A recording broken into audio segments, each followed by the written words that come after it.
radio or call 1-888-GO-STARLINK. School's almost out, and road trip season is just around the corner. But if your brakes sound like they're grinding harder than a hockey fourth liner, it might be time to visit Napa Auto Parts. Napa has all the quality parts, tools, and know-how to help keep your vehicle running smoothly and road ready. With over 85 locations in Alberta, visit your local Napa store today or shop online at around the second base bag. Big lead. He's jumped out to it. That's Napa know-how.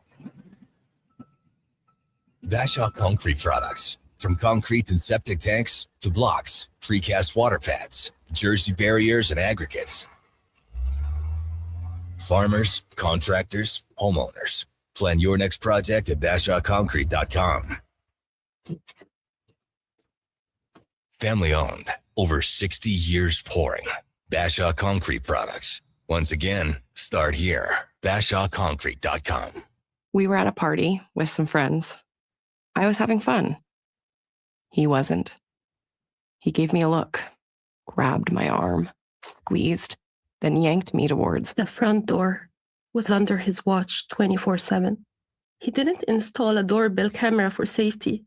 He did it to control me, to track me, to keep me at home, right where he got inches from my face and started yelling, asking, "Why do you smile at other guys so much?"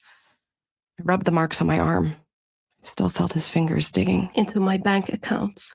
He changed my passwords, locked my cards, said I couldn't be trusted with my own money. It hurt. More than you can imagine. Tech abuse is real abuse. If you or someone you know is using technology to harm or control, change is possible. Learn how to end the violence at alberta.ca/endgbv. A message from the Government of Alberta.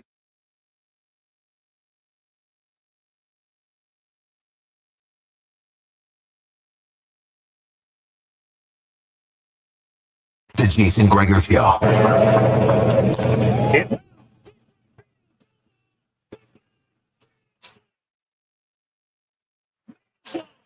On Sports 1440.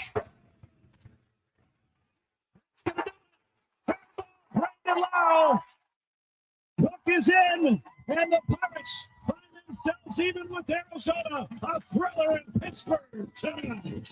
Presented by PlayAlberta.ca, Alberta's only regulated online gambling website. To center field, that's well hit, going back on it, and it is gone. 2-run home run. Bryce Harper is 22nd home run of the year, and the Phillies jump out to a 2-0 lead.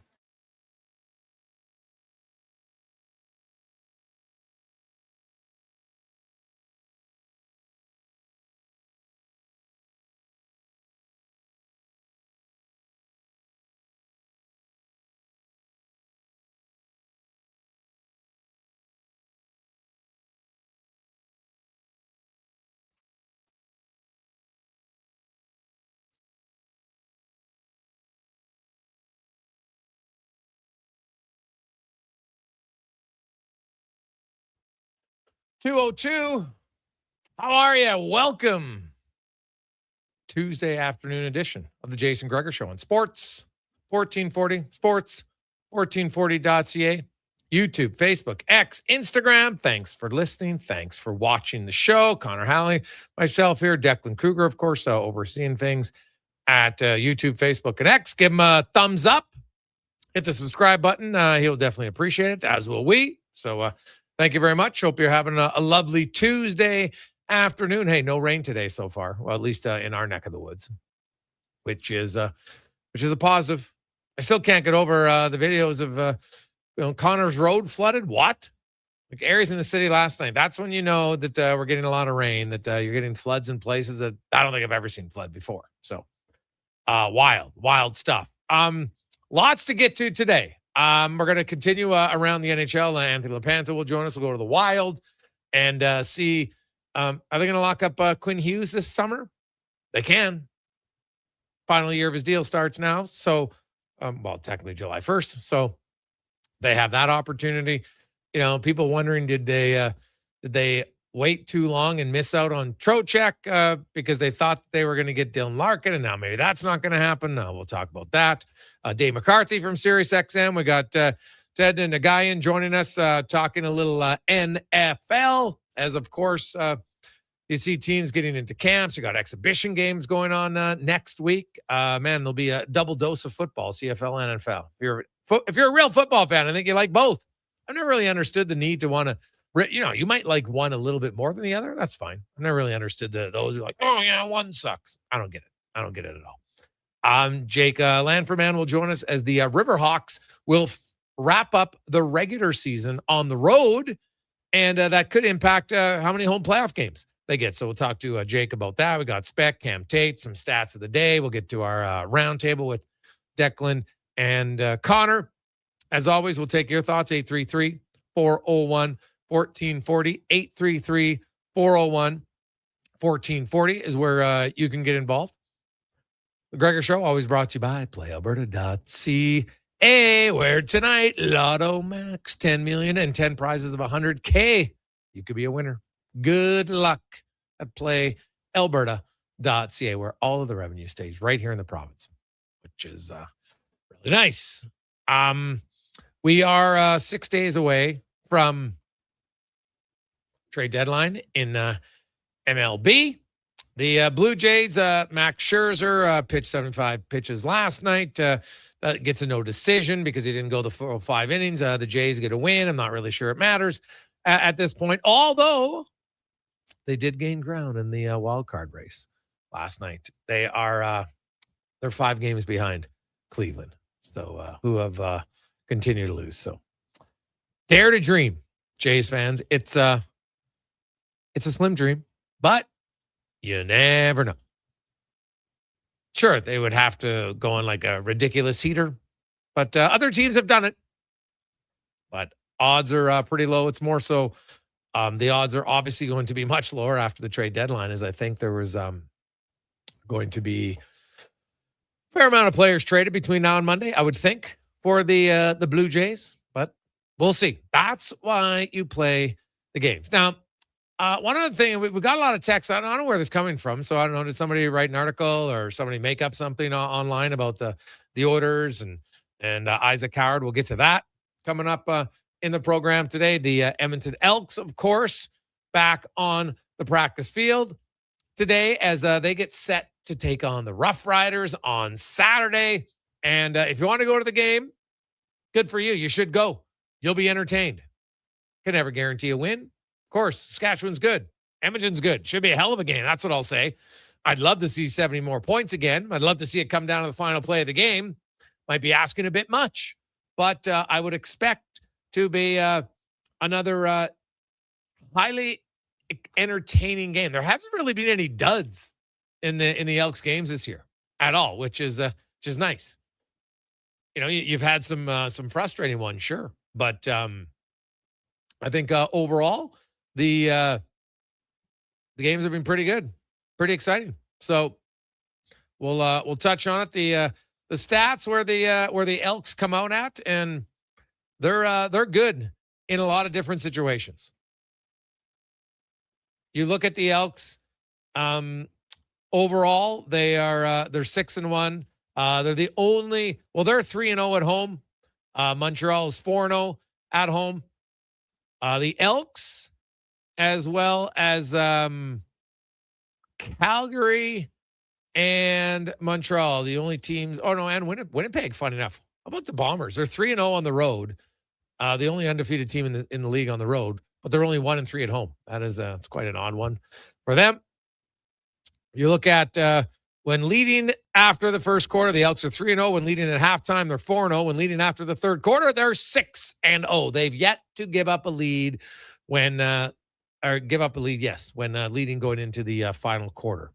So turnovers, obviously the Elks are 5-0 when they have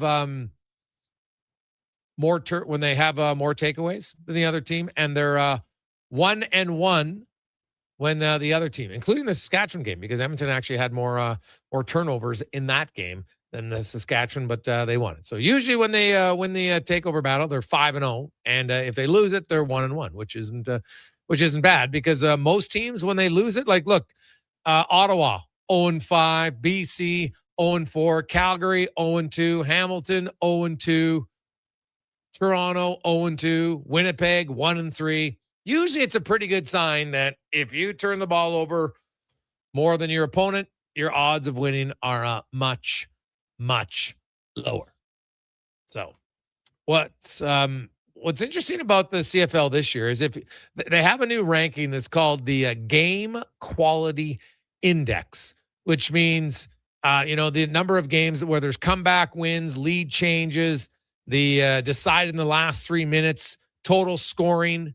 So right now, granted, we're getting close to the halfway point of the season. But this year so far, total scoring, 60 points on average per game, up from 52.9.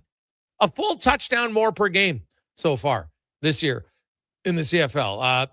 73% of games have been decided in the final 3 minutes. Last year, it was 41%. It was 41 out of the 81 games, 51%. The 3 prior years was 60%, but right now it's 73. So it's been pretty entertaining. You don't want to go away. The average point differential is 8.9, which is down from 11.4 last year. So the games are closer, which is obviously good.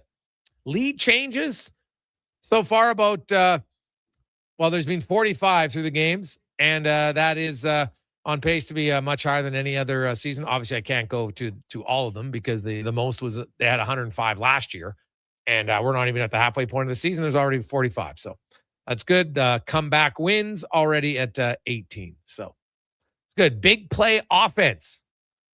That's obviously been up in the CFL. Look at touchdown drives, and this is the one to me that's maybe the most important number. Touchdown drives across the league, not just for good teams, but across the league, are 22.5% of possessions turn into touchdowns. The last few years was 17%, and it was 16% in 23 and 22. So it's up significantly early on. Pass efficiency rating is over 100 for the first time in 5 years. Well, probably ever, if I look at now. Season's not over, so it would be better probably if they did it, I think, through 8 games. Might be better, just my opinion, but either way, it's up. Big plays per game, over 6.1 big plays per game. And I love it. Cons, you've been watching it. We see it with the Elks. Like, look at how many big plays the Elks have had this year. From Rankin himself, not to mention Mac, not to mention Julian Grant, all of them. Like, they've had way more plays of over 30 yards this year than we've seen in a long, long time from the green and gold. And that in itself, big plays are exciting, right? It's like an end-to-end run. Like, goals are exciting in hockey, don't get me wrong, but some goals are more exciting. And big plays are more exciting. Yeah, 100%. I mean, I said it earlier on this week, like, yeah, winning's fun, but winning with a lot of points is a lot of fun too. That's how you're going to get a lot of the casual fans to get into the game. Like, oh my goodness, I love the deep ball. Austin Mack, whoever it might be, when the Elks were doing that against the Riders, I think a lot of people were kind of, oh, they can do this. And we started to see it. We saw them attack the seams. We saw big plays downfield from broken plays on the defensive side of the football. That's huge. That's absolutely massive. And for me, just watching the Elks, I kind of hope that opens it up for them a little bit more here. Like, when defenses start to see, oh, they can do this. Okay, well, man, we got to guard it. Okay, well, now that's going to open up things for Justin Rankin here on the ground, and vice versa, the chess game that is CFL football. It's been an awesome season so far, Gregor. I think the rule changes have been fun. Yeah, you're going to hear from the negative Nancy's. That's always going to be out there. But overall, I think it's been a fantastic CFL season. Honestly, the negatives are I hate to say it, but they're kind of irrelevant. There's so few of them, there's no point even discussing it. Anybody who complains about the rule changes has been proven incorrect thus far. Scoring's way up, right? Like, people trying to say, oh, I missed the Rouge. What are you talking about? You want to see Toronto go to overtime because they missed a short field goal? Really? And guess what? Rouge is still allowed, but it's up to the team who's defending to choose. You kick it in the end zone. Now, if I field it and elect to take a knee, then it's a Rouge. But if I run it out, there's no Rouge. If it goes out the back of the end zone, there's no Rouge. I love the new rule. Honestly, I think it's great. Like, that Toronto game was all the game I needed to see all year long. Imagine going to overtime on a missed field goal from inside the 30. Give me a break. Shouldn't happen. So I absolutely I love it. Hey, Gregor, what about attendance in CFL? It's up. It's up over where it was last year. It's awesome. So you look at Edmonton, they're up, and you look at what's going to happen this weekend, that Saskatchewan-Edmonton game. Ticket sales are going very well right now, and when people look at the weather, I think it's going to be even better. Obviously, there's always going to be a walk-up crowd in the CFL in Edmonton, always.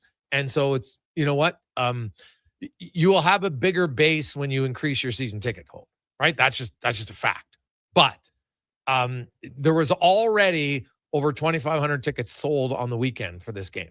So those aren't season tickets. Those are people buying more tickets, and that's awesome. So, you look at that. There's going to be more leading up the entire week. And then on walk-up days, it's sunny out. It's not raining. People are going to go. Why wouldn't you? It's going to be a hell of a game. And winning brings people in. It's just a fact. You'd be sleeping under a rock if you haven't heard about how much better of a team the Elks are right now. They're the best team in the CFL. They beat Montreal. They beat Saskatchewan. They beat Winnipeg. They're 6-1. They're the best team in the league. Tied for the best record, but the team tied with them, they beat. So automatically, Edmonton should be number one. Montreal's still really good. This doesn't mean you win the Grey Cup. You get into the playoffs, anything can happen. Health is going to be a factor. And the good news for Edmonton is they just got through a game where they didn't have any injuries for the first time all year. And they're getting some guys back. O'Donnell makes their offensive line better. That's big news. You bring in Mogensen. Now your special teams is a little bit better. And next week, Nick Anderson comes back in. And, that'll give them some different options on what they want to do defensively. And, are you going to start Nick Anderson? Are you going to mix him in with Jabomi? We'll see. Nick's going to have to stay healthy here. That's just a fact. He had a great rookie season, but since then, he's been banged up a lot. And I'm not saying it's going to be Lou Gehrig here, Connor Howley, but let's be honest, man. Jabomi, who's a starting Canadian, and he's playing that well as a rookie, I'm telling you, he big, long. This guy is, him and DeBlanco are your future. And Nick Anderson isn't old by any stretch. So I just don't know if there's going to be room for both of them long term. I would agree with you 100%. And, the best availability, but he's gotten better each game. And he's given me remember AJ Gass on 3rd and short, how he would fly over the pile? I've seen him do that a couple of times. He's going to get the highlight reel because he's going to make some stops like that. But the first game against BC, I thought there were some questions, but the game slowing down as it does, I thought that would happen. I didn't think it would happen this fast for him. He looks like he's a CFL player ready to go here. And that's huge news. The depth that this team has built up is something we've praised the staff for, and having guys being prepared, ready to go. I'm sure he was in the film room watching it, breaking it down with JC Sherritt. Couldn't have a better coach. He's been very impressive. Hey, Greg's, it's time to support the local owner who purchased the team, Larry and Deb Thompson. They've done everything right so far. The team is winning. It's time, Edmonton, to show up and support your team. From Jason. Fair point, man. Right?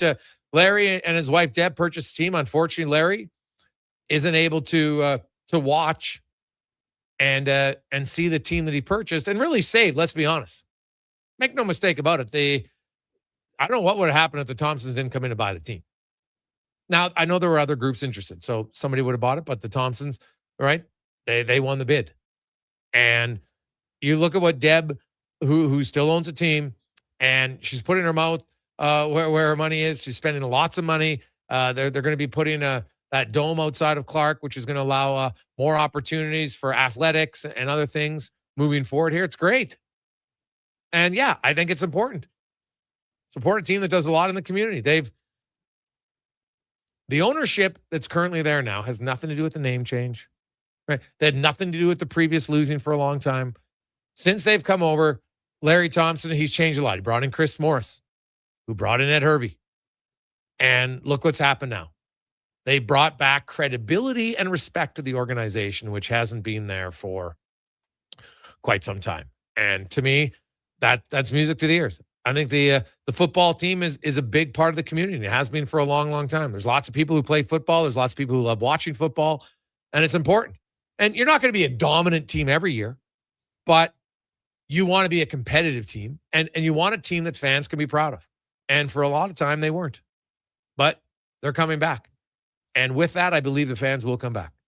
I won't be surprised at all to see it plus 30,000, maybe closing on the biggest crowd of the year in the CFL this year, which is 32 in Winnipeg. 32,000, that is. So we'll see. I think there's a good chance for it. Ticket sales are going. You can get your tickets. We'll have some tickets to give away later on this week in the show as well. 833-401-1440, 833-401-1440. Hey, Greggs, what's the deal with the new TV deal for the NHL? Well, there's really no, all it is Sportsnet has made a partnership with Prime Video, a sub-licensing agreement for NHL rights in Canada is how it works. So they have exclusive rights to select Stanley Cup playoff series in Canada, comprised of 2 first-round playoff series and 1 second-round series per year. Now, this, I got to assume it's not the Canadian teams. That's what I'm assuming. I'm going to guess it's going to be the non-Canadian teams. Now, I could be wrong, but they're also going to get 26 national regular season NHL games beginning Wednesday, September 30th, available only on Prime Video in Canada at no additional cost to Prime members. So if you have Prime, this is great for you. If you don't, they're putting their hands in your pocket again if you choose to do it. And hey, I could see how people are annoyed. So Sportsnet increased their rates, first of all, for this season. And now they've added Prime to take on Wednesday night games. Is it Apple who has Monday cons? Is that who it was last year? For NHL. It was Amazon. Amazon. Yeah. Okay. So now Amazon, so this is just moving to Wednesdays from Mondays. Is that what's happening here? Yeah, that's what it looks Okay. like. So they're moving to Wednesdays still. Now, maybe some of you bought it last year, but if you don't have them, now it's an extra cost to watch your team. I know some people say, oh, that's just the cost of doing business. Sure, to a point. Right? It is to a point. Some people might not buy it. They'll say, you know what? Hey, maybe I'll go to my friend's house. Maybe I'll just not watch this one. I'll watch the highlights. It's very possible. Some of you will probably watch some illegal streaming. I don't trust that only because of too much crap that can get downloaded onto your laptop. But that's just me. I'm kind of old school that way. So we'll see. But that's the new deal there. So you'll have Wednesday night games on Prime. And they're going to get some playoff ones. But I'll tell you, if you have a Canadian team who has their playoff games on Prime and not on TV, that's not going to go over very well. Nor should it. Because that would be the ultimate greed money grab, in my opinion. So you know what? There's getting too many streams. And people are paying for everything. They're not going to like it. So take a quick break. We'll return. It's a Gregor Show presented by PlayAlberta.ca. Say hello to Alberta's home for reeling and dealing. With Play Alberta, you can spin into the excitement of popular slots like Cash Eruption and Desert Fantasy. Experience Alberta-exclusive games and get in on the action of live dealer tables with all new elevated stakes. However you prefer to play, the fun is ready when you are. Visit playalberta.ca/Gregor to learn more. That's playalberta.ca/Gregor. Must be 18 plus to play. If you gamble, use your game sense. Scott McGilvery here, HGTV host and renovation expert. The one upgrade I know homeowners will love, better, fresher Culligan water straight from the tap. Culligan's Aquasential reverse osmosis filtration system takes your water to the next level. With up to 7 stages of filtration and 14 filter options, they're certified to reduce over 90 contaminants. Your tap water is about to get a major upgrade, safer water that tastes great. Get started with a free in-home water test at Culligan.com. Culligan, water you love. Hurry in for hot summer savings at Wolf GMC Buick. Take advantage of 0% purchase financing for up to 72 months on select new 2026 GMC Sierra 1500 pickups. 0% purchase financing for 36 months on select new 2026 Sierra 2500 Denali and Denali Ultimate models. Plus, huge cash savings on GMC Sierra heavy-duty trucks. And ask about the $1,000 truck trade-in bonus and low-rate lease offers. Wolf GMC Buick. We're making it easy. WolfGMCBuick.com. I'm Colin Livingston, president of CanTorque. CanTorque has always been a forward-thinking company, but now that we've turned 25, I can't help but take a minute to take a look back. Thank you to everyone that's been with us along the way. Come for Canada's largest trade shows, the biggest names in entertainment, exhilarating sporting events, and more. And stay for the experience at the Edmonton Expo Centre. Looking for the perfect place to host your next big event? From trade shows to galas, meetings, and concerts, the Edmonton Expo Centre has the space, event expertise, and service to make your next event unforgettable. With over 522,000 square feet of flexible event space, in-house catering, and operational expertise, they bring your biggest vision to life. Learn more at edmontonexpocentre.com today. At Papa John's, we know it's not just a pizza. It's a family gathering, a happy birthday, a special celebration, or just a sigh of relief at the end of a busy day. For a limited time, get large one-topping pizzas for only $14.99 each on original, thin, or New York-style crust. Use promo code L1499 at papajohns.ca or on the Papa John's app. Get yours today. Better ingredients, better pizza. Papa John's. Mr. Rooter has deja vu. Mr. Rooter has deja vu. The bathroom is right over there, Mr. Rooter. Thank you, good sir. Wait, I swear I've plunged this toilet before. It was clogged with a snow globe. Am I living in a time loop? Oh, good. It's just a voodoo doll that looks exactly like me. Whew, what a relief. For a plumbing experience you'll want to relive, call Mr. Rooter. I missed one payment, then another. Now I feel behind on everything. I can't keep up. Falling behind happens to more people than you think, but there is a solution. My name is Parveen Middleton. I'm a licensed insolvency trustee at BDO here in Edmonton. Together, we can create a plan that fits your situation and helps you get caught up and back in control. Call 1-833-BDO-TALK or visit bdodebt.ca to book your free consultation and discover your debt-free future. Thinking of growing your business? In partnership with Prairies Can, the Alberta Chambers of Commerce is helping businesses explore new opportunities, new markets, and build connections through organized trade missions across Canada. Find the right mission for you at abchamber.ca/trade missions. Albertans love to debate the best way to enjoy summer sports. No. Playing on the field is the best, man. No way. Watching from the sidelines, way more relaxing. You're both crazy. Checking out the game from the Bro Zone is where it's at. But there's one thing every sports fan agrees on. Wilhauk Beef Jerky. Wherever you catch the action, load up on Alberta's best beef jerky. Wilhauk Beef Jerky. Because you can't have summer fun with salad. Only available in Leduc. Let's do it.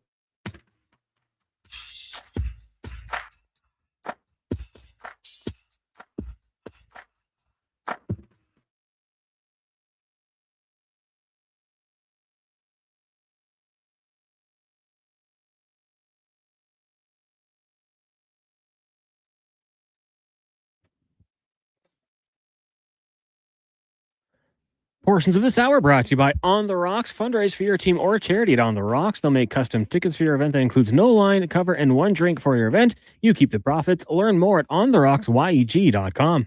The Jason Gregor Show, the best of Edmonton sports talk and beyond. This is Sports 1440. Presented by PlayAlberta.ca, Alberta's only regulated online gambling website.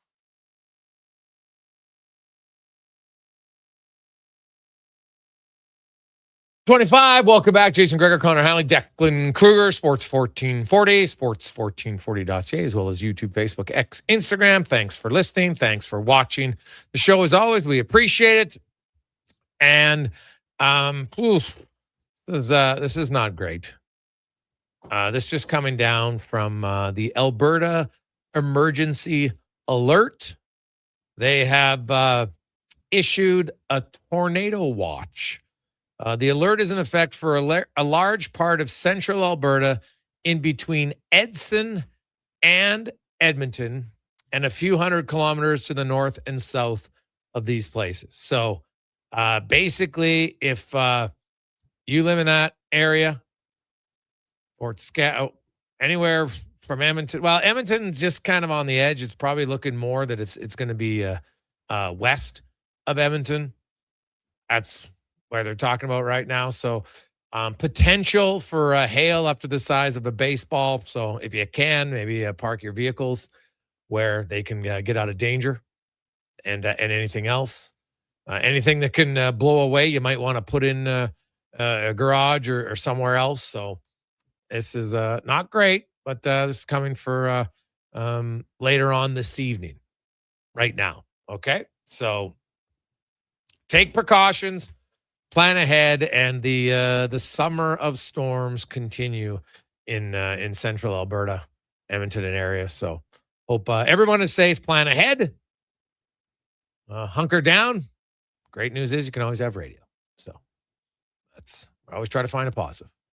And there you go. So, hey, Gregor, imagine if the Oilers' first round series only on Prime, people would struggle. Wow, I can't see that because you're paying lots of money in your Sportsnet.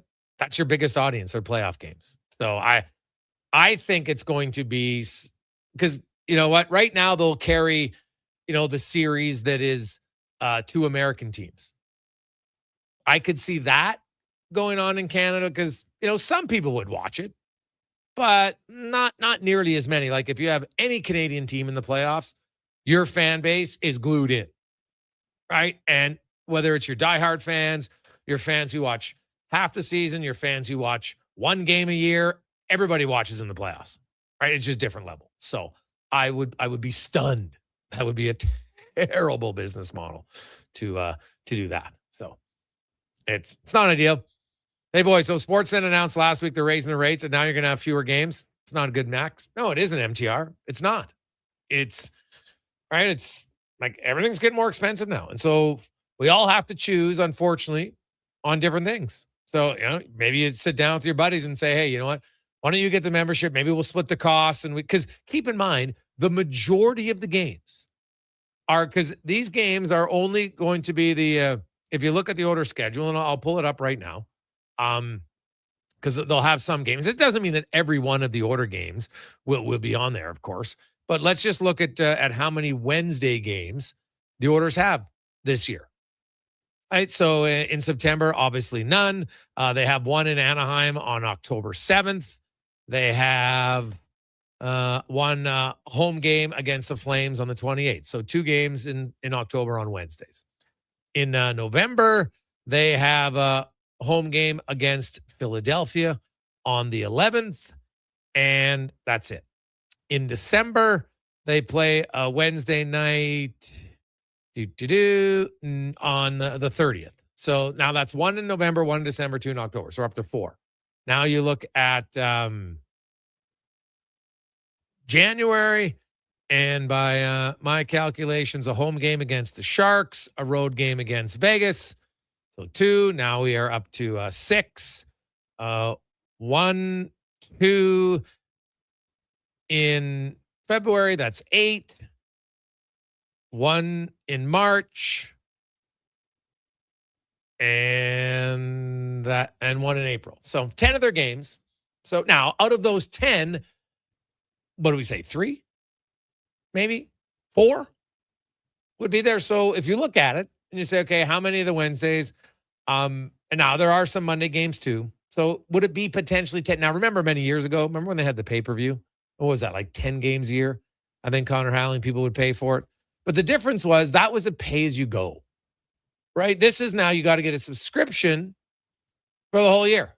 And I can see a lot of people saying, no, it's select games. Maybe those games, maybe I can't watch it anyway because I have, other commitments, work, life, kids, whatever it is. Other people will be like, you know what? I'll go to my buddy's house. Maybe they have it. Right? Because some of you have Prime right now. Some of you have Netflix. Not everybody, I don't have Prime. I don't have every streaming service. I don't necessarily need it. So, but I can see how sports, obviously you're listening to this station, sports mean a lot to you. So I can understand why people be frustrated. I get it. Because it just feels like, you know what? Yeah, they're always wanting to put your hand in your pocket. So, I totally understand it. I can tell you one thing. There'll never be a pay-as-you-go for radio when we're here. So, you know what? We thank our sponsors. Make sure your way to support them is, buy from the sponsors who or use the sponsors who advertise in our station. That's your way. I'm not forcing you to do anything, but that's just a little bit of a pay it forward kind of thing. So you don't have to pay for radio, which is always a good thing. Do you remember the cost for the Oilers pay-per-view games? I think, well, if you bought the whole package, right, was it like $10 a game? And then I think if you did it on a per game basis, it was like 15. Yeah, so you could get $12 for standard, 15 for HD. Oh, okay. And they did 16 games in the 2009 season. 16, eh? Yeah. All right. Now, and so that was a per game that you would go on. That was per game, yeah. Per game. Okay. So, I don't recall. Well, I think for work I had to get it, but obviously the home games I didn't do because they were at home. Mm-hmm. So I don't even remember how many it was, to be honest. So, but that was a short-lived time, and this is obviously not pay-per-view, but kind of is in a way. And then we got a lot of texters that are fired up about this, and I get it. So, hey boys, this tracks back to player salaries, 10+ million salaries. The owners extract more from TV rights. It all cascades down. Yeah. Hey man, it's not so much. It's just the increased salary cap. Now, you look at it. The floor in the NHL this season is $76.9 million. It wasn't long ago that was the ceiling of the NHL salary cap. So yes, it has gone up significantly. And with that, like you can say, okay, they're getting more in advertising, which is true, but it's always going to come down to, they're getting the consumer. Now, advertisers do pay a lot too. Don't get me wrong. They pay a hefty chunk of that. But, in the case of this, like the last, when the NHL salary ceiling was $76 million was 2018. It was $79 million in 2019. This year, the floor is 77 and the ceiling is 104. Like you just look in 24, so which would be technically 3 seasons ago because it was 23-24. The salary cap was $83.5 million. And it's gone up $20 million just in 4 years. And it's going to go up another $9 million next year. I've always said it, like lots of teams are not going to be spending all the way to the cap because you're in Edmonton, a diehard hockey market, one of the best hockey markets, one of the best sporting markets in North America. Make no mistake about it. Edmonton fans are diehard loyal. They're sports fans through and through, and we've seen it. There's a reason why we just had rugby come here. Why? Because fans show up. And like I know right now, people say, "Oh, I haven't showed it." Well, the Elks kind of, every fan has a limit of, hey, you know what? You got to treat me with a little bit of respect, and I get that. But now you watch the Elks build back trust in their community, build back respect in their community, and the fans will come back. I have no doubt in my mind because a lot of you have great memories of it. I went out to lunch today, Duncan and Felicia from Go Auto, and we were talking about going to the games and different stages of your life. What you went to, like the biggest bar in Edmonton used to be the North End Zone, right in between both sides. You'd buy your ticket and you'd stand there, and everybody's visiting. It was a great time, right? Socializing. Then a bad decision. Remember when they closed that bar down? God, that was dumb. But guess what? Now it's reopened because they realize like it's a community and it's socializing, and it makes it better. Especially like you're a young adult. Lots of times you went to the game with your friends just to kind of socialize. It was great. Yeah, you'd watch the game. You didn't like. Sometimes you had to go home and watch the replay, the highlights, find out exactly what happened. But that's all right. So there's ways to do things, and I do think the Elks have a lot of arrows going in the right direction right now. And, CFL, same thing. They're growing, but CFL is like every other league. There's money. Players want to get more money because remember, people used to always, oh, yeah, players, I make more than CFL players. You used to mock them. So don't complain about what their salary is now if you're someone who used to make fun of them, which I've never understood. I never really get the whole mock anybody for what their occupation is. How do you know how much money a person makes? Like, honestly, people love to guess, but you don't know. And money isn't how I would ever associate value on a person at all. So Gregor, is it Mondays and Wednesdays? Well, my understanding is they will have Monday and Wednesday nights on Crave. I know Crave now, well, this new deal has them with Amazon Prime. So not Crave, Amazon Prime will have the Wednesday games. They've added that. There's nothing in there that suggests they're not having Monday. So I'm just going to guess they have both now. But in this new press release, it stated they have Wednesday. Now, maybe they're only having Wednesday. I'll send out a text and get some confirmation from someone on that. But the press release today was saying only the Wednesday games. Also, playoff games in Canada, but it didn't say for Canadian teams. I'd be stunned if it's a Canadian team. Like that is, are you telling me you're going to give up Toronto, Edmonton, Vancouver, Calgary, Ottawa, Montreal, Winnipeg games? If you're a Sportsnet, you're going to give those up? I can't see how. Like, how would you? That doesn't make any sense to me. So it's an odd one. Take a quick break. We'll return 833-401-1440. Jake Lanfordman will join us. We got more of your texts coming in. 833-401-1440. Hey, guys, we used to go lots when I was 18, 19. Games were fun, but it was also about the partying and socializing. My mom was a huge CFL fan. She'd always ask me the score next morning, knowing full well the score from Matt. Well, you know what? And that's the thing. It was great. Just go there. Socializing is a big reason why a lot of people like sports. You get together with a group of your friends. Right? Like, now, some of you have watch parties for certain TV shows, yes.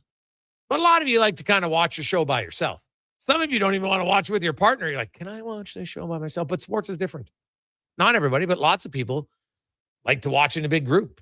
Cheering's louder. It's a little bit more exciting. People like it. Right? It is, it's good. We'll return on the Gregor Show presented by PlayAlberta.ca.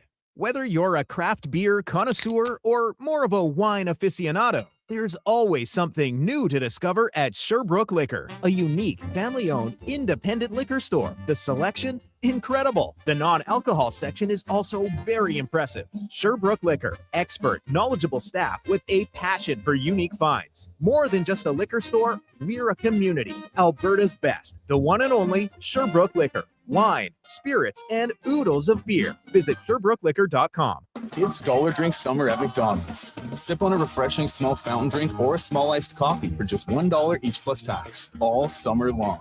Only at McDonald's. Excludes flavored and cloud iced coffees. At participating Canadian restaurants. Taxes extra. Prices exclude delivery.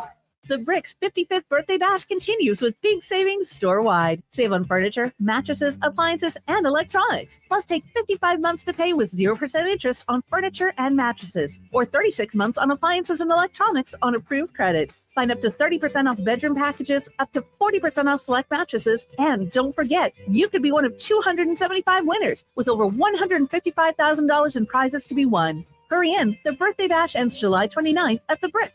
Saving you more. Yeah, it's me again. And if you're sidelined with a sports injury, you already know nothing's more frustrating than being told to just rest. At Leading Edge Physiotherapy, we get athletes moving sooner with our zero-gravity treadmills. You can run, train, and rebuild strength with up to 80% less body weight, so your injury heals while your confidence comes roaring back. When your sports injury's yelling, whisper back, leadingedgephysio.com, because life shouldn't hurt. Hi, Mike here from Northgate Chevrolet Buick GMC. Car shopping sucks.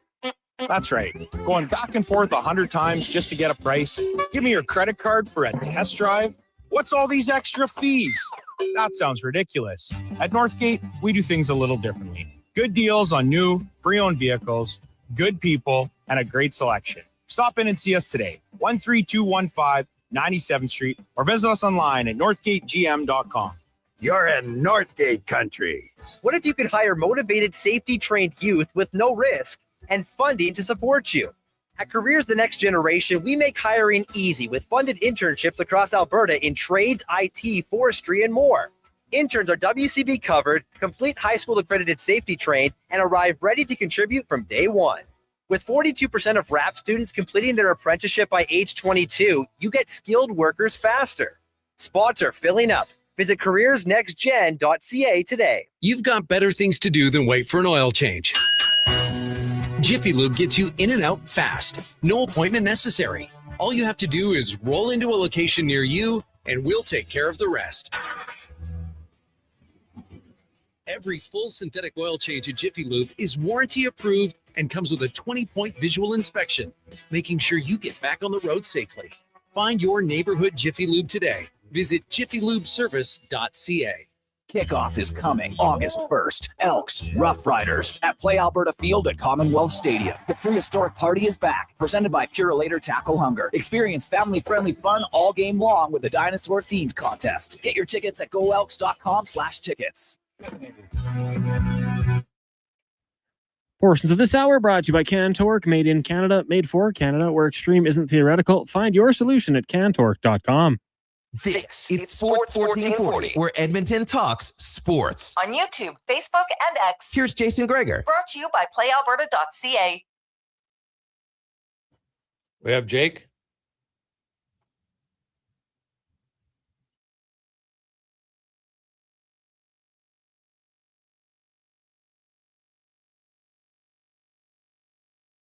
Do we have Jake? 2:44, whirling through Tuesday afternoon.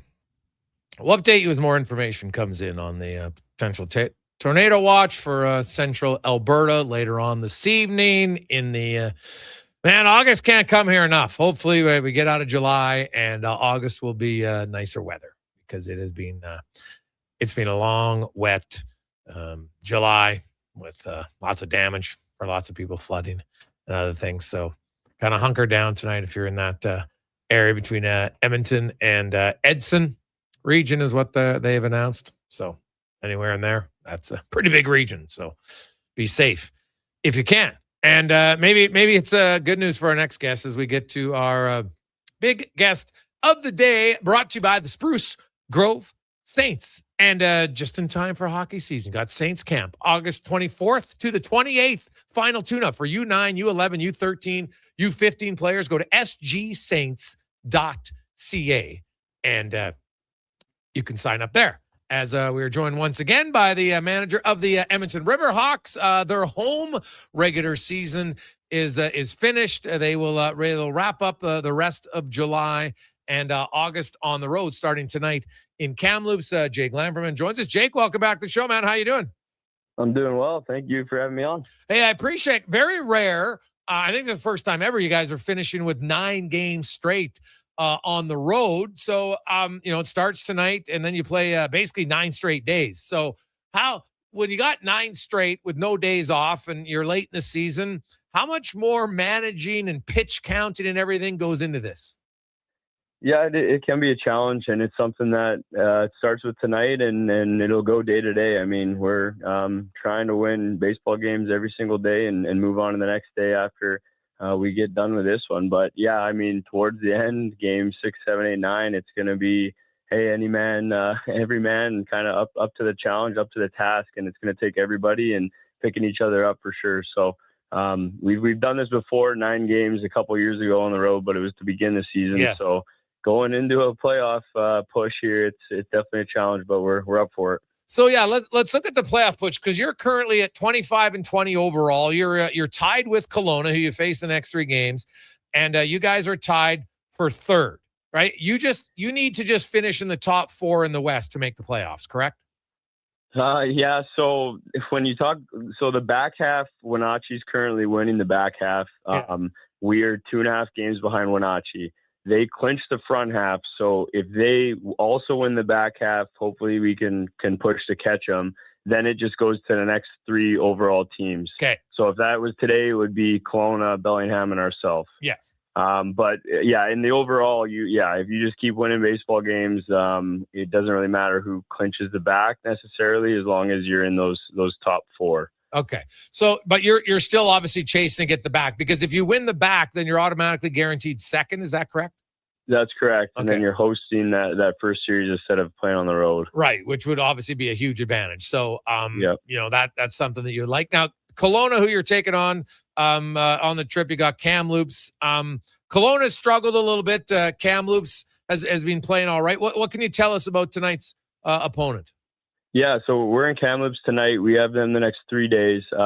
We just came off that home set against them. That was our first time playing them, and they got the better of us. They won the series. They're playing great baseball right now, and it's going to be hard for us to continue to try and stymie it and play good baseball to win a series. So the Kelowna set going into this last weekend, we were fortunate enough to sweep them and get our record tied at 25-20.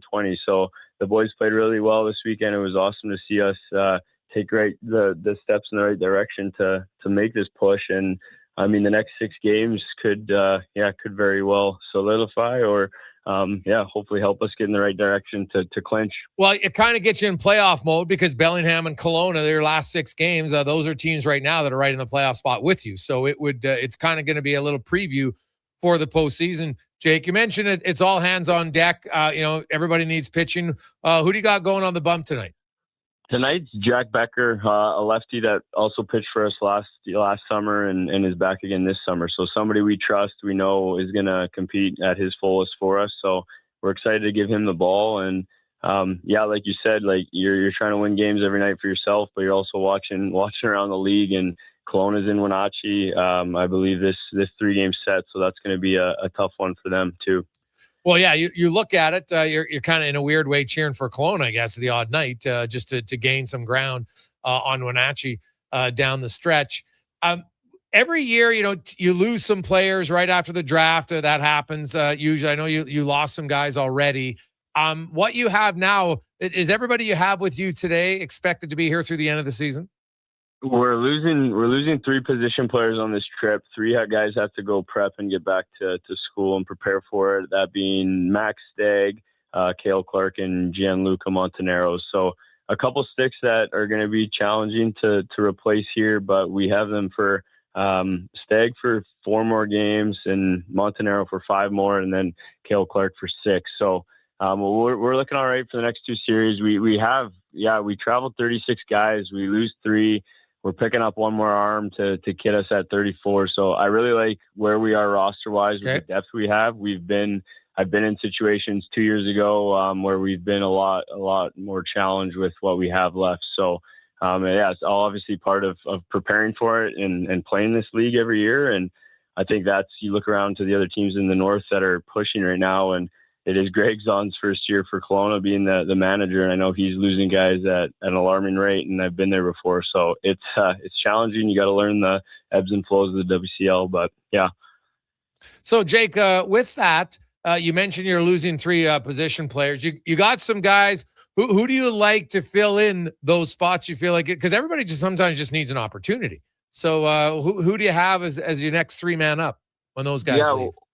Yeah, for sure. We're spoiled with 4 catchers that we really like right now. So when Montanaro leaves, we have Connor Kavnar, who came off a really good series in Port Angeles that last weekend before we got home and hit a grand slam, had a 2 home run game. So in the outfield, Max Stagg, we have Cale Clark. We picked up an outfielder. His name's Justin Heffler. He hit a home run the other night at home. So I think we're in a good spot. Obviously, the guys got to compete at their fullest and to try and fill those spots. But I like what we have to come in. Jake Lamperman joins us. So Jake, you talk about kind of, part of the managing is understanding just when you're losing guys and how early in advance, like, do you know at the start of the season when these guys last games, or does it vary throughout the season? Well, and that's what we've tried to really do a better job of in the last 2 years and get those dates, departure dates as soon as we can so that we're prepared and equipped for it. And it does vary sometimes. Hey, injuries are going to come up and some dates are going to change. And the most challenging one is when players from junior colleges then commit to Division I schools and they haven't been at those schools yet because they're transferring into them. So, hey, maybe they need them another week and a half earlier to get their introduction down and then get everything acquainted on campus. So that can be kind of one that comes out of nowhere, but I feel like this year we've done a good job of maintaining, and the guys have given us notice to kind of fill holes when we lose guys.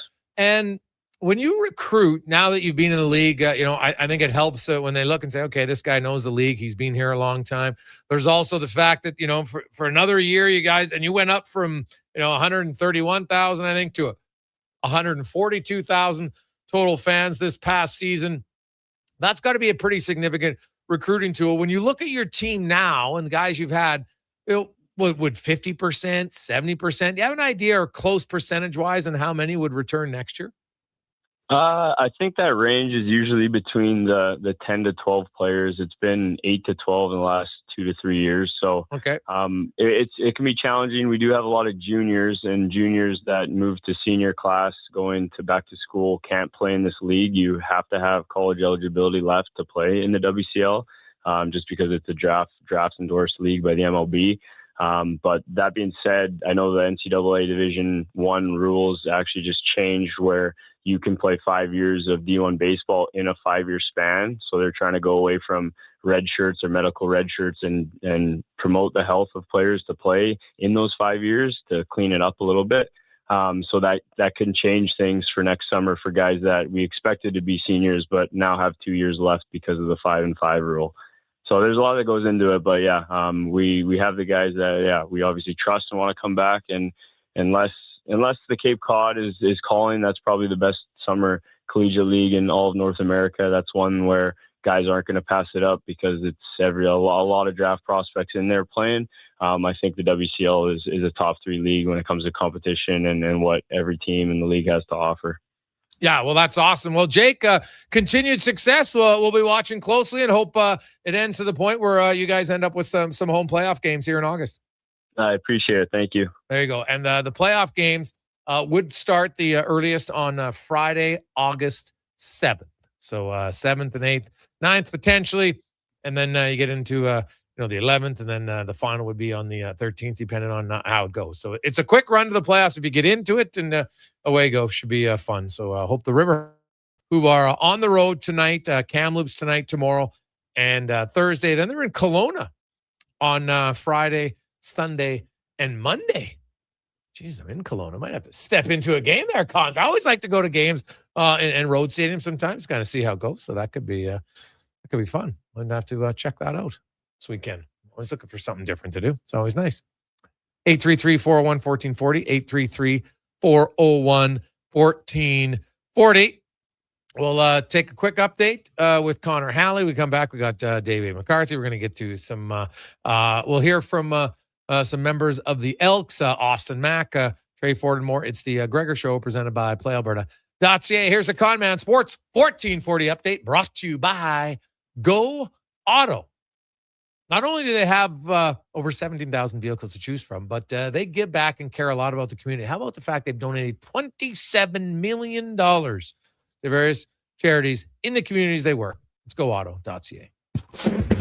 This is a Sports 1440 update. Blue Jays in action tonight, taking on the Nationals. 4:45 first pitch. We'll join it in progress following the Gregor Show at 6 o'clock on our AM feed. You've also got the Pirates and the Diamondbacks, Orioles, Tigers, Marlins host the Phillies, Royals in Minnesota. Cubbies get the Cards, Angels, Astros, Red Sox, Athletics. One final from earlier today. Reds falling to the Guardians 6-5 in Game 1 of their doubleheader. From the NFL, Eagles sign a 2-time Pro Bowl selection, Jalen Carter, to a 4-year contract extension worth $152 million, 106 of which is guaranteed, making him the highest paid defensive tackle in NFL history. And Draymond Green agreeing to return to the Golden State Warriors on a $27.7 million deal. He previously turned down a $27.6 million deal option earlier this summer. In the WNBA tonight, you've got the Tempo taking on the Lynx just after 6 o'clock. Storm hosts the Fever, Fire and Aces. Will the Liberty get the Sparks? And the Riverhawks season winding down there in Kamloops tonight. First pitch set for 7:35. Coming up in hour 2 of the Jason Gregor Show, we'll be joined by Dave McCarthy from Sirius XM NHL. I'm Connor Halley. This has been a Sports 1440 update.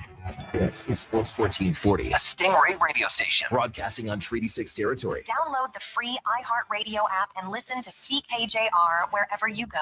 Hey, sports fans, we've got a clear choice for you. At Crystal Glass, we provide customers with the perfect glass for any job. From home to auto and even commercial, installation or repairs, we're your team. Call 310 Glass or visit crystalglass.ca. Crystal Glass.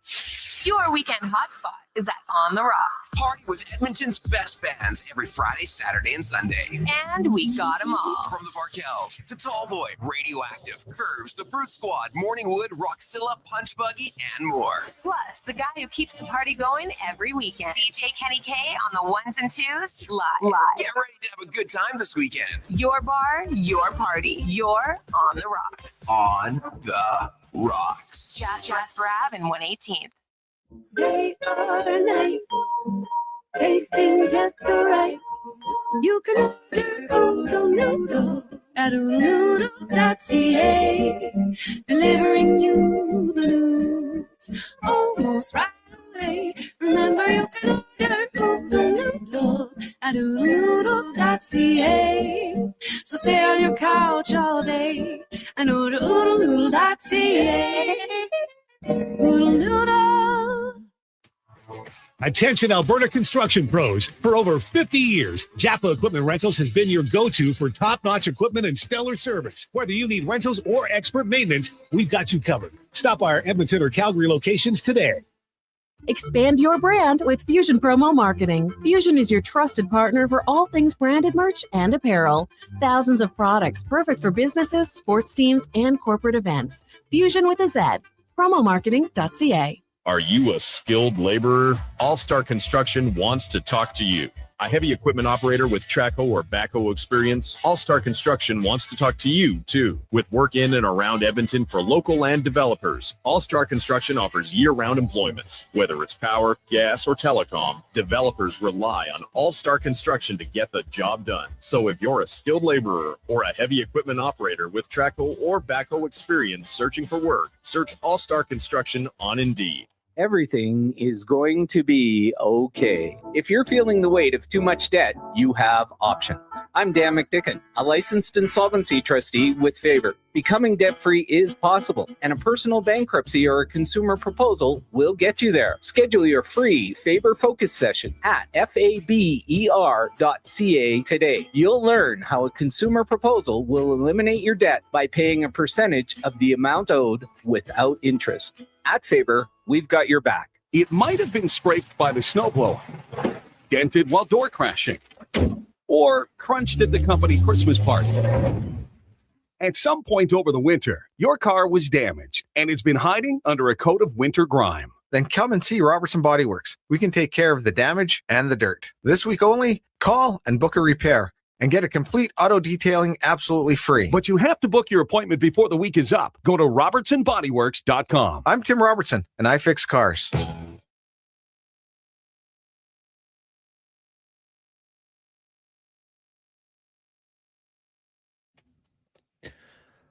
Portions of this hour brought to you by the Nation Golf Tournament, Friday, August 28th, 2026 at Millwoods Golf Course. Golf, drinks, swag, food, and fun. Every swing supports Gregor's grads and helps graduates shine on graduation day. Sign up at nationexperiences.ca before it sells out. This is Sports 1440, where Edmonton talks sports. On YouTube, Facebook, and X. Here's Jason Gregor. Brought to you by playalberta.ca.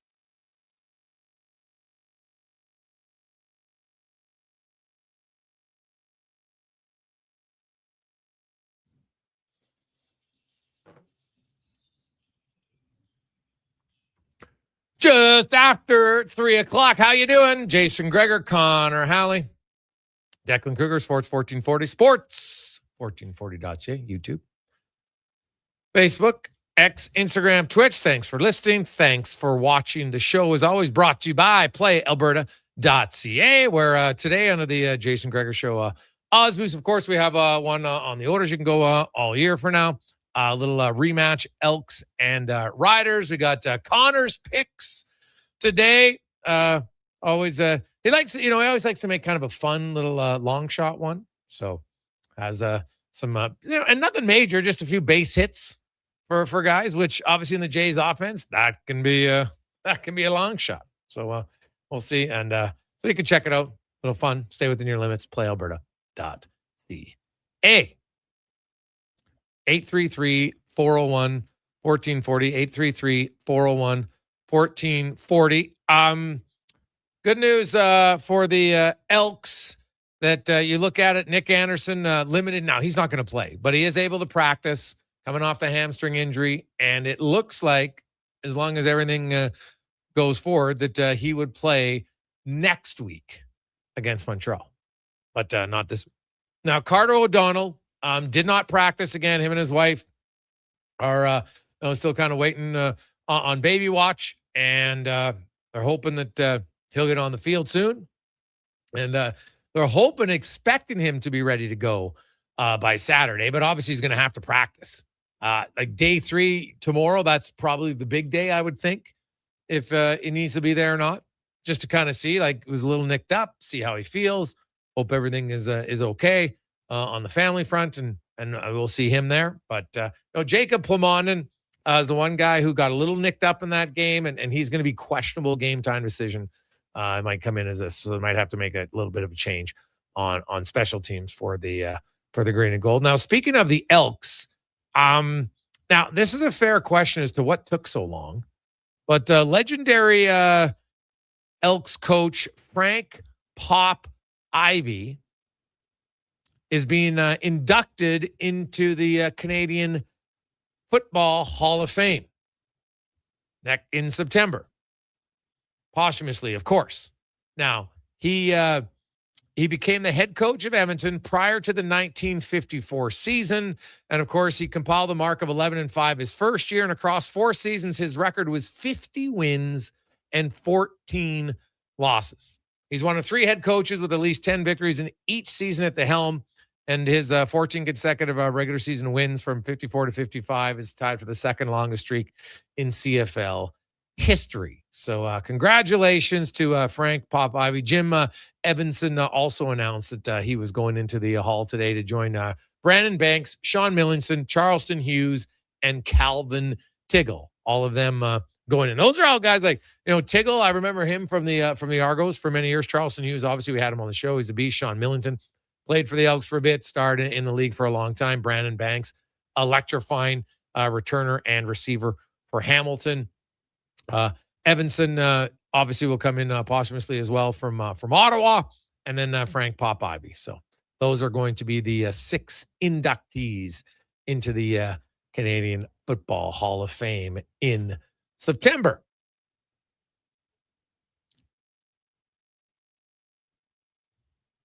Hey guys, Sportsnet went up $100 for the year, or $14 a month, and now they add this. Is there anything that fans could do to stop it? Well, I guess not buy it. That's really the only option I could think of at this point right now. So, if you're a fan of sports, you might look and say, okay, it's $350 for the year. It's like, what's that? $30 a month, give or take. All right. Just under. So 30, I guess, would be $360. So minus the $10. Yeah, I guess. Yeah, it's basically $30 a month. Right. So I know that if you have a ton of subscriptions, it all just adds up all the time. So I can understand the frustration when, and it's a new landscape, and you know what, the billionaires and the millionaires, they're going to get their money somewhere, and they believe that the level of excitement from the fans is that they will pay for it, and maybe you will, or some of you will be like, you know what, maybe I won't watch all 84 games this year. It's very possible. You might not. And I totally can understand it. So, hey, Gregor, sure, Brandon Douglas must have some college eligibility left. The Riverhawks will need a cleanup hitter when they start losing players. Oh, God. I can't wait till next summer, man. I can't wait. Hopefully, old Step and a Half has healed up well enough that he can get in the batter's box. And then we'll see if the delusion is delusion or accuracy. I know what my wager would be. I can tell you that right now. Like, could he make contact other than a foul ball? That'll be my question, Connor Halley. Do you think, like, if he gets, because I know he's like, oh yeah, I get 100 pitches. No. You get probably maybe 20 pitches, right? Face the player, or maybe just look like, you know what, 3 outs. However many pitches that'll be for your 3 outs. You get some balls, you get some strikes. Can you get on in 1 inning by batting 3 times against a Riverhawks pitcher? I'm still going no. Cons, I'm going no. No, I mean, I'm with you. Obviously, he'll be a little rusty a year away from it all. He's back golfing, so you know. I thought the other day I heard him talking about he played slow pitch again. Oh, did he? Well, he tried. He went out. I don't know if he actually played though. Oh yeah, he said he played an inning in the outfield. I saw him go play in that world's longest futsal game. Did you see his leg brace? I think you should be playing tackle for the Houston Texans. There's a huge knee brace out there. Oh, well, I just wanted his legs to look a bit. Was he wearing pants over the brace? No, it was shorts. Yeah. Yeah, just kind of. I think he was playing keeper. The video I got was from Chris Sheets, and it was very blurry. Could have been Erling Haaland out there for the video quality, but no, he's Sheets is not the most technically advanced human. It was transferred through a few people. No, I'm with you. I mean, he's gonna struggle. I think there's gonna be some humble pie for him when he gets the heat. Oh, dude, I can't wait for it, man. Can't wait for it. It'll be. I'll be looking forward to it for sure. So that's coming up.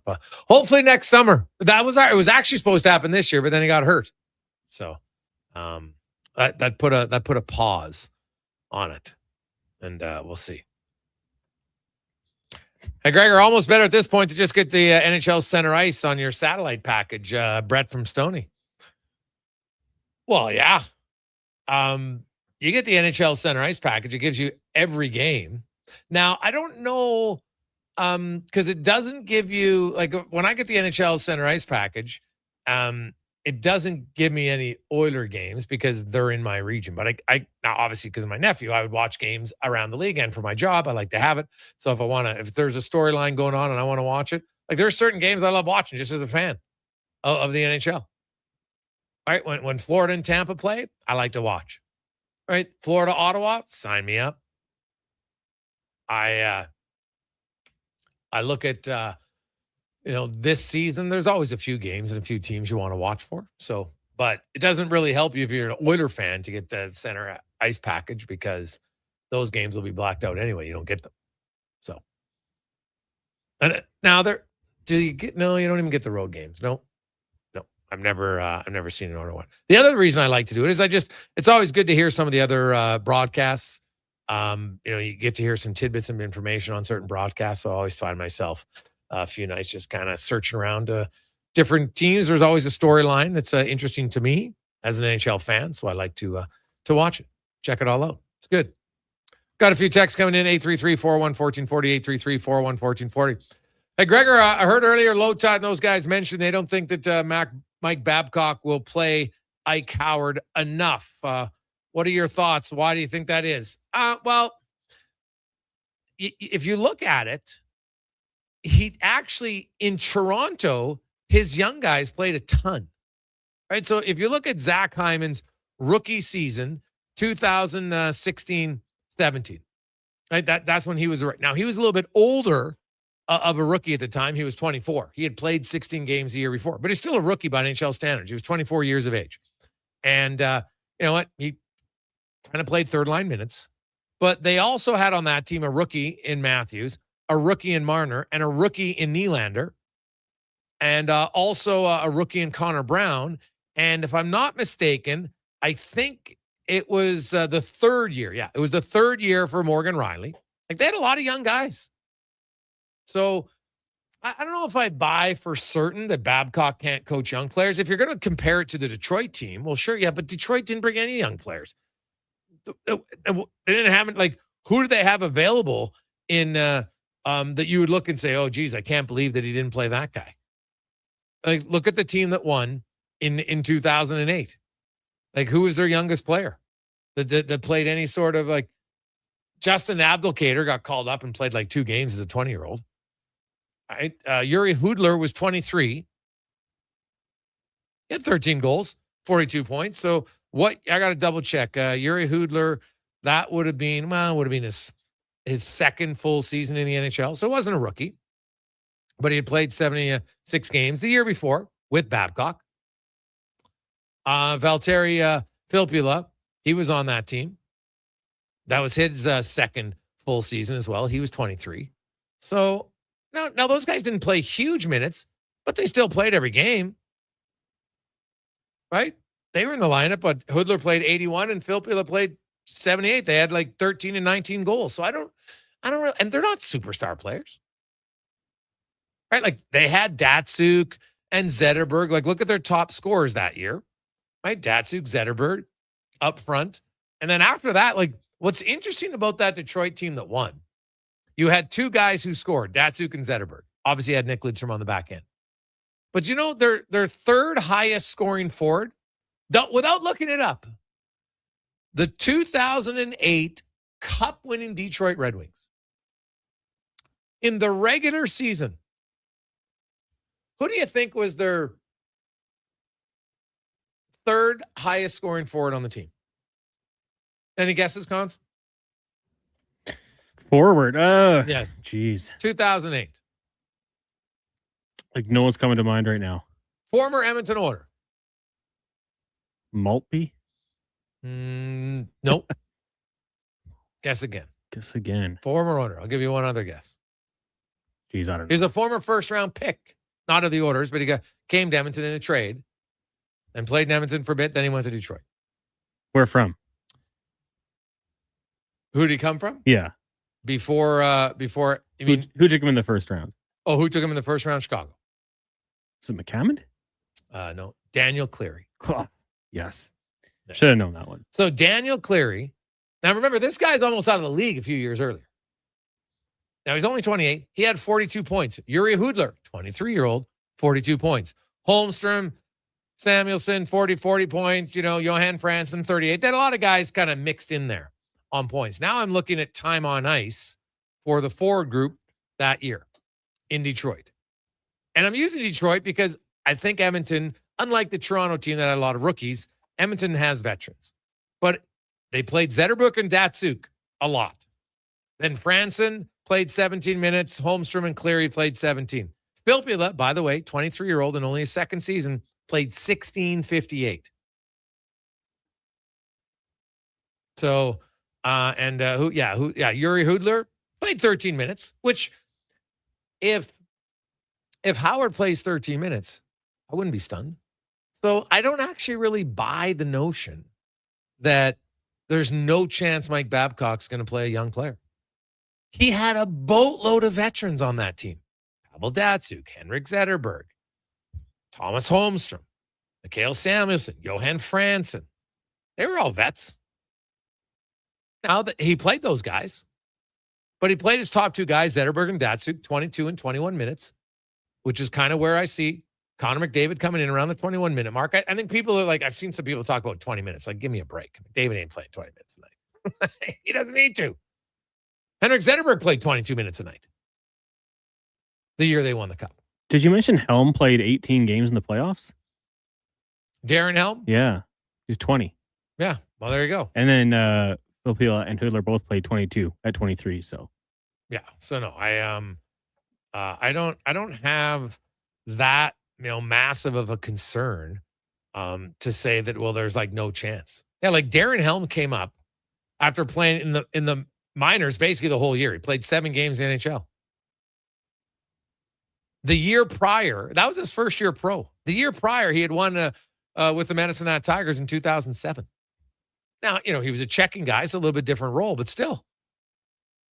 So I wouldn't be so quick to buy into that, Howard's got no chance under Mike Babcock. I disagree. I look at the Oilers, and could Ike Howard play 13 minutes a night? Yeah, I think he could. I wouldn't be shocked by that. Right? Like he's going to get a little bit of second line power play time if he's here, and 5-on-5 time. Right? I don't see him on the penalty kill, which is fine. So I'm not. If you look at McDavid and Draisaitl, and if they're going to commit to being, well, Draisaitl he doesn't even need to commit. Draisaitl just has to play like he did in 2025 when he finished 6th in Selke. He can do it. Right? Connor McDavid, like, another thing I don't buy into is this whole fallacy that his point total is going to have to drop a lot because he wants to be better defensively. I would argue if he's better defensively, his points are actually going to go up because his 5-on-5 point totals last year were not very good. So if he's going to have the puck more because he's defending better and not defending as much, that's going to lead to more opportunities offensively. And I use the Nathan McKinnon and Kucherov examples for people. Nathan McKinnon played more minutes than McDavid 5-on-5. They also outscored him 5-on-5. They also outscored the opposition 100-42. So You can score more by playing better defensively. It doesn't mean if you're good defensively that you have to sacrifice. It means you might have to stop cheating in some areas of the ice, sure. But that shouldn't limit your offense. I don't get it at all. So I think a lot of it's going to be like Ike Howard. You don't just gift him an opportunity. If he comes in and shows you that he's not like at least somewhat responsible defensively and can't keep up to the play or isn't in good shape, well, then no, he's not going to be on the team. But if he comes into camp and is in great shape, which I assume he would be, like if you're Isaac Howard, man, this summer, every day you get up should be like, this is awesome. I'm a big believer in visual motivation. I know, like, when I quit working in the oil field, I took pictures my last week of the job. And when I went to school, I put the pictures up in where I studied. Just say, you know what? I don't want to go back there. And I respect the oil field a ton, but it wasn't for me. I didn't want to go back there. And so if I didn't put in the work, I might have had to go back there. So if you're Ike Howard, man, you can have lots of visual cues to be the motivator of, hey, where do you want to be this year?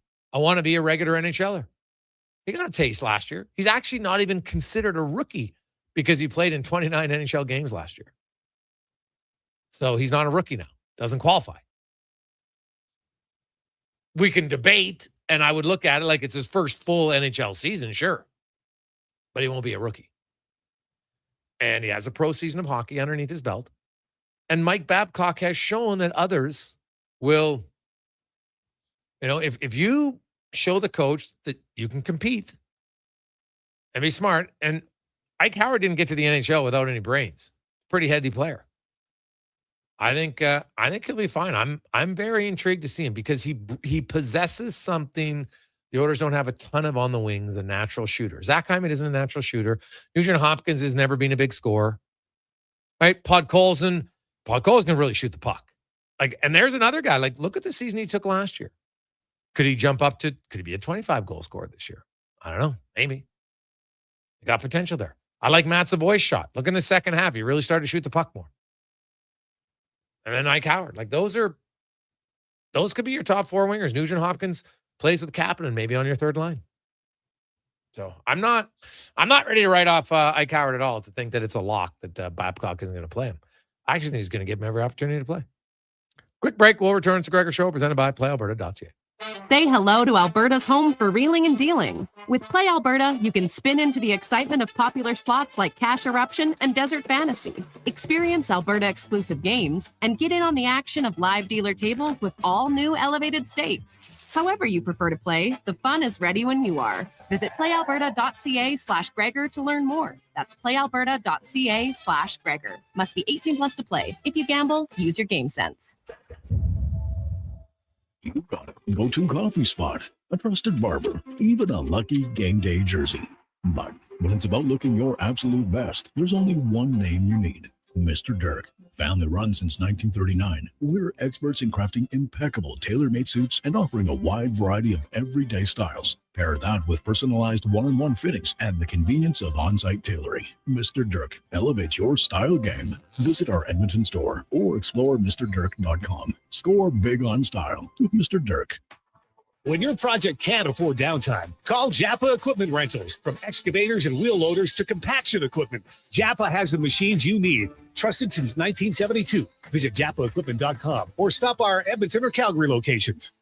Are you looking for safe and reliable transportation solutions for your wedding, corporate retreat, or golf trip? Look no further than Silent Rides, Alberta's premier charter bus company. Whether your group is big or small, Silent Rides has you covered. We offer 3 different sizes of units to cater to your needs, and we provide first-class service at affordable rates. Get your quote today. For more information and to request a quote, contact sales at 877-748-0991 or visit silentrides.ca.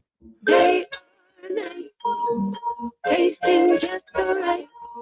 You can order Oodle Noodle at oodlenoodle.ca, delivering you the news almost right away. Remember, you can order Oodle Noodle at oodlenoodle.ca. So stay on your couch all day and order oodlenoodle.ca. Oodle Noodle. Performance by Action Electrical today. Their projects team kicks things off, designing and building with unmatched skill. Then the service team swoops in for those crucial repairs and maintenance. And don't forget the testing team, ensuring everything's safe and sound before the solar team scores with sustainable energy. A complete team effort. Have Action Electrical bring home a win for you and your project. Visit actionelectrical.net. The Lawnmower Hospital. If you've got a lot of grass to cut, or just a little, the Lawnmower Hospital in Toro make it a breeze. Handle your yard with an easy maneuvering personal pace Toro walk-behind mower. For commercial and acreage use, hop on a Toro My Ride zero turn with the comfort and performance you deserve. Plus, 0% financing available for up to 36 months. See Toro, the top name in turf, now at lawnmowerhosp.com. The Lawnmower Hospital. Does your bank do local? We do. When you bank with Vision Credit Union, you're banking with a rural Albertan cooperative that cares about the community where you live. There's no question. We actively support our rural communities at the local level through charitable donations, volunteerism, local team and event sponsorships, and by returning millions in profit shares to our members every year. Does your bank do that? We do local. Bank with Vision Credit Union. visioncu.ca.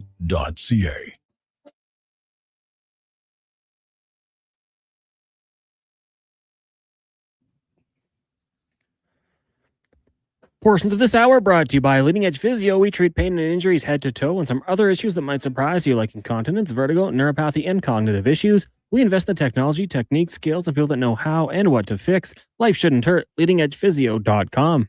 The Jason Gregor Show, the best of Edmonton sports talk and beyond. This is Sports 1440. Presented by PlayAlberta.ca, Alberta's only regulated online gambling website.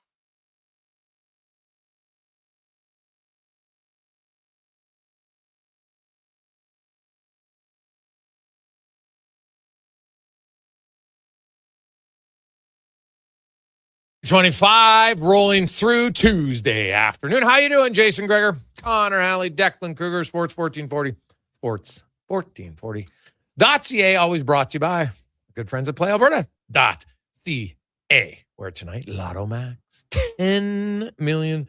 Hey, then you can get all the subscriptions for the NHL. It's not that expensive, but they're adding up.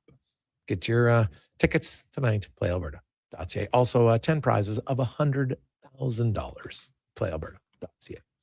As it's time now to go around the NHL, brought to you by McDonald's. You can get $1 drink, the small fountain drink or small iced coffee for only $1. And if you add the McDonald's app to your phone, you can get $1 cones through the McDonald's app all summer long at McDonald's. As Dave A. McCarthy from Sirius XM joins us once again. Davey, good afternoon. How you doing, my man? Well, I'm doing all right. It's good in my part of Etobicoke. I see you're setting records for rainfall in your part of Edmonton, which is wild. So I hope everybody's doing all right. Oh, yeah. Sadly, we're on a tornado watch for later tonight now in the Edmonton and Edson area. So that's not ideal, Dave. It has been it's been a crazy summer here in the Edmonton area. So it's eerie because there was actually a really very serious tornado here way back in 1987. There's been one at Pine Lake. So sadly, Alberta's had a few, funny enough. They don't happen often, but still possible. So that'll be something for all of our listeners to hunker down. And according to Alberta Alert Emergency Services, between Edson and Edmonton, there's a tornado watch on. So, yeah. Well, stay safe, everybody. That's stay safe. Your hat, Davey, it wouldn't last very long. No, it would be blowing off. I don't know if you saw the videos of the Post Malone concert on Friday night here, but it's been a wild summer, man. It's been crazy there. Now you guys have had a lot of heat, though, have you? Not a lot of smoke. You know what? No, so that's blown out of proportion. And I'm not calling you this, but see, that's one of those things that's taken on a view of fake news. Okay. So we had that literally for like 2 days. One day it was like orange. The next day it was like, yeah, it's fine out, but I could kind of smell something in the air. And then I think one day, like 2 days later, for like a few hours, was like, it kind of smells a little weird, and that was it. So I'm sorry, like I'm not considering that weeks of smoke where you can't even go out. It was like it was a day and a bit. So no, it was no good. Let's put it this way: the folks dealing up in northern Canada who are going through that right now, like holy cow, that is not a joke at all. Very serious. But for us to sit here in my part of Etobicoke and complain, I will not be doing that because they have far more serious things to deal with. That's for sure. Yeah, fair point. Few things around the NHL, Dave, since we spoke last. The Robertson saga finally comes to an end, and they get a deal. It's a 1-year deal, and maybe it's just kicking the can down the road. They do have, Sagan coming off the books. There's also an extra $9 million in cap space next year. So something tells me there's a very good possibility this could turn into a long-term deal next year for him and the Dallas Stars. But here we are, Dave. It's July 28th, and there's still no GM in Detroit. What the hell's going on? Yeah, look, I'm not surprised because, like, I think we talked about a couple of weeks ago. I do want to see them talk to a number of candidates, and I think where they're at right now in Detroit is they have to be careful with the type of people that they bring on, and I think that's coming from ownership, largely because if you bring on a name brand guy that would command, $4 or $5 million as a president, you bring on a GM, and with where the cap is going in terms of player salaries, we have to keep in mind there's going to be some teams that are just not going to be willing to spend to the cap the way we've become accustomed to teams spending to the cap when the cap's been like 82, 86, 87 million dollars. If the cap's 115, 120, what I'm hearing is that there's a lot of owners that are thinking, okay, well, if that's going to be the case and we're not going to win, and you want to bring on a president for $5 million, no, we can lose for far less than that. And so I think what they're looking for in Detroit right now is somebody with some degree of credibility. But Detroit is not a major market team. Like, they do watch their dollars and cents to an extent. And like I said, I think that team is years away from being competitive. I would advocate just stripping it down, selling off the parts that you have, like a Lucas Raymond, like a Moritz Seider, who we have to get out of the business of thinking of these guys as young players. Like, they're in their prime right now. So they're still young-ish, yes, but they're not 20 years old anymore. Like, they're into their mid-20s. And so you have to extrapolate and say, well, if it's going to take us another 4 or 5 years to try to turn this around, then what? So, like, is there more value moving those along now? I would advocate that the answer to that question is yes. So I still think they're years away, and I think ownership is looking at it and saying, what the hell am I going to bring in a president, pay him $5 million, and a GM, pay him $2 million, and then lose for 8 years? We can lose for far less. But the point is, when you bring someone in with credibility, do they put a plan in place that leads you to a better place quicker, or do you try and go on the cheap and then you end up wasting more time anyway? And I think that's what they're going through right now in Detroit. So, it was interesting to hear some reports that Anthony Mantha looked like he had a deal in Detroit, and then Steve Yzerman was on the outs, and then that deal kind of fell apart. Saw some reporting on that. So, I guess that shows you what kind of advisory position Steve Yzerman retains right now. Not very much, apparently. Yeah, which is what I said from the get-go, Dave. Yeah, exactly. It was the polite way of saying, hey, this legend for our team, he's going to get paid anyway, so he'll be an advisor. So he saves face, we save face. Yeah, exactly. So, yeah, no, I'm not surprised, but they got to make the right hire. I would say that it would be important to bring somebody in with some degree of track record and credibility and put a plan in place. Like, I think Brendan Shanahan would be a good fit there. I guess that's the name I've been dancing around, to be honest with you. But Brendan isn't going to do it for, a few $100,000 and a few beers. that I'm going to open once we get to the end of our hit here. He's going to cost $4 or $5 million bucks, and I think that's what ownership is looking at right now and saying, I don't know if we really need to spend that to get where we're probably going to be anyway in the next 3 or 4 years. Well, I do think once they have a GM in place, then the Dylan Larkin, either it's going to kiss and make up, and he'll have new leadership and he'll believe in it, or he's going to be like, no, I still want to go. But the new GM, you got to sign him. You've also going to have to sign Simon Edmondson. Yeah. And you'll start to have conversations maybe with Alex Brinkat camp to see potentially what he's going to do. So there's lots on the mind here. And I do like the Dylan Larkin thing. I know that it's kind of slowed down now, Dave, but I won't be surprised we get into late August here in the NHL and there's, or early September, there's going to be some other moves here. I don't think we're done yet. No. The offseason in the NHL. No, there always seems to be a run of moves in late August leading up to the Labor Day weekend or just after. Look, for the Dylan Larkin situation,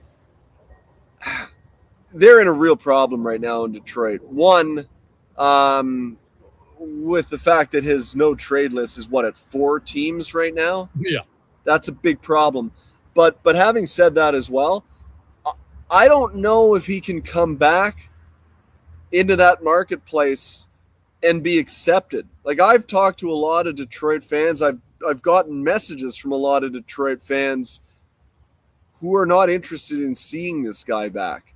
And, is he in a point where I hate to use the word toxic in the marketplace, but I think a lot of people, and we got to remember, they're beaten down in Detroit, man. Like it's been in Toronto 10 years ago, where it was just 10 years of just garbage play. And you get to the point as a fan where even the guys that are kind of good, you just can't stand the sight of anymore.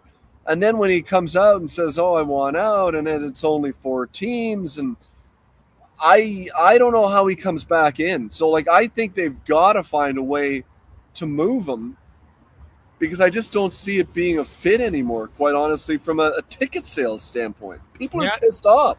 Yeah, no, that's fair. That is very fair. So, but hey, he at $8.7 million and the type of player he is, he's huge value to a team. Yeah. Detroit should be able to get something in return. And if not, then I'd hold on to him until if he really wants to get out of Detroit, then he's going to have to expand his trade list. That's just a fact. So we'll see. So then you could bring him back. The market boos him constantly, and then you shame him into expanding his no trade list once the season starts. You could do that. Yeah. Man, that's such a bad look from a customer. It's just, you don't want to get into that as a team that's been so bad for so long. It's just an ugly, ugly look for a franchise that was once one of the signposts in the league. I do not envy whoever it is ends up with the GM's job in Detroit. I got to tell you that much. Yeah, no, that is fair. Dave A. McCarthy joined us. We know that Quinn Hughes is meeting with Bill Guerin. What do you make of a Quinn Hughes situation? He's in the final year of his deal. He's making $7.85 million. They have the Kaprizov contract that kicked in this year. He's making 17. Boldy's still a steal at $7 million for the next 3 years. Eriksson Ek has 2 years left. Jared Spurgeon's 36. Now his $7.5 million. This will be his final year of his deal, so that will free up some money. Jonas Brodin, he'll be 33, but you don't want to get rid of all your D-men. I just where do you think Hughes's number is going to be? I think it's going to be high. I really do. Higher than Kaprizov? I 17? Wouldn't be surprised. I would not be surprised, because, look, Kaprizov didn't sign that via a hostile offer sheet or anything like that. That was just a good faith negotiation, and that's what the number ended up at. And Kaprizov's been a very good player in this league.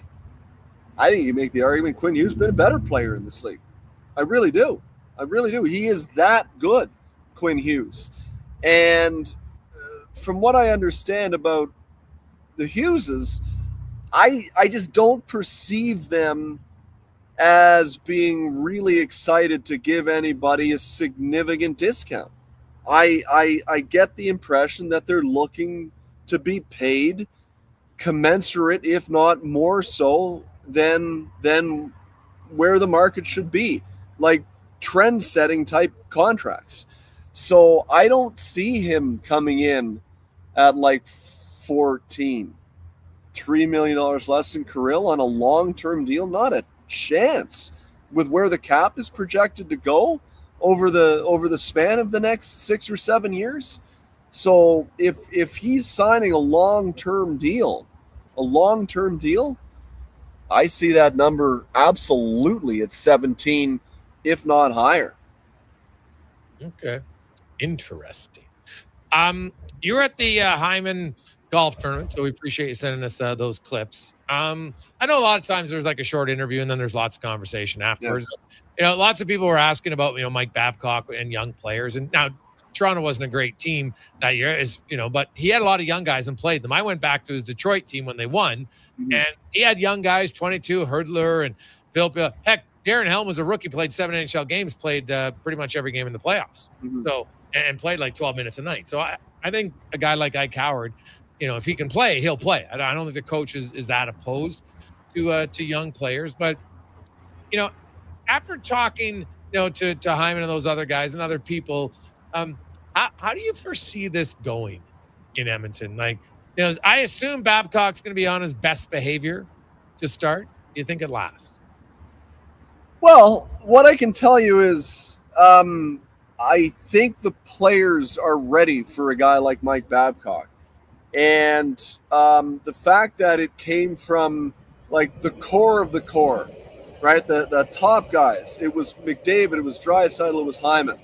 All saying that it was time for a guy like Mike Babcock. And I thought, here's a quote that I thought was really, really telling. And it goes to speak to my belief of where Connor McDavid was at with the lack of experience in coaching in Edmonton. Over the last few months, I had talked to a number of people, and I had sort of started to garner that idea that this is where he was at. And then he came out and he said this on Monday. He said, where our group's at, quote, where our group's at, what we're looking for, it's the perfect fit. He's not going to need to come in and find who he is as a coach or find himself in certain situations. He knows what he's about as a coach. It's our job as players to be ready to go. And when you look back at what Connor said late in the year about, look, we all have to be better. Coaching needs to be better. That was pretty telling, right? So I think what Connor is saying is that he wants a coach who, when a certain circumstance arises, knows what I'm going to do, knows what my approach is going to be, not how should we do this here, how should we feel this out there. He wants definitive instruction. And one thing you can say about Mike Babcock, he believes in Mike Babcock. And so there will be no dithering on the bench. It may not be the right approach. It may not be, right? Because nobody's perfect. And like anybody, Mike Babcock has made mistakes. But there will be no inability to get to the approach that he thinks is best quickly. And that's what I got out of Connor McDavid, what I had heard, and he said it out loud. And so I think he wants that. And if that comes from Connor, and if that comes from Leon Draisaitl, and if that comes from Zach Hyman, who said he had nothing but good experiences with Mike as a young player, obviously, why wouldn't he? Loved everything about Zach Hyman. But why did he like Zach Hyman? As Mike would say back in Toronto, and I'll do the impression right now, I didn't have to hook booster cables up to his butt every day in the morning. Came in, worked in the gym every day. That's the type of guy that he wants, right? Like, and so, as long as you got a guy that's pretty good. Eh? That's willing. It wasn't bad. Thank you. That's willing to do that, and willing to push himself. You'll have no problem with Mike Babcock, and so I don't foresee any of the core right now having a problem in short order with Mike Babcock, because what I got from the three of those guys yesterday is that they've grown up, they've recognized that their time is short, And maybe 4 or 5 or 6 years ago, you weren't interested in hearing the things that he wanted to say. They're interested in hearing it now because they know that they have not been good enough and that their time is running out as a group and they desperately want to win together. That is something else that I got off all three of those guys. It's not just about winning, it's about winning together with this group. And that's why Connor and Leon expressed disappointment that Darnell Nurse was moved along. They wanted to win with that group. You don't win, changes happen. That's the business. But this group wants to win. They want to win together, and they're ready to be told from somebody how they think they should approach it. Whether that's right or not, that's why we play the games. But I think they're at that point and they're ready, and so I don't think it'll be an issue. Okay. I'm very curious to see, how Babcock responds to, because I will say this. The two superstars had a big say in who their line mates were at times. And when people get upset about line changing all the time, you are mistaken if you don't think the two leaders had a say in who that was. But I'll be curious if that continues or if the coach says, I'll decide the line. For sure. Davey, as always, man, we appreciate your time. Have yourself a wonderful Tuesday, and we'll talk to you next week. Okay, buddy. See you then. There you go. That's Dave A. McCarthy from Sirius XM. Quick break. We'll return on the Gregor Show, presented by PlayAlberta.ca. Legacy Heating and Cooling is the #1 air conditioning install company for lovers, because it's been a while since you kissed her tender lips or felt his warm embrace, because it's too hot for love. But you can rekindle that fire with AC from Legacy, with no payments and no interest for 1 year. Your legacy of love will grow stronger, because with AC from Legacy, it's never too hot for love.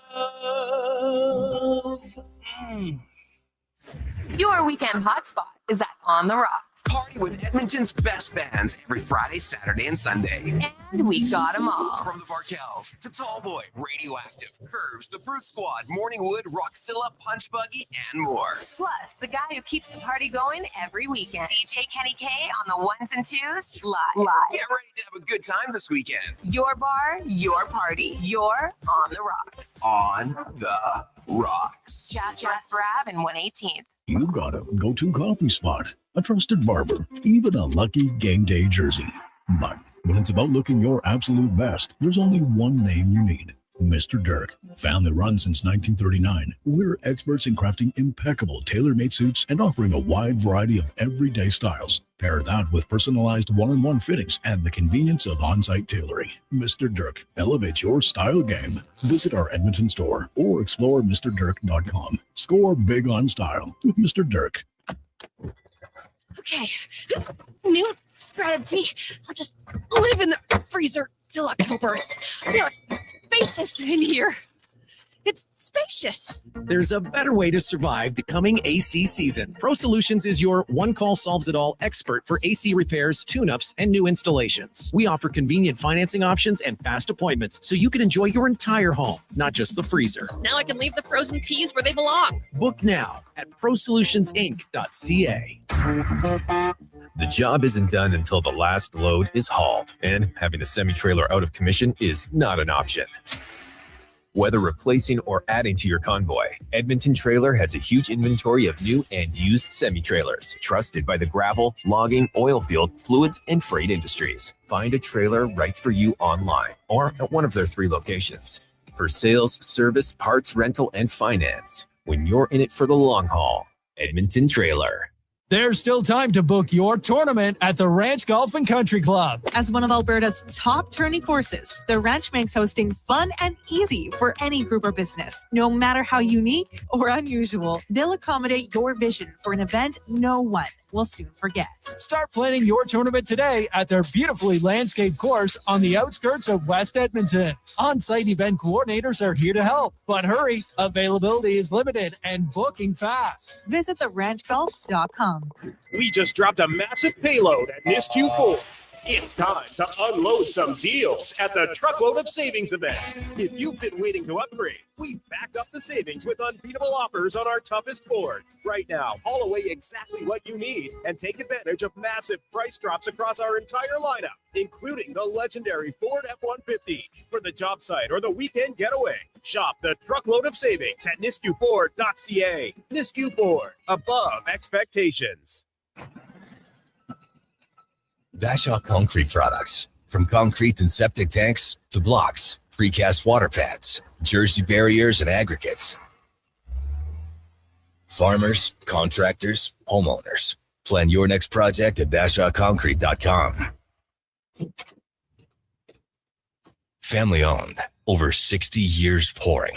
Bashaw Concrete Products. Once again, start here. BashawConcrete.com.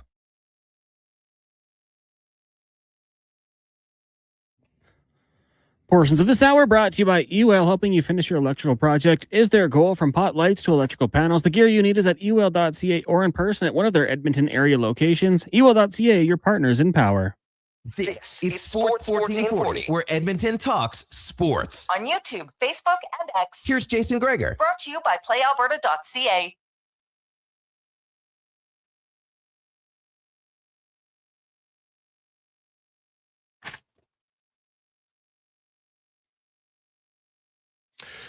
.340, welcome back. Jason Gregor, 348, Jason Gregor, Connor Halley, Declan Kruger with you, Sports 1440, Sports 1440.ca, YouTube, Facebook, X, Instagram. Thanks as always for listening and watching the show. We very much appreciate it. As always, time now to get to our stats of the day, brought to you by All Star Construction.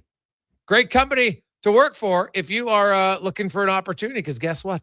They are hiring right now. Go to Indeed.com and look up what they're looking for. Construction laborer, backhoe operator, hydrovac operator, a locator, equipment operator, and more. Lots of opportunities. All-Star Construction at Indeed.com. So we got loads of stats to get to today. So first of all, it's kind of been a little bit like the curse has been broken in sports. So think about it. First, it was Indiana football.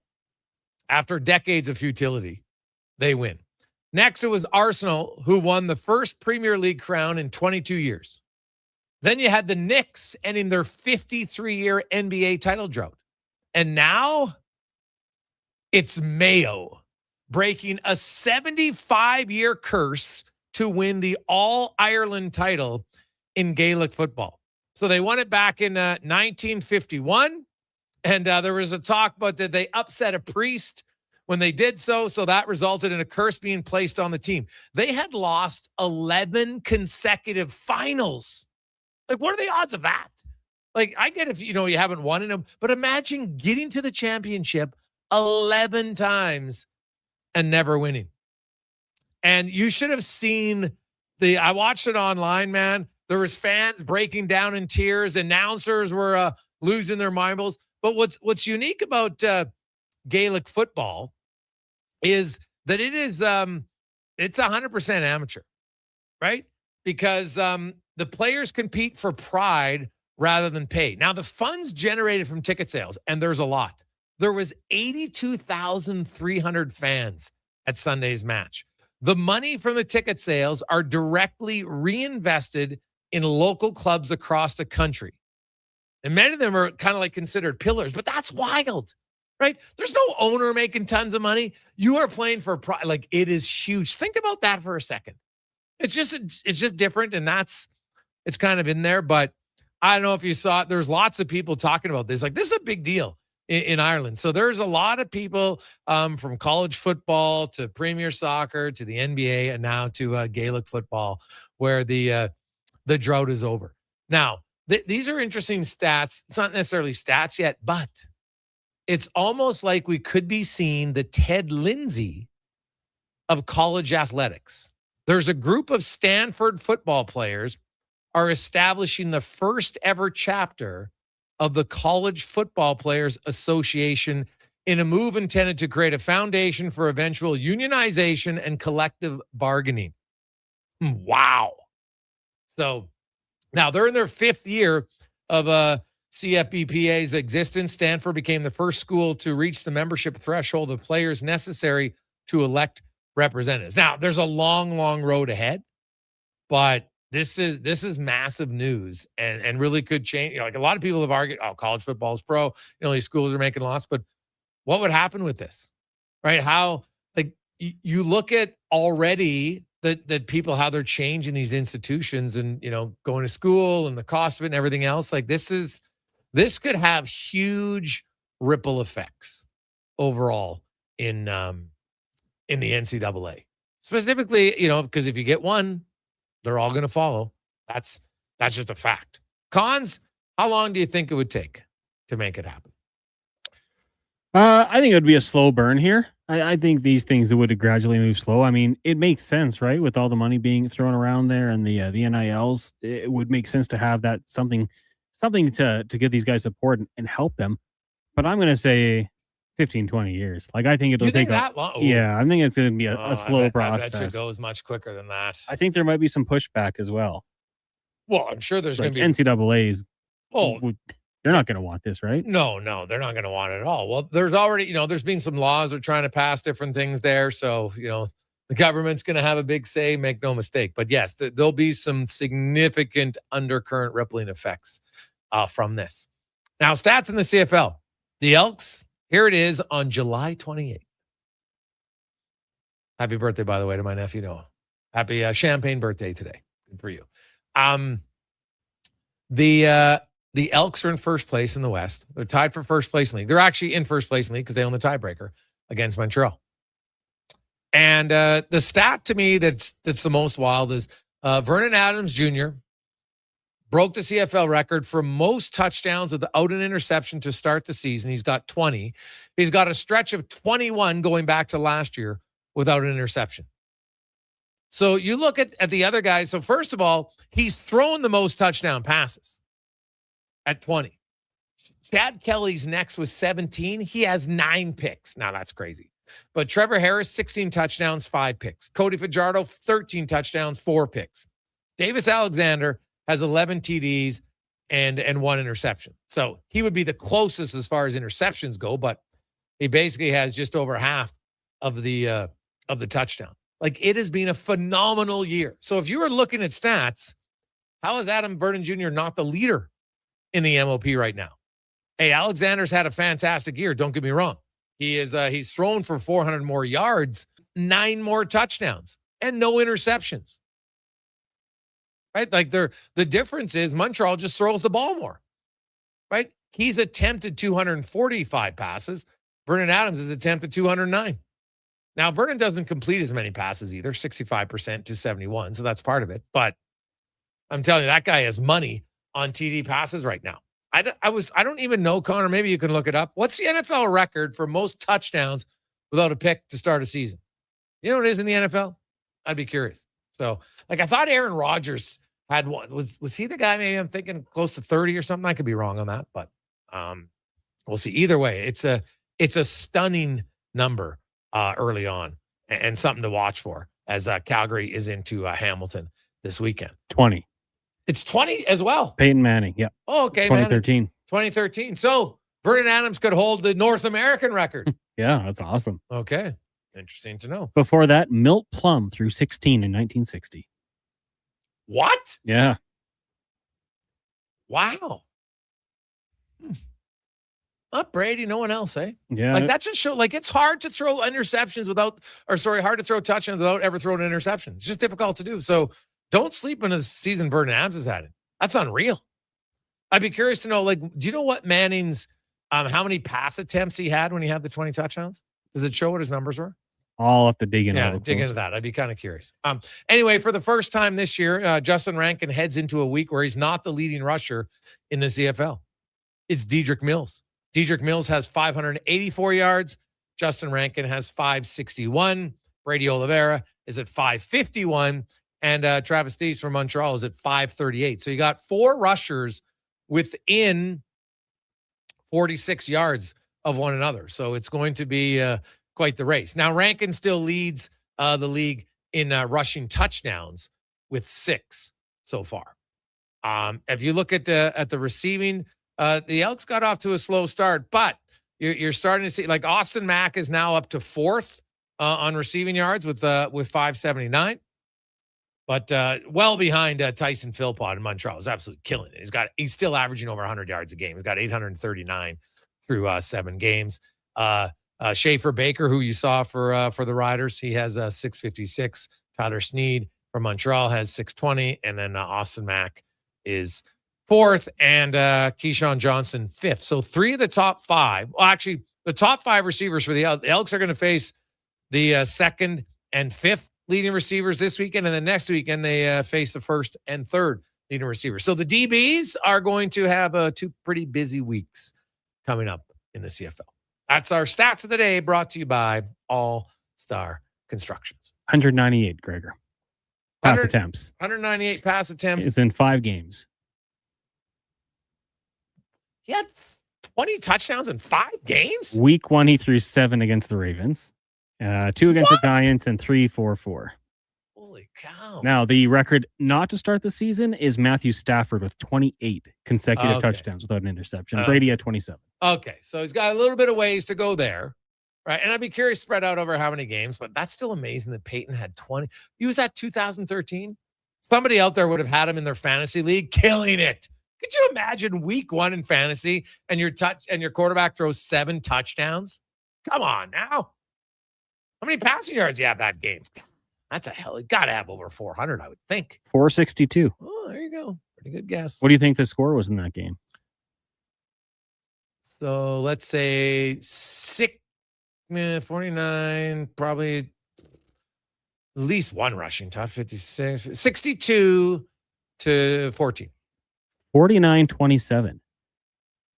The Broncos rushed for 65 yards.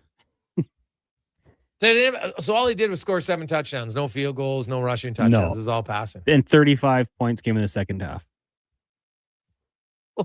Yeah, they were down 17-14 at halftime. And Peyton came to life. Okay. Well, there you go.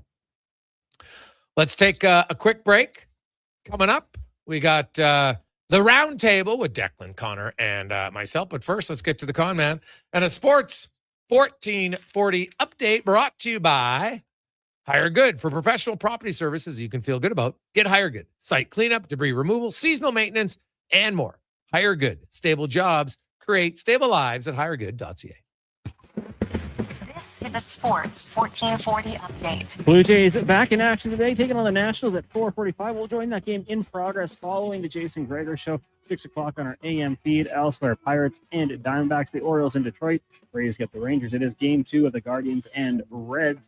Cleveland winning game 1, 6-5. Yankees get the White Sox. Angels host the Astros. Red Sox heading to Sacramento. Padres, Rockies, Brewers, Giants, with the Dodgers hosting the Mariners at 8 o'clock to wrap up the evening. In the NFL, a couple big deals. The Eagles signing 2-time Pro Bowl selection Jalen Carter to a 4-year extension worth $152 million, while the Browns locking up 5-time Pro Bowler Denzel Ward 2 years, $62.2 million, making him the highest paid DB in NFL history for the second time in his career. And in the association, Draymond Green back to the Golden State Warriors, 1 year, $27.7 million. Riverhawks season winding down there in Kamloops tonight. First pitch set for 7:35. Coming up in hour 3 of the Jason Gregor Show, we'll ask 5 questions, get to the roundtable, and talk some NFL with Ted Nguyen of the Athletic. I'm Connor Halley. This has been a Sports 1440 update. Sports 1440, Stingray radio station. CKJR broadcasts from West Edmonton Mall and Wetaskiwin. Download the free Stingray music app and listen wherever you go. You don't just need property services, you need problems handled. Hire Good provides cleanup, debris removal, site monitoring, and safety attendance across Edmonton. We reduce issues on your property, keep spaces safe, and take pressure off your team. We resolve real problems for businesses while creating real impact, because our team is built on second chances, and they show up every day ready to prove it. Visit hiregood.ca or call and mention Jason Gregor for a first-time discount. Hire Good. Stable jobs create stable lives. Action Electrical's projects team takes the field, folks. Ready to execute the entire play for new commercial builds. Absolutely. They're masters of design, build, sketching strategy, from initial blueprints to core electrical infrastructure. The team never misses on complex projects. Known for handling big league constructions and major renovations, ensuring flawless execution, hire the Action Electrical team to bring home a win for your project. Visit actionelectrical.net. Kickoff is coming August 1st. Elks, Rough Riders at Play Alberta Field at Commonwealth Stadium. The prehistoric party is back, presented by Purelator Tackle Hunger. Experience family-friendly fun all game long with the Dinosaur Jason Theme Gregor. Contest. Get your tickets at Gregor, goelks.com/tickets. It's cone season at McDonald's, which means vanilla cones are $1 each plus tax in the McDonald's app all summer long. Soft, creamy, and crunchy. For just $1 each plus tax exclusively in the McDonald's app. App download and registration required at participating McDonald's in Canada. Lux Windows was founded in 1969 with 5 people and a dream. 55 years later, our team of experts cares a whole lot about building and installing the best possible windows and doors. Because Lux is not just an Alberta-made product. We're one big Alberta-made family. Everything we are is windows and doors. A company born and bred and made in Alberta. Due to a landmark tobacco settlement, you may qualify for a significant payment if you smoked regularly before November 20th, 1998, and were diagnosed with lung cancer, throat cancer, emphysema, or COPD. An August 31st claim deadline is approaching for Quebec diagnoses prior to March 12th, 2012. Call 888-482-5852 or go to tobaccoclaimscanada.ca to learn more.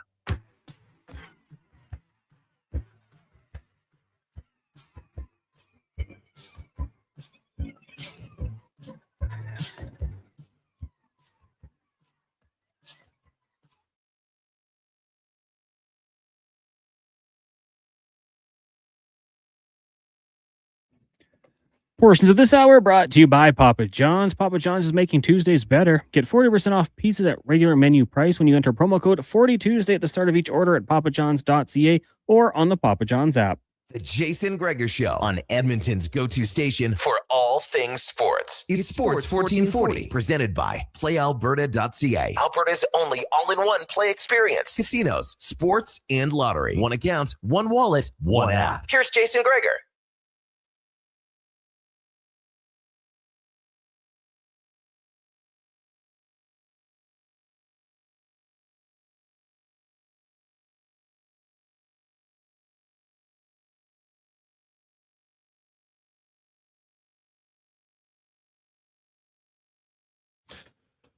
Just after 4 o'clock, how you doing, Jason Gregor, Connor Halley, Declan Kruger, Sports 1440, sports1440.ca, YouTube, Facebook, X, Instagram. Thanks for listening. Thanks for watching the show. As always, we very much appreciate it. Busy Tuesday brought to you by PlayAlberta.ca, where you can get in the game. Of course, tonight, Lotto Max, $10 million and 10 prizes of $100,000. But also try out casino, sports, lottery, instants, and more. Check out the Jason Gregor Show odds boost specials. We have Connor Halley's pick. Oh, I love it, buddy. Little is George Springer going to get 2 hits tonight? No, he doesn't need 2. He just needs 2 total bases. Ernie Clement scores a run. And the Jays and Nats under 9 runs, which makes sense. Bieber's on the mound. He's been on fire lately. So might not be a lot of hits tonight. We'll see. Check it out, playalberta.ca. As time now for the round table brought to you by Action Electrical, where you can take action on your savings. They've evolved into the most diversified electrical contractor in the province.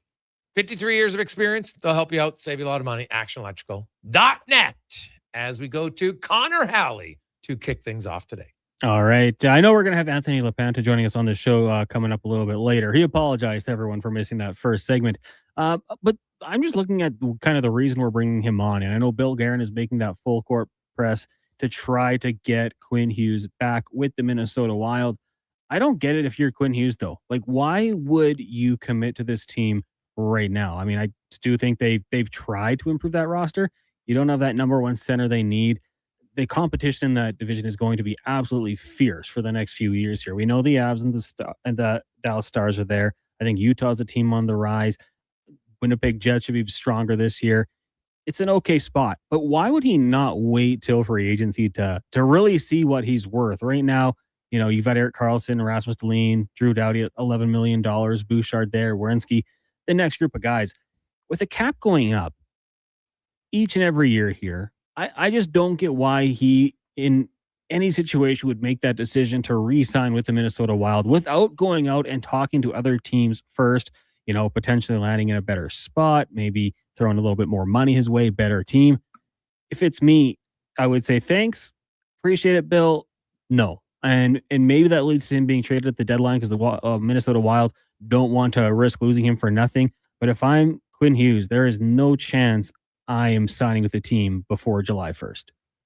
Wow, I really disagree. First of all, I mean, like, where's better? Like Colorado, they have Cale Makar. Edmonton, yeah, they have Evan Bouchard. I'm not trying to do a direct player comparison. I'm just saying, and I know, like, how many better defense pairings do you have than Brock Faber? How many? Obviously, they got to figure out the 1C. How many better top end wingers do you have than Kirill Kaprizov? Like, I don't think Minnesota is necessarily in the best position in the NHL, but I think they're in as pretty much as good of anybody. And I just like. You're going to get paid. You're going to be competitive. I just don't see why risking leaving that for grass that could be greener is worth it for Quinn Hughes. Because I think everything's right. Like, he's going to get money, and he's got a great D partner in Brock Faber, and they're going to be a competitive team. They might not be the odds-on favorite, but they're a good team. So you would commit to another team. Like, you're committing there without checking out what else is out there, knowing you still could go back to Minnesota. Yeah, I don't think that would bode him well. Like, I think that's terrible optically for the organization. And I just think, like, why test out what's the benefit from testing out the water? I just don't like. But what's out there? Like Tampa? Oh, maybe Tampa, the Islanders are a team on a rise. I mean, the Islanders power play time with Schaefer probably goes away, but. Why not the take Islanders is a better situation than Minnesota? Why commit to the Minnesota Wild when you're in a division where you're probably not going to win the next couple of years? They've tried to bring in players. It hasn't worked for them. Why commit without seeing what's out there? That's all I'm saying. I look at this situation and, well, a lot of it comes down to, do you like where you're at? If he likes where he's at, looking elsewhere, the grass isn't always greener on the other side. I have to, but like the New York Islanders, that's like, that's just you could have picked any other. Hey guys, guess what? The Calgary Flames, maybe a potential good partner on that roster. Yeah, but Schaefer's going to want to get paid soon, and the Islanders, I don't think why they need Quinn Hughes, to be honest. Like, you don't need two superstars in the same D pair. You just don't, right? Like, I can. Pronger didn't play with Niedermayer, so. You'd same team win a cup. Sure, for a very short, brief time, yes. But they didn't play together as partners, is what I'm saying. So, and Schaefer, based on what he did last year, he doesn't need a jazzy, flashy partner for him to succeed. I look at Minnesota and how they're built, and I think Faber's a really good example that they work well. Brody. Now Spurgeon's going to leave, so that's going to open up some time. I do think the concern for him is who's our defensive depth. That would be my question. But I just think when Jared Spurgeon leaves, like, you can't win with Hughes, Faber, and Spurgeon. They're all too small. You can't have three of your top four defensemen under 5'10". It ain't going to work, like, if you want to win the cup, at least in my opinion. So I could see them, him looking at that to make changes. But I think Minnesota's a hockey hotbed. The fans are great. He loves Bill Guerin. He knows where he is. He knows that Kaprizov and Boldy are under contract for up until 30, like, which is a long time. Like, you can't guarantee the next 8 years of your team. So I think that they're in a pretty good situation to go. So I'd actually be surprised if he doesn't sign during the year. I think it shows he's not committed to them, and then I might consider trading him. Yeah, I mean, I get that, but the Minnesota Wild in that position, right? You don't want to lose him for nothing. And I'm not saying he's not going to sign there. I mean, geez, you're going to turn your nose up on Quinn Hughes if he's like, I just want to check out the market. If he comes back, you're going to say no? I mean, I don't think that's great roster management either. But if I'm Quinn Hughes, I want to see what else is out there. Similar to what we've seen in Edmonton. We saw with Evander Kane, Kulak, right? Like, to me, to just commit, I don't know. It wouldn't be my first move here if I'm a player like Quinn Hughes. All right. Jack? Taking it over to the Eastern Conference, and we talked about this a little bit on Low Tide Show when we went through our way too early playoff predictions. But looking in the Atlantic there, I don't think this is a crazy hot take on the hot take scale, but I think Toronto is going to be one of the bottom four teams in the Atlantic. And I actually think they may. I'm still wrestling with this take in my own brain. I think they may be closer to being the worst team in the Atlantic than they will for either one of the wild card spots in the East. It wouldn't surprise me totally. Like, I guess I feel like Ottawa might take a step back this year. The Red Wings, we'll see what happens with Dylan Larkin. I kind of do expect the Leafs to have a better season. They had a lot go wrong last year, and then at what point did the team maybe kind of just check out? And they lost 7 of their last games to kind of fall back into that lottery contention and try to improve their position there. I think I would disagree. I think this is going to be a team that's kind of. Do you think they'll be a top 4 team? No, but I still think they'll be top 4 in the division. In the division. I think they'll be fighting in the wild card race for the final spot. That's where I have them this year. I think they'll be above Ottawa and Detroit in the division. It'll be tough with Florida getting better as well. But I think they'll bounce back and have a stronger year next year. So I look at Florida, Montreal, Tampa, Buffalo. I don't see how Toronto. Now, injuries are obviously the wild card here. We assume no significant injuries, like one of your top 2 best players, 3 best players gets hurt. Detroit, I think Detroit's, they don't look good at all for me. It's tough. Now we'll see what happens. That's today. If the Larkin trade's better than I think, well, then that might change some things. Ottawa loses Kachuk, so that's a big loss. In some aspects, I think it's a win in other aspects. I heard the best description I got was he took up a lot of air in the room at times. So I think the room might be a little bit, less me at times for them. So in Ottawa, the thing about Ottawa was if they would have had even average goaltending last year, they'd have been dominant. So I don't know if Toronto's going to stay. I don't think they'll be 8th.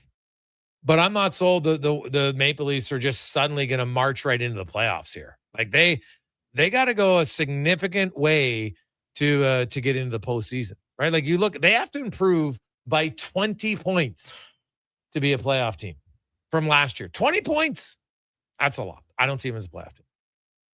So, and I think that top 4 is so solid. Like in my opinion, the 4 teams you laid out: Montreal, Buffalo, Florida, and Tampa. Like I don't see those 4 teams going anywhere outside of injury. Then I look at Ottawa, like step back, but I still might like them more than I like Toronto. Detroit I would pick at the bottom of that division, and then Boston kind of, wild card right now as it stands. But no, I'm happy to hear it. All right. So there you go. It's that's a round table. We do it at 4:00. 2 topics. Those 2 guys bring up one and we debate it. Get your thoughts. 833-401-1440, 833-401-1440. Hey guys, Minnesota is one of the most overrated teams going into the next season. I think the center depth is a big issue. Many people think, and I think the departure of Zuccarello will be felt more than people realize. That one comes from John. Hey guys, I don't think Buffalo is a lock that everyone thinks. Maybe a hot take from Justin in Leduc. Well, you look at the Sabres, and they had an unreal. Basically they went from worst to first, right? Which is crazy to think. So you look at their team, now Josh Norris is a big wild card. When healthy, very good. When not, right? Benson, Tage, Tom. I really like Josh Doan. I think Josh Doan is coming on. They're going to need a little bit more, I think, from Peyton Krebs. What can Jack Quinn do? Defense, I really like their defense. Right? Darlene, Power, Samuelson. Louis Crevier, like they got huge D-men there, right? Like Owen Zellweger, I think, slides in on their 3rd pair. So they'll miss some of the playmaking of Bowen Byram, but I think Louis Crevier fits in very well in their top 4. So I like that. Their goaltending position really hasn't been any more solidified. Pekka Luukkonen, Alex Lyon. Now they have Colton Ellis. So they still have 3.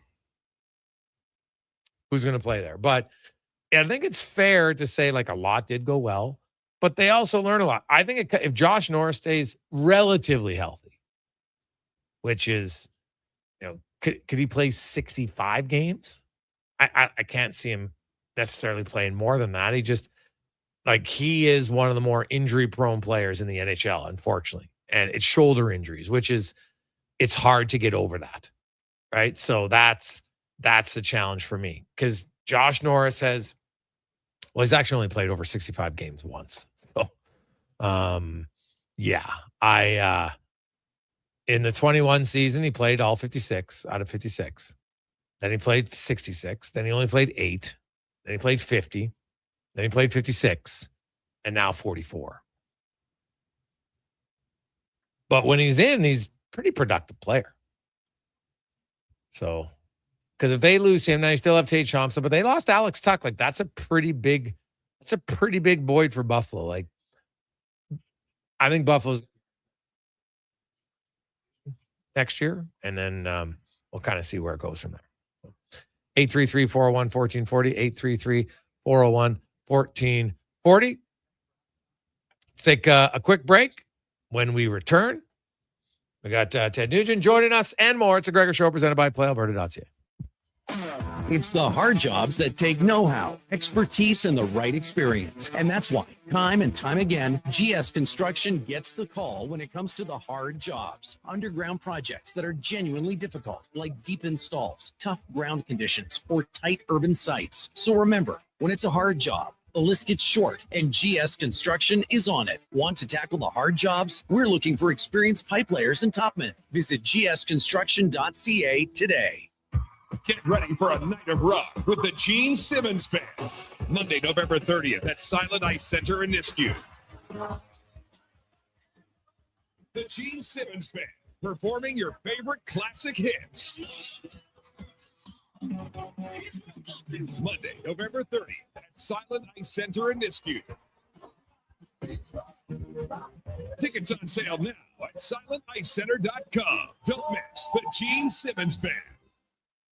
Say hello to Alberta's home for reeling and dealing. With Play Alberta, you can spin into the excitement of popular slots like Cash Eruption and Desert Fantasy. Experience Alberta exclusive games and get in on the action of live dealer tables with all new elevated stakes. However you prefer to play, the fun is ready when you are. Visit playalberta.ca/Gregor to learn more. That's playalberta.ca/Gregor. Must be 18 plus to play. If you gamble, use your game sense.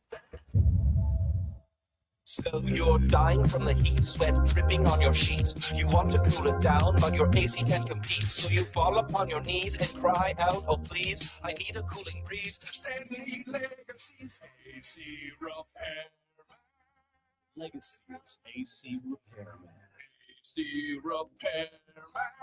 Can't spell legacy without AC. Legacy Heating and Cooling's got a guy who's really good at fixing broken ACs. So if you got one, call Legacy. Okay, see you later. Legacy Heating and Cooling. The job isn't done until the last load is hauled, and having a semi-trailer out of commission is not an option. Whether replacing or adding to your convoy, Edmonton Trailer has a huge inventory of new and used semi-trailers, trusted by the gravel, logging, oil field, fluids, and freight industries. Find a trailer right for you online or at one of their 3 locations.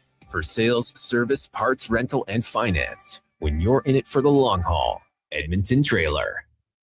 For all your welding supplies, think AWS Welding. Located in Nisku, their readily stocked storefront carries a wide variety of welding glasses, cylinder rentals, plus welding rod, wire, and consumables. Same-day delivery is always available. And if they don't have it, AWS Welding will find it for you fast. Visit their online store today at awswelding.ca or give them a call or text at 780-979-0470. AWS Welding. They make it happen. Edmonton, did you know the Subaru Forester has earned an IIHS Top Safety Pick Award or higher for 20 years running? With advanced eyesight driver assist technology, 360-degree surround view monitor, driver-focused technology, and of course, the legendary Subaru symmetrical full-time all-wheel drive, all working together. And it's available as a hybrid, delivering fuel efficiency as low as 6.8 liters per 100 kilometers. Visit your nearest Subaru dealer and test drive the Subaru Forester today. Welcome to Uncommon. For over 60 years, the folks at Diablo Boots have been selling the best Canadian-made boots. Handcrafted in Winnipeg, Canada West makes the best quality cowboy, biker, and work boots for Diablo Boots with replaceable soles and heels. Why buy cheaper quality like Ariat, Justin, and Red Wing made in China when Canadian-made is better? Support Canada's workers and Diablo Boots for the best boots. So save on boots by Save On Foods. That's Diablo Boots, 3340 Gateway Boulevard on the east side of Save On Foods. Canada West and Diablo Boots, the 2 best names in the boots business. Crave presents Canada's hottest take on reality dating. Temptations Under the Sun, Cyprus. This is not like any dating show I've ever seen. Canada's most daring singles face seductive challenges and unexpected twists under the Mediterranean sun as they earn points and bet on what happens next to unlock key advantages. Is it going to be PG-13? I don't think so. Don't miss the wildest reality show this country has ever seen. Temptations Under the Sun, Cyprus, August 7th, only on Crave. Subscribe at crave.ca. You've got better things to do than wait for an oil change. Jiffy Lube gets you in and out fast. No appointment necessary. All you have to do is roll into a location near you, and we'll take care of the rest. Every full synthetic oil change at Jiffy Lube is warranty approved and comes with a 20-point visual inspection, making sure you get back on the road safely. Find your neighborhood Jiffy Lube today. Visit jiffylubeservice.ca. So you're dying from the heat, sweat dripping on your sheets. You want to cool it down, but your AC can't compete. So you fall upon your knees and cry out, oh please, I need a cooling breeze. Stanley Legacy's AC Repairman. Legacy's AC Repairman. AC Repairman. Can't spell legacy without AC. Legacy Heating and Cooling's got a guy who's really good at fixing broken ACs. So if you got one, call Legacy. Okay, see you later. Legacy Heating and Cooling. Love Pro Wrestling. It's the only place you'll find lumberjacks, short kings, mad lads, and a high-flying goose. LPW 50, No Regrets, hits the Rec Room South Edmonton Comet Friday, July 31st. See LPW Grand Champion T.Y. Jackson face his toughest challenge. God's gift to wrestling, MRB. Whether it's a family outing, date night, or drinks with friends, check out Edmonton's wildest party at Love Pro Wrestling. Tickets available now at tixart.com/Love Wrestling.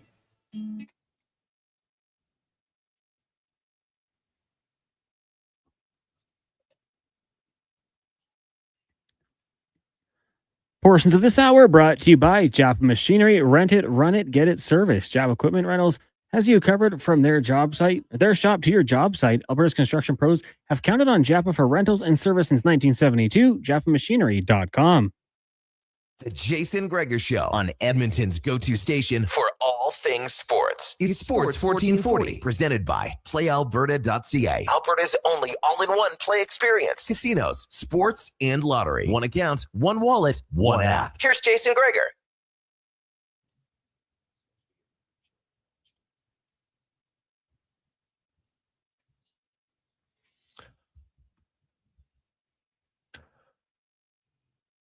.425 as we roll through a lovely Tuesday afternoon. Just remember, for those of you in the Edmonton to Edson region, which is obviously fairly east, Alberta advisory weather has put out for a tornado watch later this evening. So get prepared, kind of hunker down if you can. Could be a rough one again. So lots of rain, wind, potentially hail, everything else. So hopefully it doesn't arrive, but you never know. It is the Gregor Show presented by PlayAlberta.ca, your one-stop shop. Casino, sports, live dealer, lottery, instance, and more at PlayAlberta.ca. They also have tutorials on if you want to try parlays and other things. So stay within your limit at PlayAlberta.ca. Ted Winston is going to join us momentarily here as we get to our NFL report, brought to you by Legacy Heating and Cooling. Home with the no payments, no interest for 1 year on your AC unit. Bundle it up with your furnace and save even more at legacyheating.ca. And we'll get to Ted in a second. Hey, boys, why does everyone assume Buffalo's a playoff? They're a worse team. Their defense is worse. Lost Tuck and reminder they're a terrible team for 15 years. Well, they weren't terrible last year, John. They made it to the playoffs and they won around. Now, I don't know if their defense is worse. I think it's different. They don't have Byram, but they got Zellweger. But Louis Crevier, do not sleep on Louis Crevier. 6'8", unreal penalty killer. So I'm not sold that their defense is worse. I do think they'll miss Tuck. That I agree with. That's a big loss. And who's going to fill it? Now, I think Josh Doan's a player that just with more opportunity is going to produce more. They obviously love Zach Benson, but I don't know. I think their forward depth, yes, that's a fair area to kind of wonder and question, where could they be? Now, they think Gonza Helenius is going to be a regular next year for them, and they quite like him. So, we'll see. But they took a pretty big step last year. And right now, though, like them over Toronto, like why would you like Toronto to improve? Buffalo had 31 more points than Toronto last year. Do we think Toronto's closed the gap that much? I don't know. That would that'd be a little bit much for me. Now, anyway, let's get to our NFL report. Senior writer for The Athletic, covers the NFL, Ted Wynn, joins us. Ted, welcome to the show, man. How you doing? Good. How are you? Ted, I'm great. Now, I do have to ask you, because I'm seeing how you, for our listeners who aren't watching, Nguyen, and it's Win. Can you explain it? Because I had to listen. I looked online. I'm like, I don't like butchering people's names. And I'm like, no, Ted Win. Now, can you explain how the NG is a W sound? I mean, you got it right. It's Win. And, I think the Vietnamese language has the most complicated dialect system in all of languages. So don't feel bad about not totally understanding it. I don't totally understand it myself, but it is pronounced Win. An easy way to remember it is I host a podcast called the Just Win podcast, a Raider podcast. Yeah. So, some people spell it with my last name instead of WIN. Okay. All right. I like that now. Well, that's an unreal play on words. Like, hey, I know there's certain letters that are silent at times, but I love that the NG is Win. That's fantastic. So now let's start with the Raiders. How many wins are they going to get this year? Like, what do you look at this team? Can they be competitive in your eyes this year? Number one, that was a great segue. And number two, I think this season is about just kind of reestablishing a baseline. And the Raiders have been a team that has been trying to band-aid over the situation for a long time, which is why they've been kind of futile. And, they had some years where they'll make the playoffs and get kicked out of the wild card rounds. They'll have a bunch of losing seasons in a row. But I feel like this season was the first season where they actually have tried to rebuild. The free agents they brought in, the names they brought in, all 27 years old or younger. They finally drafted a quarterback, number one overall. The last time they drafted a quarterback in the first round was Jamarcus Russell. So, they're making some moves to get a true youth movement going. And Kirk Cousins will be the starting quarterback, but I think it's not because they want to be able to compete right away. They don't want to put Fernando Mendoza in a hard situation. So in a sense, Kirk Cousins is a little bit of a test dummy. Like, can we get this offensive line going? Can we get this run game going? Can we have some proof that we can support a young quarterback? And then we'll put him in later. And if you look at the Raiders schedule, it's hard. It is not an easy schedule. I believe it's one of the hardest schedules for any team in NFL. So I would say the 5.5 over under for win totals for the Raiders is pretty close to reality. I think, a successful year would be 6 to 7 wins. And you just show that you're competitive. Okay. Well, they open up against the Dolphins, so maybe they can get off to a good start there. We'll see. And then, they got the Chargers second. And the Chargers, there's a lot of people I've noticed. A lot of people are pretty high on the Chargers. My producer, Connor's a huge Charger fan for years, so he always likes to temper the expectations. But, you look at kind of the pieces they have, bringing in the new offensive coordinator. What's your thoughts? Can the Chargers maybe kind of finally live up to what a lot of people thought has been on paper pretty good teams that have never really been that good on the field? Yeah, I mean, the issue with the Chargers, it's almost always injury related. So, like, when you look at their roster right now, it looks like a great roster. I know some people wanted them to do a little bit more work with their offensive line, but when you're getting back Joe Alt and you're getting back Rashawn Slater, you added a pretty good center. A perfect fit for this offense. And you see the work that Mike McDaniel has been able to do without really a lot of offensive line talent. I just believe that this team is on a right trajectory. I really love what Mike McDaniel did as an offensive play caller. I don't really like him as a head coach, but I like to see what he does with Justin Herbert going from Tua to Herbert. It's just a huge upgrade. He's going to be able to expand and open up that offense. I am a little bit concerned for their defense, though, because I feel like they've been punching above their weight class defensively. I think Jesse Minter was a big reason for that. And now they're going to an unproven defensive coordinator that never has called plays in an NFL before. How is he going to transition? And will he be able to squeeze as much as Minter was able to get from these guys? Ted Wynn joining us here on the Jason Gregor Show, taking a look around the NFL. And Ted, kind of the big news to break yesterday, Vita Vea wanting the trade request out of Tampa. He's got 1 year left, 31 years old. And I know you had it reported that it was California or Vegas. Is there a front runner right now where you think he could land up? I wouldn't say there's a front runner. I would say, I mean, that report is basically what I know of the situation. And I don't know if there's a front runner, but I do think that there are some teams that make sense. I don't think the Rams have the cap space, especially when you put Aaron Donald, and I assume Aaron Donald's coming back.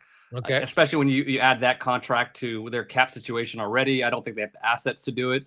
And when you look at the Chargers, I think the Chargers situation makes sense, but Joe Ortiz has been proven to be a very conservative general manager.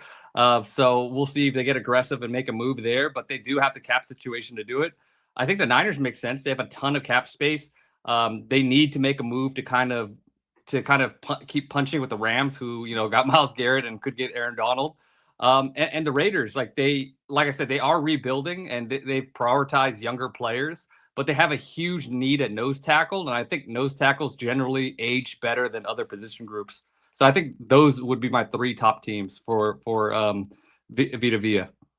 Ted, right now it's an absolute soap opera when it comes to Brandon Ayuk and the 49ers. The wide receiver has done injuries, but there's also been off-the-field concerns as well. Where do you see him, if anywhere, playing the NFL this year? Well, I mean, when you look at Brandon Ayuk and when he was at his best, he was one of the best receivers in NFL as far as efficiency numbers. Like the route, yard per route run was crazy. And obviously being in that Niners offense, playing for Kyle Shanahan had a lot to do with that.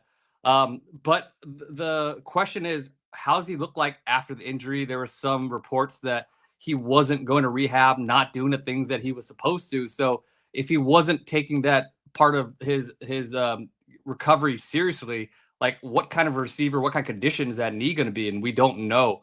There's so much unknown with this situation. I think he's talented enough to where he should get another shot, but then you add in all the social media stuff. Like, do teams want that type of distraction? I think he ultimately will get a look because this is a league that's desperate for receiver talent, but it's going to be a mixed bag. We have no idea what you're going to get when you bring in Brandon Ayuk. Ted Wynn of The Athletic joining us here on the Jason Gregor Show. I want to ask you about a couple of guys who are looking to bounce back this year, and I'll start off with Justin Jefferson out with the Minnesota Vikings. Now, the quarterback situation is tough, but we've seen a lot of guys, go to Minnesota and kind of rebound. In the race with McCarthy and Kyler Murray, who do you think comes out as QB1? And, what kind of year do you think they have with the loaded offense in Minnesota? Yeah, I think it's going to be Kyler Murray. I think they have to kind of put up this facade that it's going to be a competition because they used a first-round draft pick on J.J. McCarthy. We've seen all the comments that Kevin O'Connell has made about teams failing young quarterbacks, so I don't think he wants to make it look like they're going to give up on him quite yet. I just think Kyler Murray is just so much more talented than J.J. McCarthy from a physical standpoint, and he's had the experience in this league. He's played at a high level in this league before. And, when you're bringing in Kyler Murray, that kind of talent on a minimum contract, I think it's just too much surplus value to ignore just adding that into this offense. And I think, Kyler is a guy that's played in shotgun. He's played in spread type of systems. But a lot of the passing concepts, a lot of the routes he loves to throw really match up with Kevin O'Connell's offense. So I'm excited to see that. And I think if Kyler Murray's the guy, I think we're going to see a big-time bounce back from Justin Jefferson.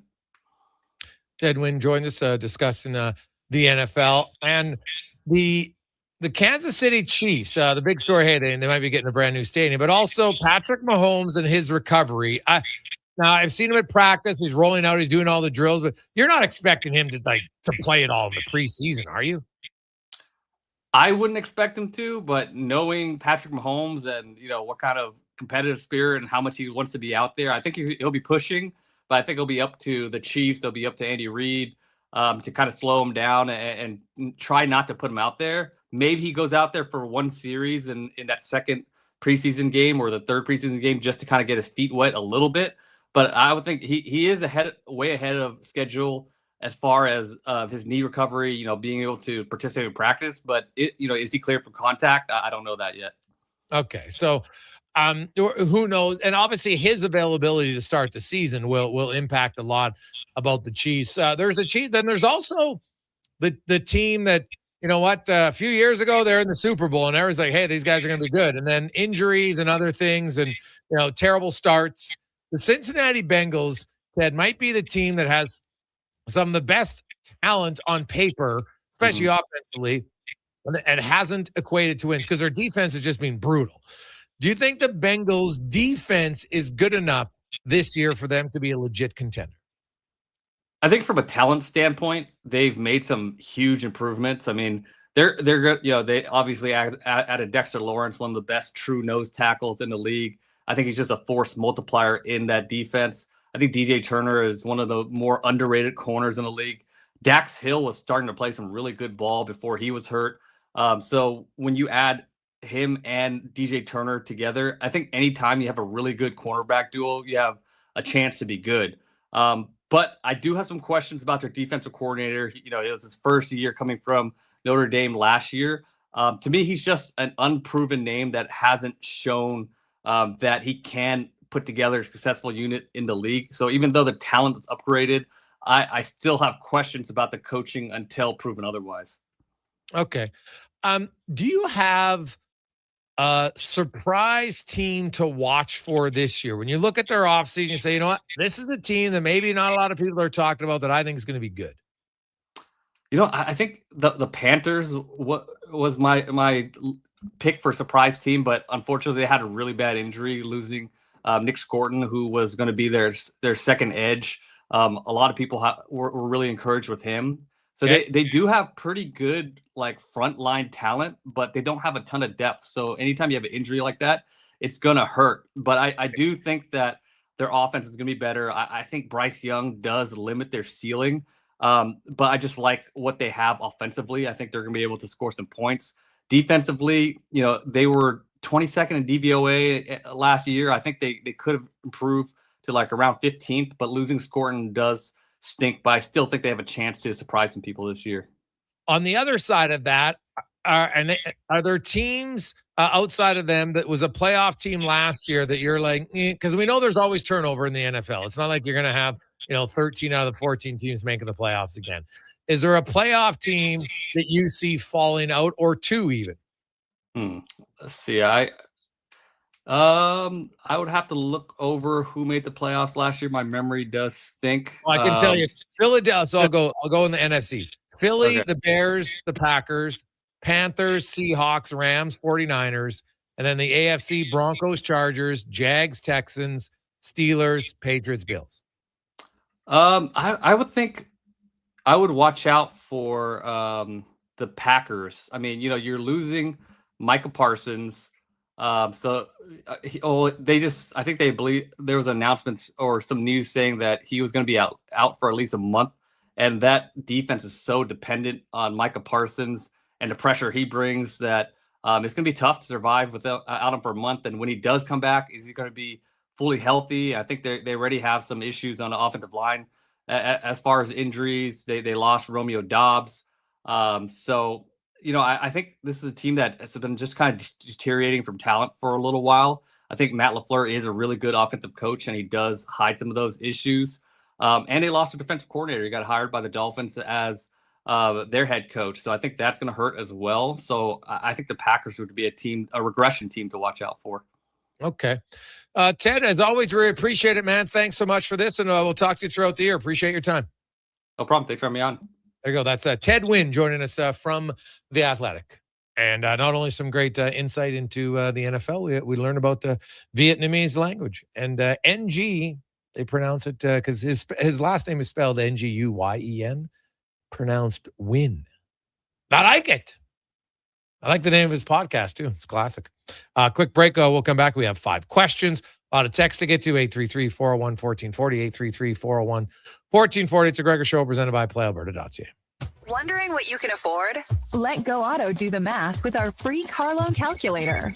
No pressure, no awkward convos, just quick answers on your budget and payments. Bad credit? No credit? We got you.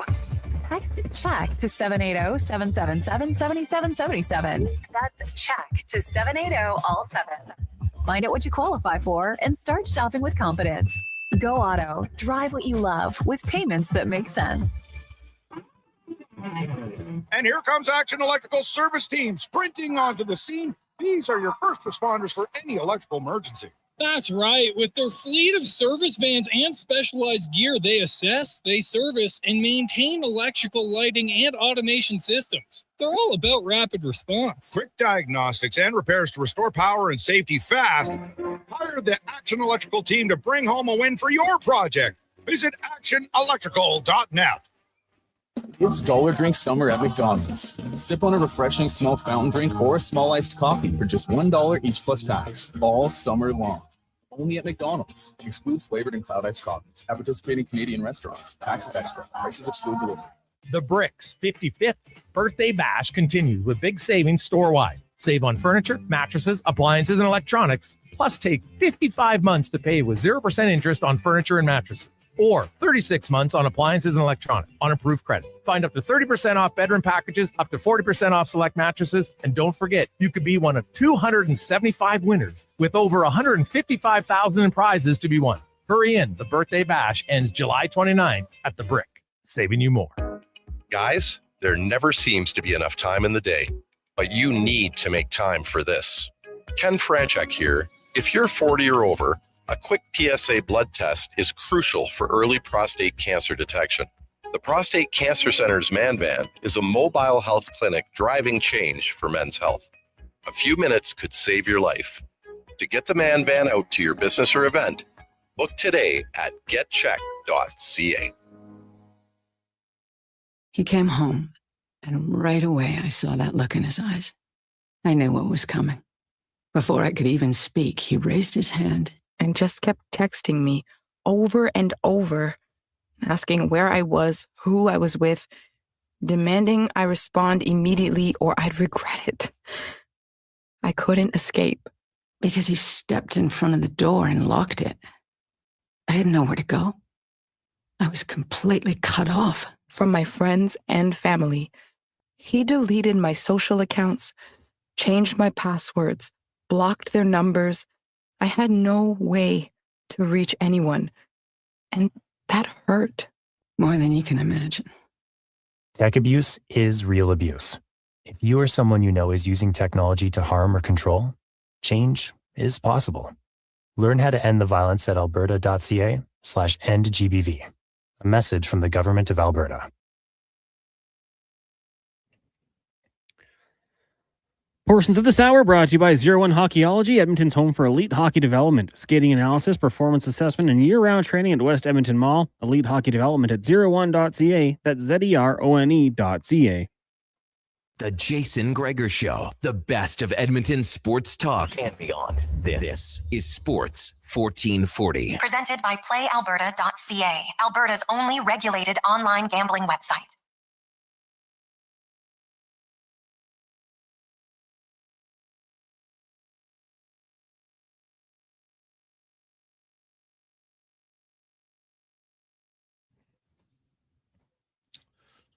.445, we roll through Tuesday afternoon. How are you? Jason Gregor, Connor Halley, Sports 1440, sports1440.ca, YouTube, Facebook, X, Instagram. Thanks for listening. Thanks for watching. As always, we appreciate it. Brought to you by PlayAlberta.ca.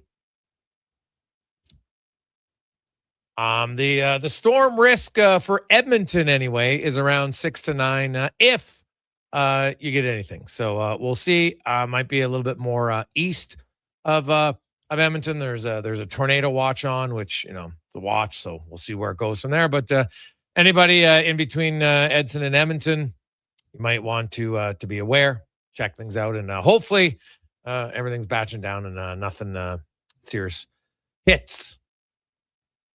Let's get to 5 questions now, brought to you by The Brick. And you got a few days left. Come in late, baby. You can celebrate. They are celebrating their 55th birthday. 55 years since they started right here in Edmonton. Grown into one of the biggest companies in the country. It's awesome. Great success story locally. And they will celebrate with you. They're giving away over $155,000 in prizes in all departments, appliances, furniture, mattresses, and more. Check it out at The Brick and thebrick.com. Party goes until tomorrow.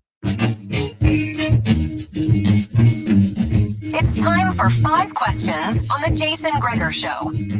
All right, Jason, I touched on it a little bit on the roundtable, but when Quinn Hughes does get his extension, what do you think it's going to look like with the Wild if it happens there? That's a good question. Ooh. I could see, I don't see it being the max term, because I think why Minnesota right now would like to do it for 8 years probably. So I'm going to guess 6 years at $17.5 million. Yeah, 100%. I'm going to highest paid defenseman for the time being until, the next one comes up. I was thinking around in between Kaprizov and Connor Bedard, but you probably want to have Kaprizov as the highest paid player at $17 million. So let's go 15-5, and I'll go 5 years. But he's going to get paid handsomely, no doubt about it. Question number 2 for you. Before Monday or the deadline, how many trades do you think the Blue Jays make?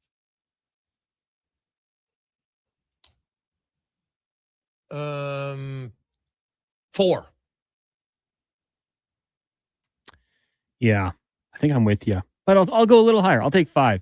I'll say they maybe throw someone, get a call late just before the deadline, and bump that number up to 5 for the Jays, figuring to move on.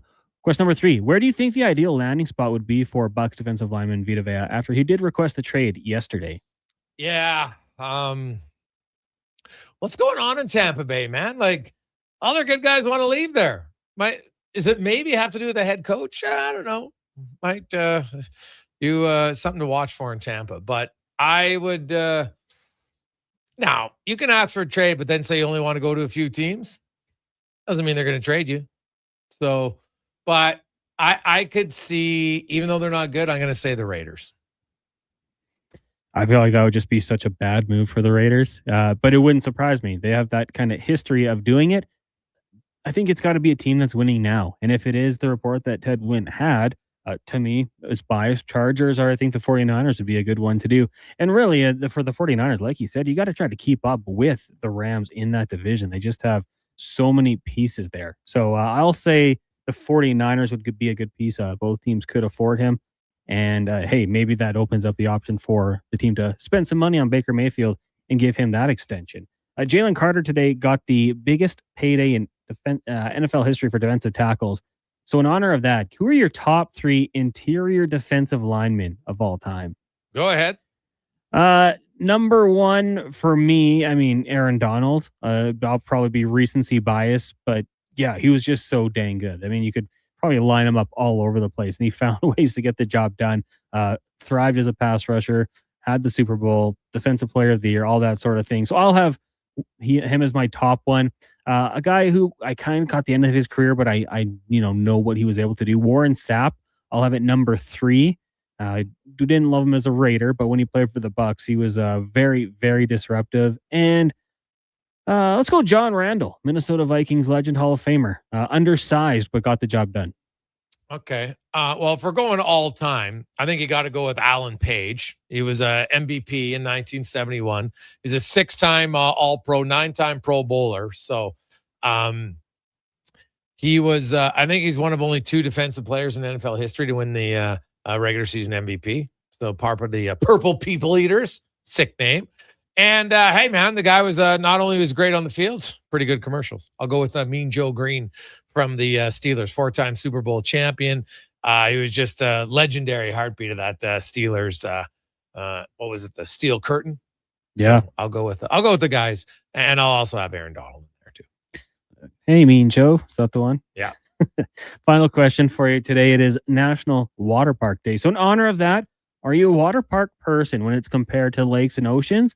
And what was the best water park you've ever been to? I love water slides. So yeah, I'm all over it. Well, West Edmonton Mall is pretty damn good, right? I've been to a few, but I went to one in Minnesota when I was a kid, and I still remember it being awesome. So I got to remember at the time I was a kid that there's the water park here in Edmonton at that time wasn't even around yet. So it came later. So yeah, but the best one still, man, like honestly, that Minnesota one, just from what I remember as a kid, I was loving it. So I'd probably go there. Yeah, I mean, I would much rather go to the water slides. I don't like the lakes and oceans. I will deal with them, tolerate them, but not my favorite thing. Don't like to fish in there. I got to give a shout out to the one that was on, was it Winterbird Road? Oh, that was a classic. Wild Waters, one. I think. Wild Waters. Yeah. That one was unbelievable. Had some good times there growing up on the West End. And then also Sylvan Lake. Sylvan Lake. I was just about to say, man, I love that. Remember when they had the tubes and it had like the sets of pockets of water and you'd come flying down and you'd crash into everybody? Oh, it was so good. They had one that was like a half pipe too. I think he was groups of 2 or 3 on the bigger tubes. Yeah, those were unbelievable. Well worth the drive. That one closed, I think, 10 years ago, actually. But the memories will last forever. It was unbelievable. They should bring it back. Yeah. We're getting a lot of them. Silverwood in Idaho. I've heard of it. I've never been there, Matt. But Mark, excuse me. But I have heard of it, and I hear it's unreal. So I like a good water park, buddy. It's like roller coasters, man. I love a good roller coaster. It's not just a spinorama one. Mm-hmm. But you see some of those ones on video, like they're epic now. That I'm like, I wouldn't mind going. And my son is entering the age of roller coasters. So like I can't go on a lot of rides at the parks. Like anything that's just too much spinning, I'm out. I don't like. But a roller coaster, like if it has a circle in it, I'm fine. Like I don't care. We do a loop here, do a loop there, no problem. But I'm looking forward to it. When we went to LA, we went to Six Flags, Connor Halley. Unreal. And it was just like kind of basically adult roller coasters, and they were outstanding. I loved pretty much everyone was like a massive roller coaster. Like there was one that you kind of sat in a chair where the big thick bar is above you, and it was almost like you were spinning. Not spinning, excuse me, like going sideways. And as you go through it's through the trees. And so you're swaying, you're thinking, oh my God, we're gonna hit the tree, but you never did. It was awesome. So I'll go with that. So nice. Sounds awesome. Oh, dude. I love a good roller coaster. I'd be all over it. Right? Nowadays they have the Whibbit at Sylvan Lake. Ever been on the Whibbit? No. Oh. It's basically like an obstacle course on the water. Right? Where you're running, but it's got a slip and slide so you try to run, man. Watching the people white up on that is unbelievable. It's hilarious. So you got to have some balance. And if you fall in the lake, which is fine. You get back out. It's quite good. I'm a big fan of the Whibbits. I quite like it. So. Does look good. Yeah. Yeah. Oh, it's great. Yeah.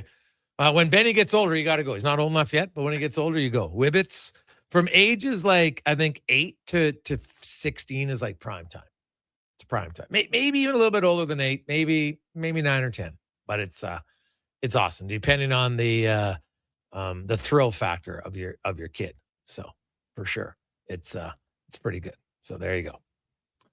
Let's get to Connor Halley and a sports 1440 update brought to you by Northgate Chevrolet Buick GMC. Got a few days left till Friday. Employee pricing where you get fantastic deals. You pay what they pay, and it's a pretty good deal. Check it out all week long. NorthgateGM.com. Sports 1440 update.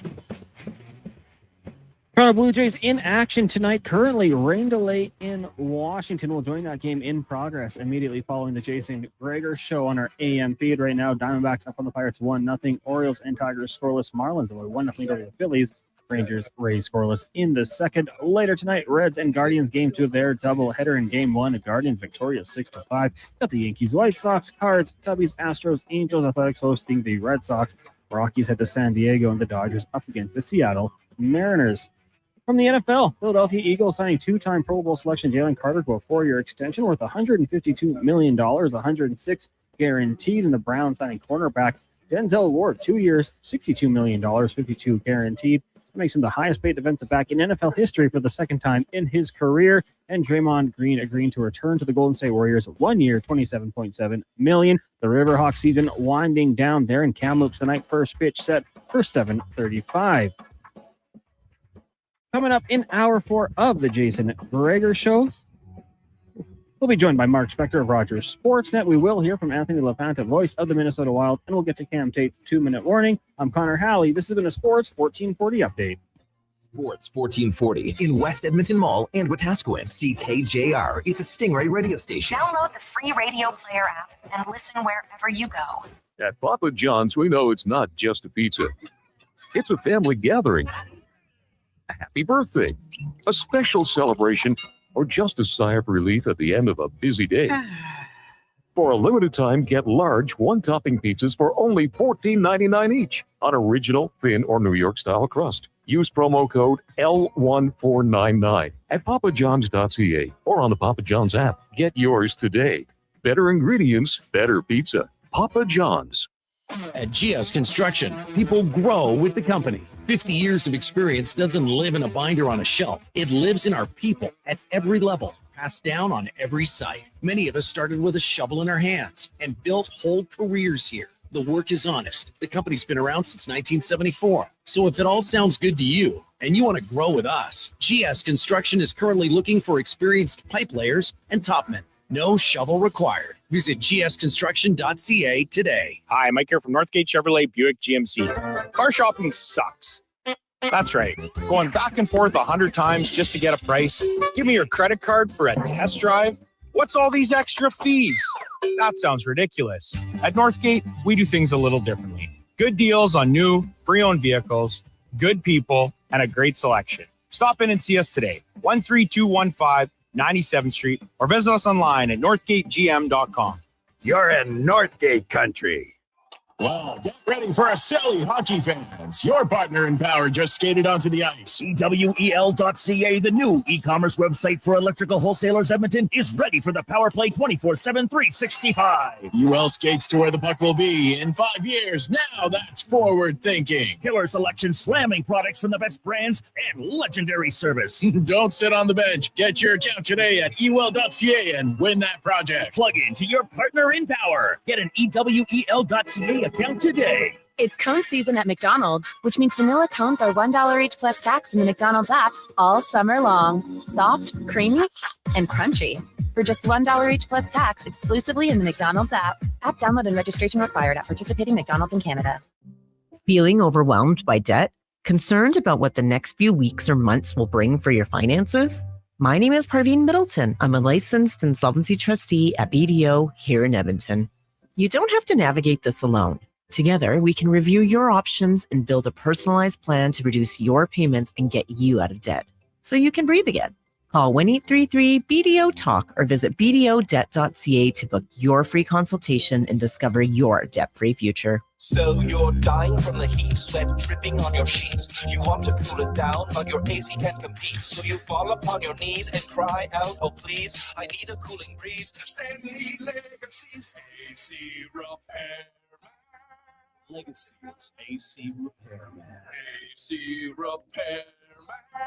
Can't spell legacy without AC. Legacy Heating and Cooling's got a guy who's really good at fixing broken ACs. So if you got one, call Legacy. Okay, see you later. Legacy Heating and Cooling.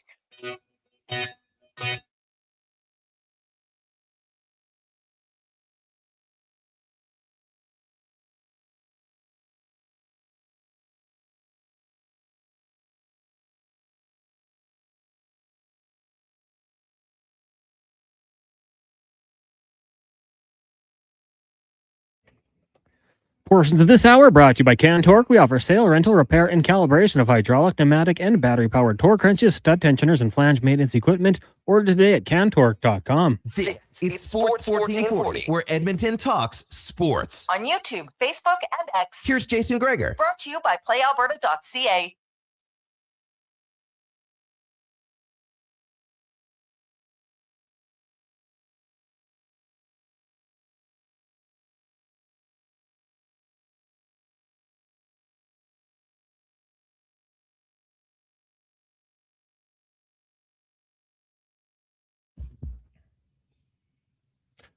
.501, how you doing?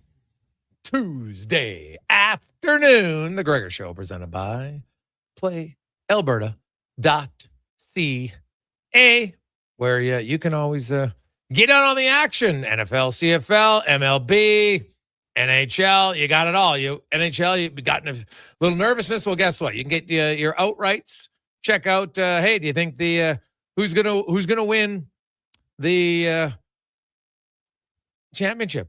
Right now, who do you think's a favorite to win the cup next year? PlayAlberta.ca. Florida Panthers. Then Carolina, Colorado, Edmonton is 4th, Vegas 5th, Tampa Bay is 6th, and then the Wild are 7th. So Montreal Canadiens, if you're wondering, they're in the top 10. They're at 10th, 23-1. So dare to dream, Water fans. Dare to dream. PlayAlberta.ca. Let's get to the spec report now, brought to you by GS Construction, your underground infrastructure specialists. And they're hiring. If you're looking for a great job with a great company, lots of great benefits and opportunity for growth, go to gsconstruction.ca and look up careers. Hey, speaking of roller coasters, are they putting in a new one in West Edmonton Mall from Inspector Trav? Well, I know that they took out the old one, and I heard they were putting in a new ride, but I don't know what it is. Does anybody know? The Mind Bender was in for a long time. I actually rode the Mind Bender a few hours before the crash, which was kind of crazy. So really, yes, I wasn't on one because back then there was red, blue, and yellow, and the one I was on wasn't the color that crashed. So, and you still do coasters? Oh yeah, like come on, no, like I wasn't on it. It's like. You know, it's very unfortunate. Obviously, people died, and there's some serious injuries, and it was terrible. Don't get me wrong, but the odds are extremely low when you look at how many people ride roller coasters. Like it'd be like saying, you know what, I saw a car crash, and now I don't want to drive my car. Like, and now I know that someone say, well, Gregor, you need cars to get around for work. You don't need to go on a roller coaster. Sure, in theory, you are correct, but I have a need for speed, Connor Halley. No, I'm kidding. I know I kind of like, now it's not like I go on roller coasters a ton. I'm not going on a roller coaster every week. Like, you know what? Usually, when they come to town at K-Days, I'll go on a roller coaster, but those aren't like, after you go to Six Flags, man, like those roller coasters are kind of like, they're the minor leagues of roller coasters. I'm talking a big one. We got a lot of people texting, yes, it's going to be a new roller coaster. All right. I'll be curious what it looks like. Fantastic. Maybe we'll get a chance to go on the maiden voyage for it. We'll see, but I would sign up for it. I'm all over it. Hopefully it's a good one. Like that's a legit roller coaster. It's a big one. Now there's levels for sure. I watched some of those roller coasters that they have online. You see some videos of places where like, you know what? Like that one looks like pretty crazy. Like you watch, and I don't know if like Japan just seems to have, wild roller coasters. And, so we're not necessarily there yet, but I don't know if I would plan a trip around a roller coaster, but like there's the one in Saudi Arabia. That's, and then Japan, like I think there's that one. There's also the one in the States.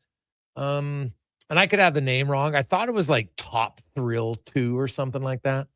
But like the fastest one I know is in Saudi Arabia. It's the tallest and it's the fastest. Like I couldn't imagine what that would be like. Like that's new level of roller coasters even for me. I don't know if I'd go on that one, but I'd like to go at least see it. Right? It hits a top speed of 250 kilometers. Oh man, you are in Saudi Arabia. Like, the highest peak of it is 163 meters, 535 feet.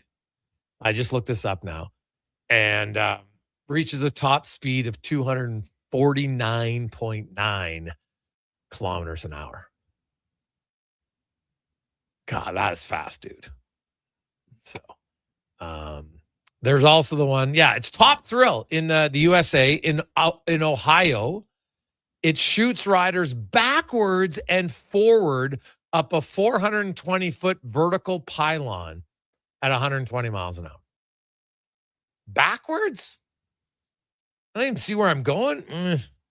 That's, I I don't know about that. And there's the fourth dimension coaster in Japan, where the seats spin 360 degrees independently on a separate axis, meaning riders flip head over heels unpredictable through a massive disorienting layout. No thanks. No, I'm out on that one. You got me. Any of the spinning ones, I'm out. And I don't know. See, Collins, you know how you said, do I go on roller coasters again? I do. But I went on a ride. I can't even remember the name of it now, but because I know there's one, they still come in around, and it basically, you stand up against the wall, right? And it's in a straight circle, right? And everybody and you're standing up the whole time in the ride, and they put the seatbelt on your waist around there, and you stand up and it goes around and then it ends up going up and down. And I can't remember the name of it, but it was red and white. And there was a kid who puked on it while the ride was going on, and the puke landed in the stall, thank God, right beside me. But I don't do great with vomit. Like, if I see someone vomiting, anything like that, I'm all of a sudden like, ooh. And so I was like, I'm out. And I've never been on that ride again. So I get it, but that's just disgusting for me. I can't remember the name of it. It was at the Leduc Fair, and I've seen it. It was in St. Albert. My son and his buddies went on it. Now it's green and red, but it's basically the same ride, just a different name. I'll never go on it. Never again. I'm watching a POV of that Falcons flight, the Saudi Arabia coaster. Yeah. Kind of getting queasy just from this. Like, it is massive. It is incredible. Yeah. I'd be interested. Where's Speck? Where the hell is he? Don't know. Oh. He's not answering his phone. He's MIA? Yeah. What a donkey. Send him a text. And we were right on time today, too. Yeah. Send him a text. So we'll see. 833-401-1440, 833-401-1440. Hey, guys, Veloso Coaster in Orlando is amazing. You can see that at Universal. It's another place I've never been. I've never actually been to oh, no, that's not true. I went to Universal Studios, but I've never been to Disneyland or Disney World. Any plans to?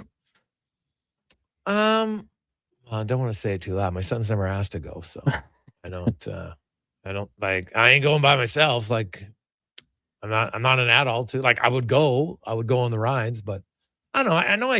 They say you're supposed to go. It's Kids Wonderland, but I don't know. I never went. I don't feel like I've missed out on life. So is it the Gravitron? No, not the Gravitron. The Gravitron's where you stick to the wall, right, as it spins. No, this one wasn't that one. It didn't stick to the wall. That's how the ride started. So it wasn't the Gravitron. I went on the Gravitron. No one puked. I felt like it, but I didn't. But no, didn't go on. Didn't like it. Not my thing. It's too spinny. Can't do that. The spins get me. Not my thing. Now, while we wait for Spec, let's get to a conversation I had catching up with the defensive coordinator of the Elks, JC Sherritt, and just talking about thoughts on the D, like kind of the first game really that they gave up a lot. And so what did he see in the game on film is looking forward to this week?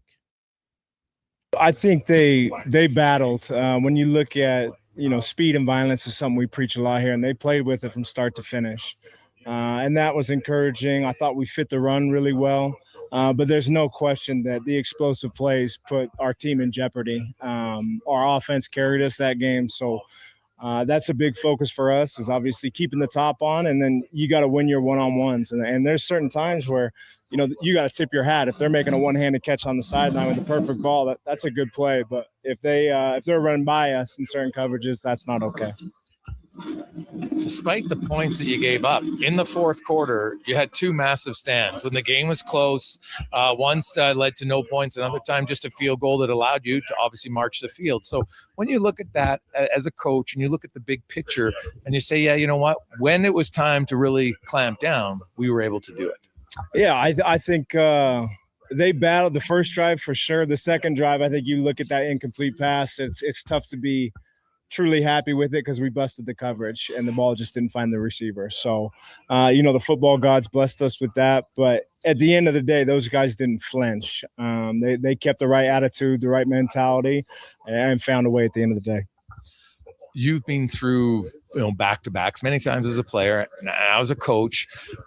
How does it change as far as, is it easier to prepare for a defense, seeing the team again, knowing it's fresh in your mind exactly what their offense does, or are you expecting their offense to look completely different?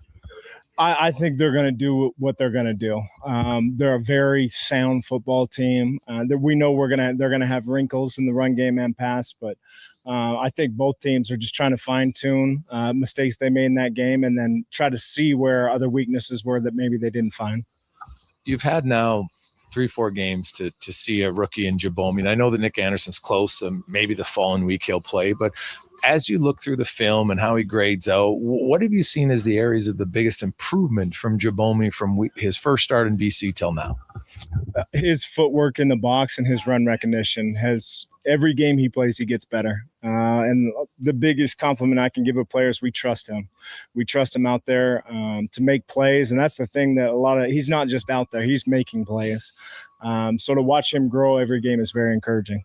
Having been a middle linebacker, being a rookie middle linebacker, coming in almost a similar situation as him, is it easier for you as a coach to kind of relate to what he's doing? And as you evaluate him, understand like the human element of how difficult it is to come in as a rookie in pro football? Yeah, absolutely. There's things that happen where you just say, okay, that's the first time he's seen that. We'll be okay. And the way he responds to his mistakes is, like I said, that's everything you're looking for in a football player, in a young player. He makes a mistake, you teach him how to correct it, and he corrects it. And that's all you can ask.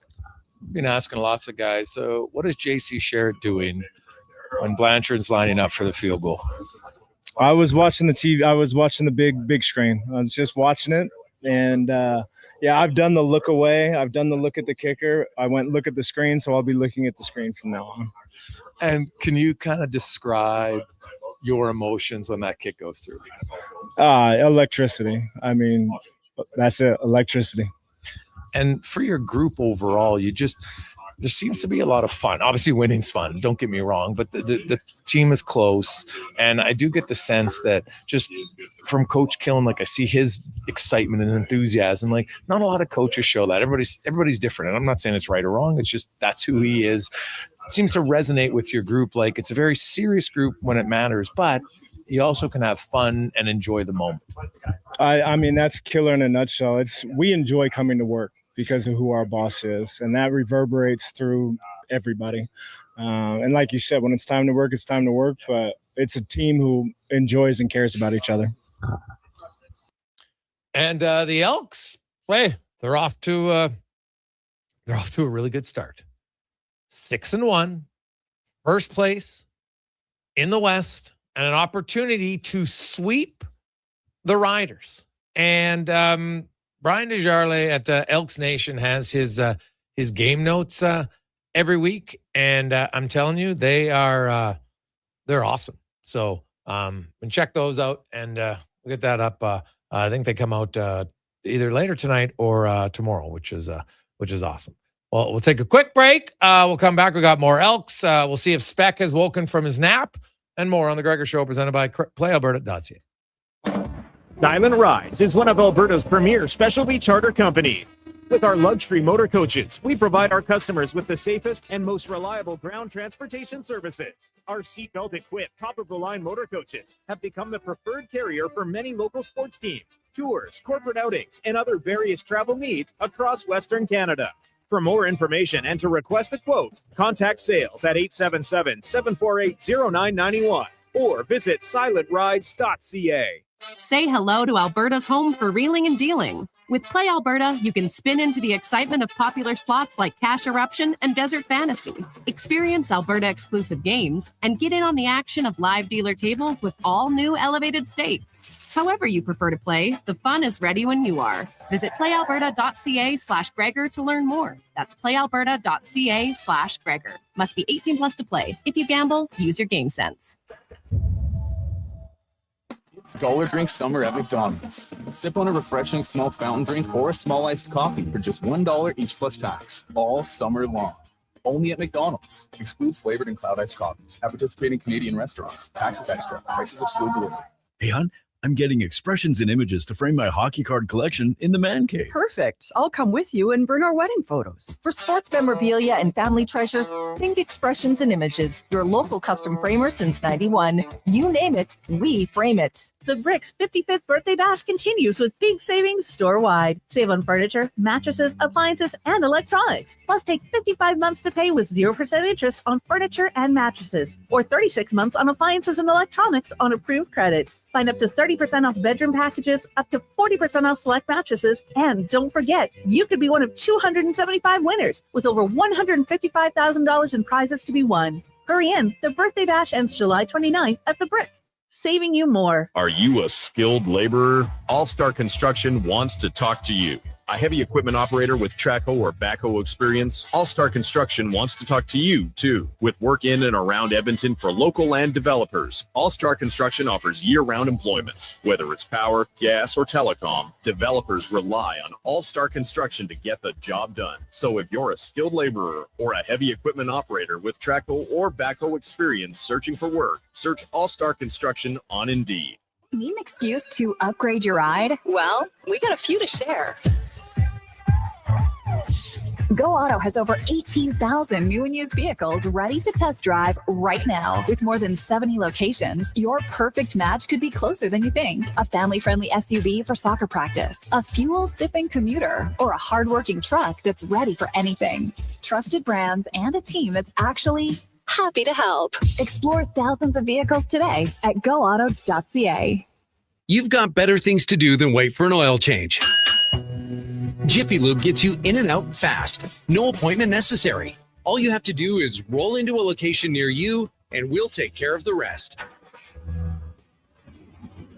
Every full synthetic oil change at Jiffy Lube is warranty approved and comes with a 20-point visual inspection, making sure you get back on the road safely. Find your neighborhood Jiffy Lube today. Visit jiffylubeservice.ca. Photographers, start your cameras. Vision Credit Union's annual photo contest is back. We're asking you to show us the people, places, and moments that made you glad you chose this rural life. Maybe it's the view from your farm, a walk down Main Street, neighbors pitching in, a weekend at the rodeo, or a sunset down a back road. Share your photo to show why life in rural Alberta is a choice worth celebrating. Enter and vote at whatsyourshare.ca. We were at a party with some friends. I was having fun. He wasn't. He gave me a look, grabbed my arm, squeezed, then yanked me towards the front door. Was under his watch 24/7. He didn't install a doorbell camera for safety. He did it to control me, to track me, to keep me at home, right where he got inches from my face and started yelling, asking, "Why do you smile at other guys so much?" I rubbed the marks on my arm. I still felt his fingers digging into my bank accounts. He changed my passwords, locked my cards, said I couldn't be trusted with my own money. It hurt. More than you can imagine. Tech abuse is real abuse. If you or someone you know is using technology to harm or control, change is possible. Learn how to end the violence at alberta.ca/endgbv. A message from the Government of Alberta. So you're dying from the heat, sweat dripping on your sheets. You want to cool it down, but your AC can't compete. So you fall upon your knees and cry out, oh please, I need a cooling breeze. Stanley Legacy's AC Repair. Legacy's AC Repairman. AC Repair. Spell legacy without AC. Legacy Heating and Cooling's got a guy who's really good at fixing broken ACs. So if you got one, call Legacy. Okay, see you later. Legacy Heating and Cooling.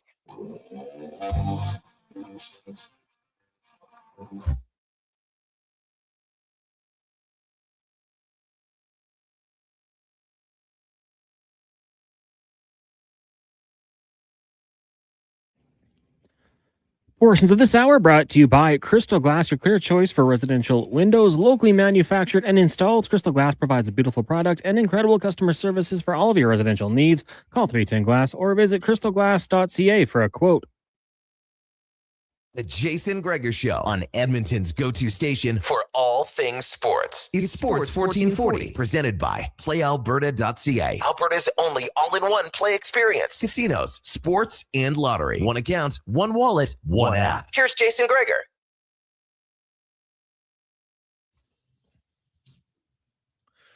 .522 rolling through. Jason Gregor, Connor Halley, Sports 1440, sports1440.ca. You make your way home tonight. Check out, if you're a big baseball fan, lots of baseball action going on. Riverhawks are on the road for their final road trip, 9 games, in fact, for them. The Blue Jays are playing Cons. Is there a score yet in that Jays game tonight? Rain delay in the Washington area. Oh, there you go. So rain delay. Oh, it's already like over a half an hour of rain delay. So we'll see if that game, if it does get up and going, we'll have it here on Sports 1440. Now we get to our NHL report brought to you by Go Auto. Looking for vehicles? Best place to look, goauto.ca. They have over 17,000 vehicles at 73 locations. Find one near you, goauto.ca. And there's lots of stories still going on in the NHL. One that's because there's a talk that they're meeting between the GM and the agent and the player, the Minnesota Wild, who of course have now the second highest contract in the NHL with Kaprizov. Now that the highest paid player is young Leo Carlsson at $18 million. Will they have another player at $17 million? We'll find out. Anthony LaPanta joins to touch on the Minnesota Wild. I guess we're having some technical difficulties, so we'll get that figured out momentarily. But the Wild, that will be an interesting one for me to watch to see if I think he's going to sign. I could be wrong. Like I don't know anything about Quinn Hughes, but how he left Vancouver, he got everything he wanted in Minnesota. I'd be surprised if he didn't sign an extension. How much, how long remains to be seen. And Anthony LaPanta joins us to give us his thoughts on the Wild. Anthony, welcome to the show. How you doing? I'm doing great. I apologize for missing you earlier in the show. Hey, no problem, man. We appreciate you coming on later. So obviously in Minnesota, that's a big story. The Quinn Hughes contract and reports that he's met with Bill Guerin.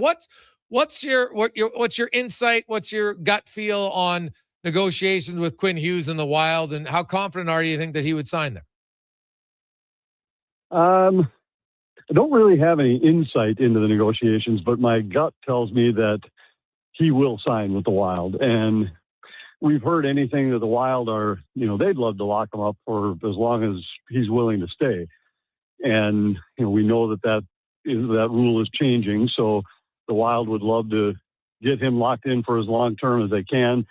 Everything we've heard is that he might be more interested in a shorter term, a 3-year extension, which would leave him in a Wild sweater for the next 4 years.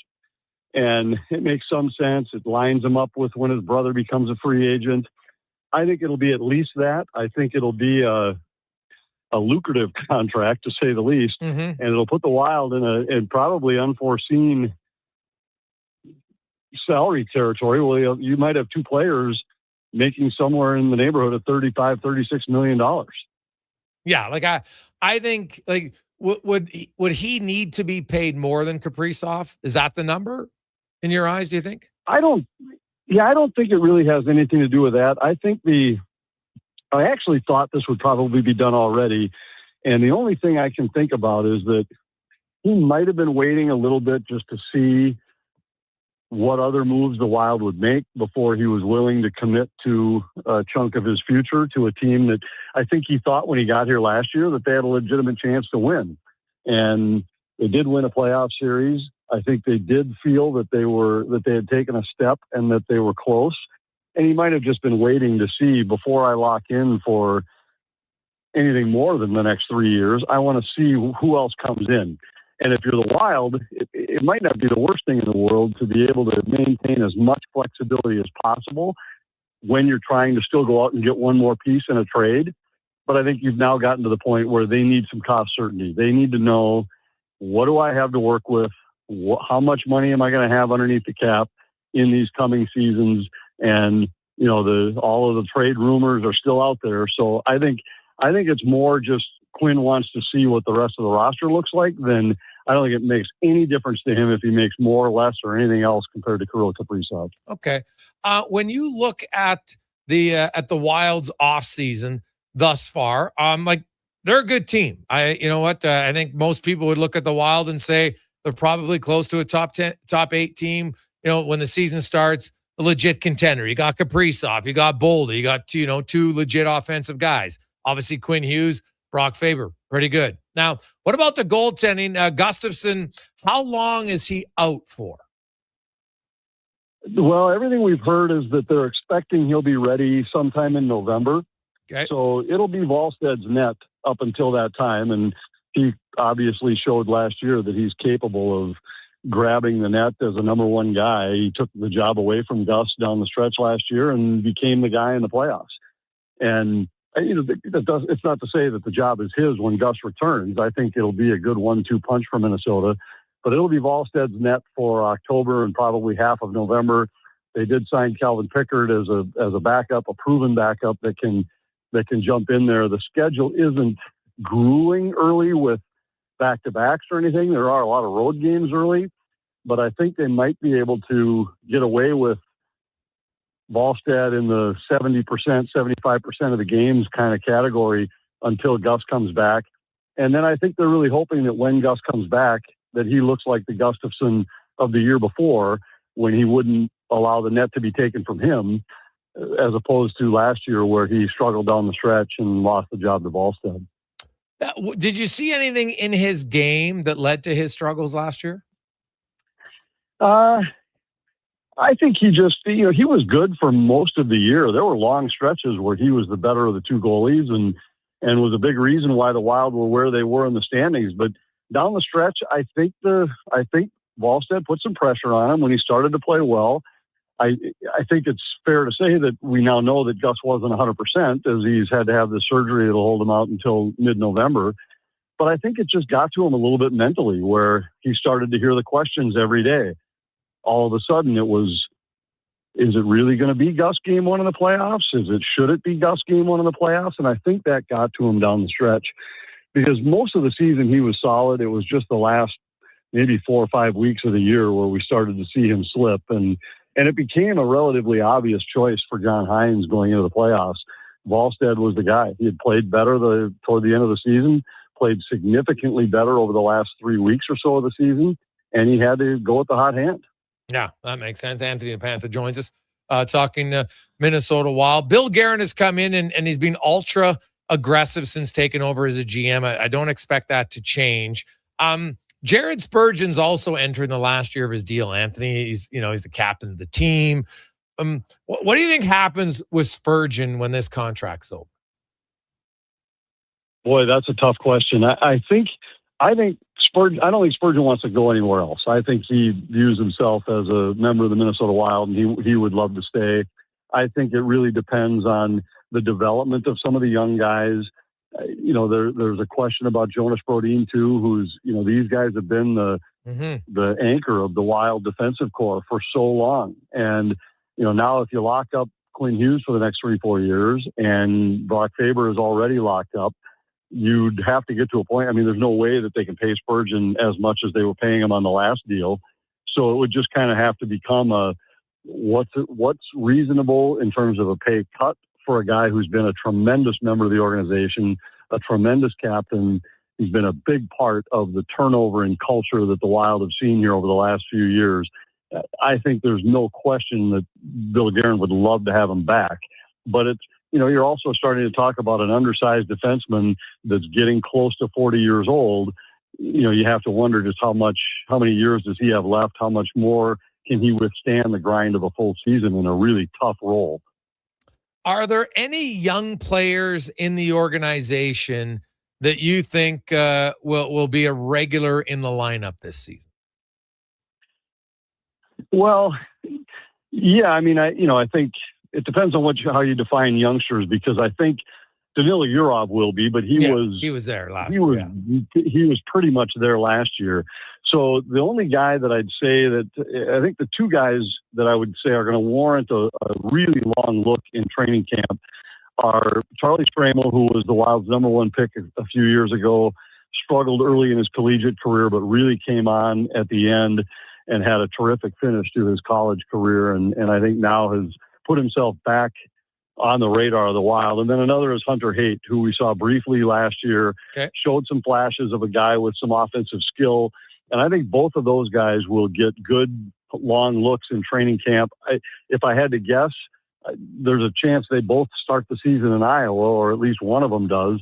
And then I think the other guy to watch is the guy they signed from the Islanders, Shabanov, who has put up some big numbers in the KHL in his career. Didn't really get a lot of looks high in the lineup with the Islanders, but it sounds like, unless there's another major deal made by the Wild here before the season, that he might get a long look in a top 6 forward role. And who knows? You never know. You throw a guy with some skill on a line with Kirill Kaprizov or with Matt Boldy, and maybe there's a little magic there. But I think there are jobs that are available for these kind of players, and they're all going to get an opportunity to take that and grab it. But they're all in the spot where they don't have that the pedigree of a #1 overall pick or something like that, where the team is just going to give them a shot. It's going to be, you're going to get an opportunity, and when you do, you better prove something, show something, make it impossible for the organization to turn a different way, send you down, give somebody else that spot in the lineup. I think those are the guys that probably have the best chance to make an impact this year for Minnesota. And Anthony, the center ice depth is obviously a question in Minnesota. There's the Dylan Larkin rumors. He still hasn't been dealt. They don't have a GM yet. But do you think, do they have enough to offer a legit trade, do you think, to get Dylan Larkin? And how serious do you think they still are in the hunt for Larkin? Well, I think they're really seriously still in the hunt. And I think the Steve Yzerman resignation really delayed this at the very least and changed the dynamic for certain. And they have their legitimate package includes more futures than presents.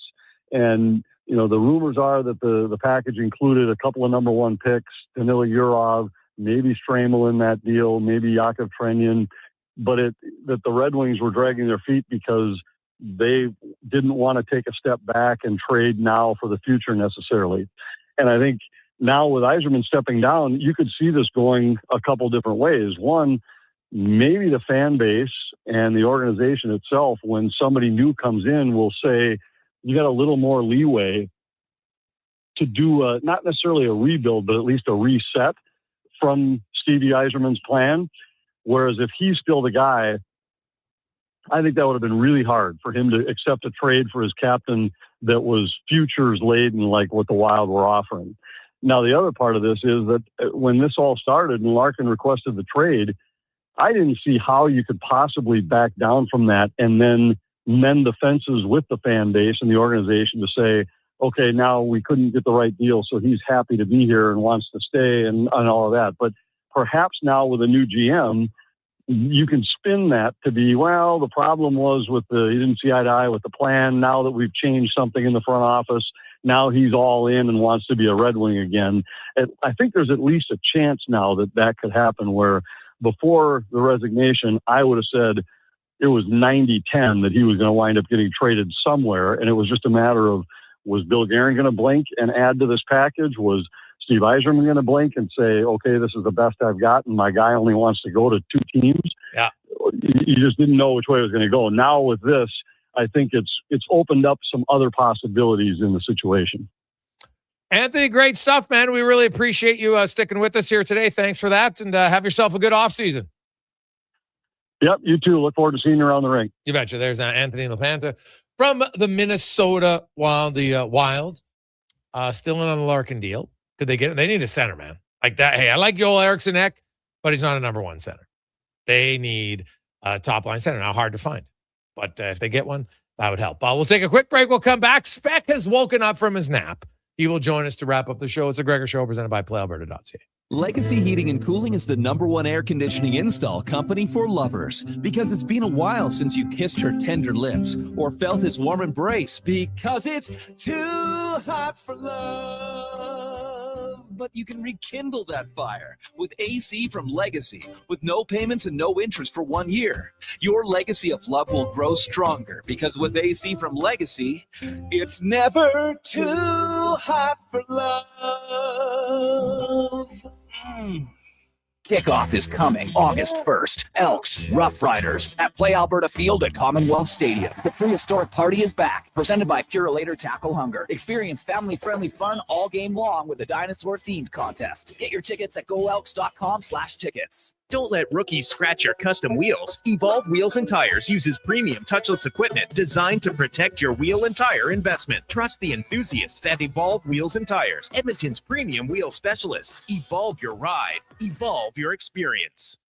Well, get ready for a silly hockey fans. Your partner in power just skated onto the ice. EWEL.ca, the new e-commerce website for electrical wholesalers Edmonton, is ready for the power play 24/7, 365. UL skates to where the puck will be in 5 years. Now that's forward thinking. Killer selection, slamming products from the best brands, and legendary service. Don't sit on the bench. Get your account today at ewell.ca and win that project. Plug into your partner in power. Get an EWEL.ca account today. We were at a party with some friends. I was having fun. He wasn't. He gave me a look, grabbed my arm, squeezed, then yanked me towards The front door was under his watch 24/7. He didn't install a doorbell camera for safety. He did it to control me, to track me, to keep me at home, right where he got inches from my face and started yelling, asking, "Why do you smile at other guys so much?" I rubbed the marks on my arm. I still felt his fingers digging into my bank accounts. He changed my passwords, locked my cards, said I couldn't be trusted with my own money. It hurt. More than you can imagine. Tech abuse is real abuse. If you or someone you know is using technology to harm or control, change is possible. Learn how to end the violence at alberta.ca/endgbv. A message from the Government of Alberta. Portions of this hour brought to you by Sherbrooke Liquor, the best place for wine, cocktails, and beers from all over the world. Also a variety of excellent non-alcoholic options. See more at sherbrooke.liquor.com. This is Sports 1440, where Edmonton talks sports. On YouTube, Facebook, and X. Here's Jason Gregor. Brought to you by PlayAlberta.ca.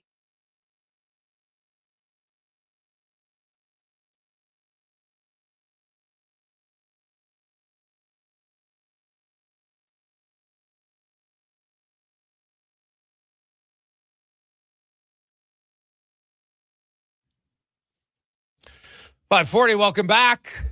If you're a Jays fan, hey, good timing. Hour-long delay, but first pitch will be in about 10 minutes' time, so you won't miss much.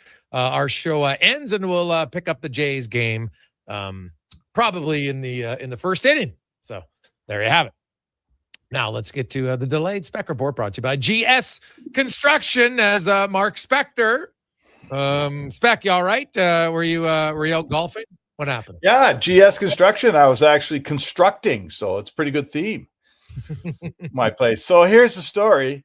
First of all, I put my old turntable together last week and took out I got about 200 records from my youth.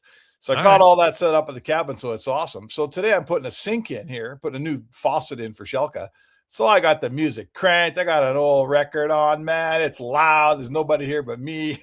So I'm getting this faucet set up, and it's working pretty good. And I look at my phone, and I've got like 3 calls from you guys. It's like, what? It's 5:25. So I was just being a plumber, man. Just a music-loving plumber. That's all I am. God, I could just imagine your jeans hanging down, the crack of your ass showing. Yeah, you exactly. You'd be a plumber. That would definitely fit the bill. I thought it was like 3:00 in the afternoon. I guess I work slow, you know. Yeah, for sure. A few things today we were touching on.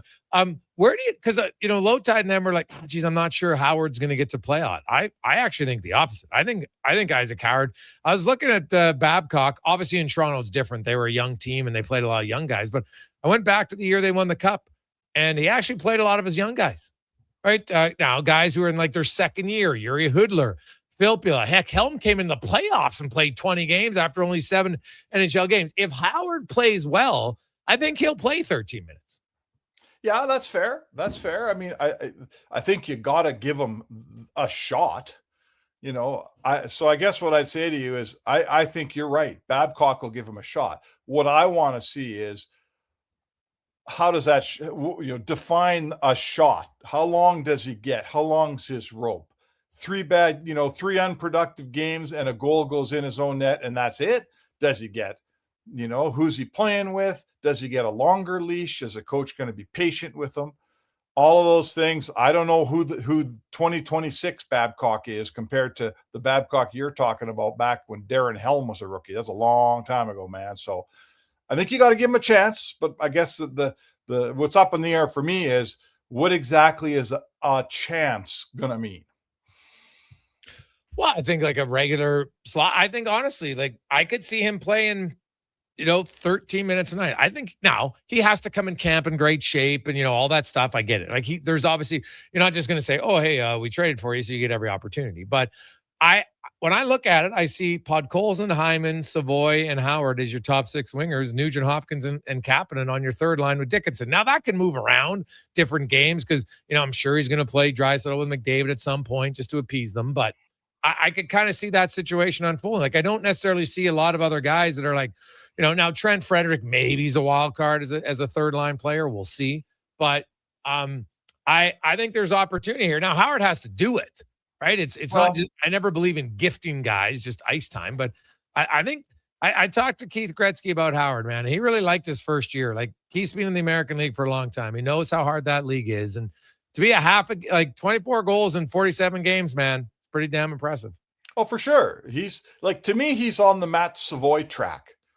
Savoy went to the minors, had a really good year. So did Howard. Savoy came up, wasn't real productive in the first half of last season, but he played well, played smart, and earned his coach's trust and kept getting his ice time, right? He wasn't a liability. He didn't produce a whole bunch, but, he had some chances. And we kind of all got the feeling like, it's going to start going in for this guy here one of these days because he's earning this. He's earning his success. And to me, that's the template. If Howard can, Howard's got to do whatever it takes to earn Mike Babcock's trust. And it's probably not going to mean, well, I'm going out and scoring 20 goals in the first half. Like he's going to have to earn it other ways. He's going to have to earn it, with ways that don't show up on the score sheet, because that's what happens with rookies.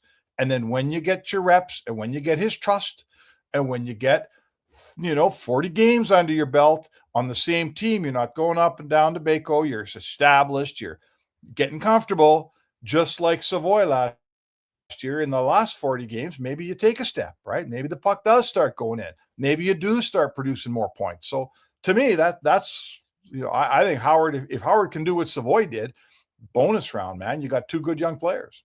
Yeah. So Savoy had the advantage of killing penalties, right? So, and that's where I don't think Howard's going to do it, but Savoy also didn't get to play top 6 minutes early on. And I think Howard might. That's where I think the difference is going to come. Yeah. So could be.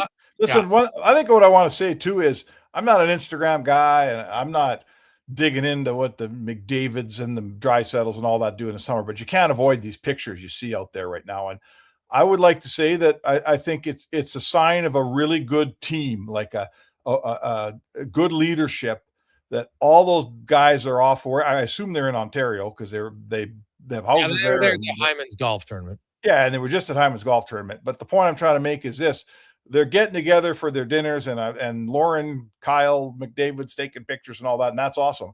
But I'm seeing Matt Savoy in there, and I'm seeing Ike Howard, and I'm seeing Colton Dach getting invited to these things. And to me, that's how you build a team, right? The big boys, like if I'm Colton Dach and I get a text from Connor McDavid says, "Hey, we're having a big dinner. I hope you can be there." Like, oh my God, I'm going to be there. There are some teams where the top guys spend their summers together and they see the bottom guys at training camp. So I think it's awesome for this team that is certainly not the case. Like, I thought it was really cool to see those young guys hanging out with the big boys all summer. That's pretty awesome. Yeah. It's always a good thing. I know that, Colton and Savoy have been training here. I talked to Colton and, so they went down there, I think, for Hyman's golf tournament and, maybe some other stuff. And like I said, like Colton, Doc, I talked to Colton about how, really picking Zach Hyman's brain. Like, you pick certain guys, like the areas that Hyman does. Colton skates well, right? He's good and tight. Obviously, he's not a Hyman's level yet, but he's the guy that you want to try to mold your game after to improve on the things that you're capable of doing. Like, no one's going to McDavid to ask him, like, hey, I want to see if I can skate like McDavid. It's just different, right? Hyman is somebody that's more, I think, relatable to the small details of your game. Work ethic you can get from McDavid, and obviously he can, help you in some areas, no question. But I think Hyman's a guy for sure, for a guy like Colton Doc, that you look at to say, that style, what did you do? How do you use my body? Like Colton even said, he talked about just watching. This summer, he was watching a lot of Hyman shifts, seeing what he does and how he uses his body in small areas of the ice.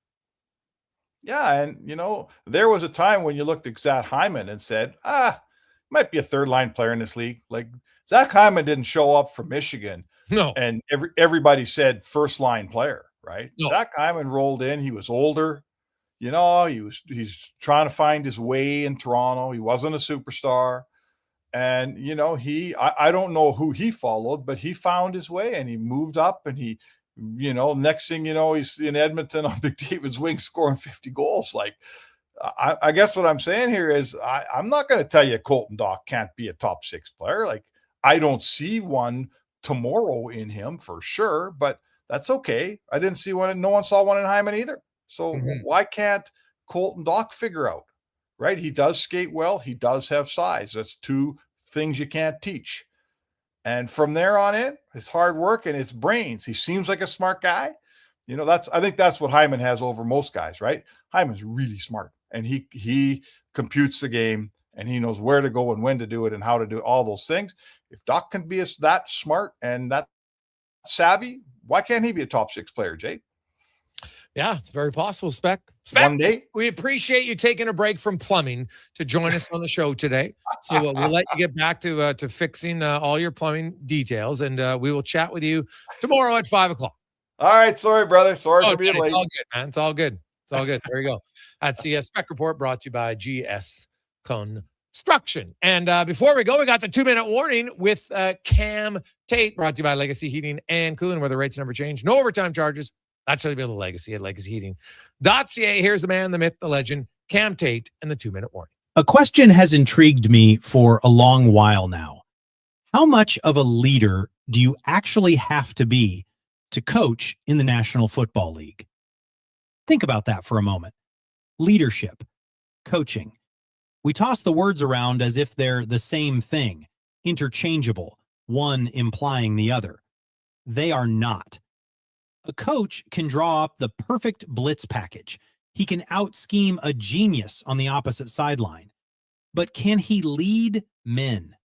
Actually lead them when the lights are brightest and the room is loudest?